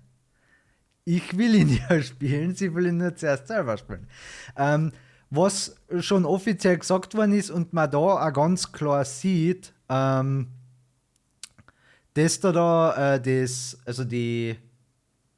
das Rechte von den beiden da ist, sage ich einmal, Titan aus Teil 2 und da hinten großes Schwert, Mechanis. Also es wird die Zukunft der beiden Teile zusammengeführt, soweit ist es bisher gesagt worden. Also es wird Teil 1 und Teil 2, die nach den jeweiligen Stories wohl zusammengeführt. Zumindest ist das irgendwo gesagt worden, was ich auf Reddit gelesen habe. Aber auf jeden Fall, ja, September, Xenoblade Chronicles 3. Ich freue mich. Und ja, wir brauchen auf jeden Fall den Zweier vorher.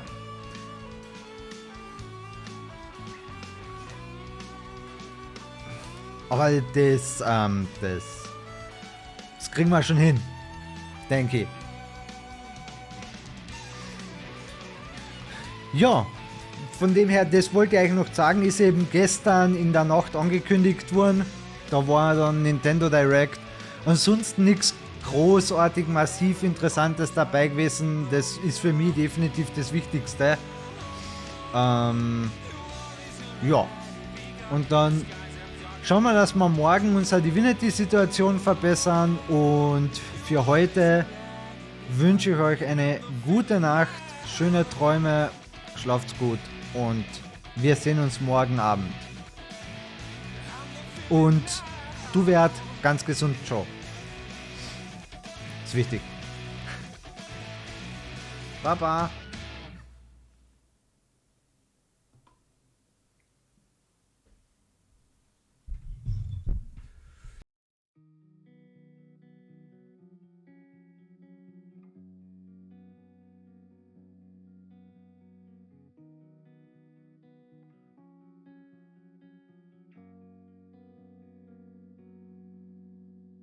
Marched on, armed with plastic swords and matchsticks. It's easier than the first name basis. I wish it could stay this safe until the summer comes and washes it away. Then everything now has got consequences. I know you're waiting for the snow to fall.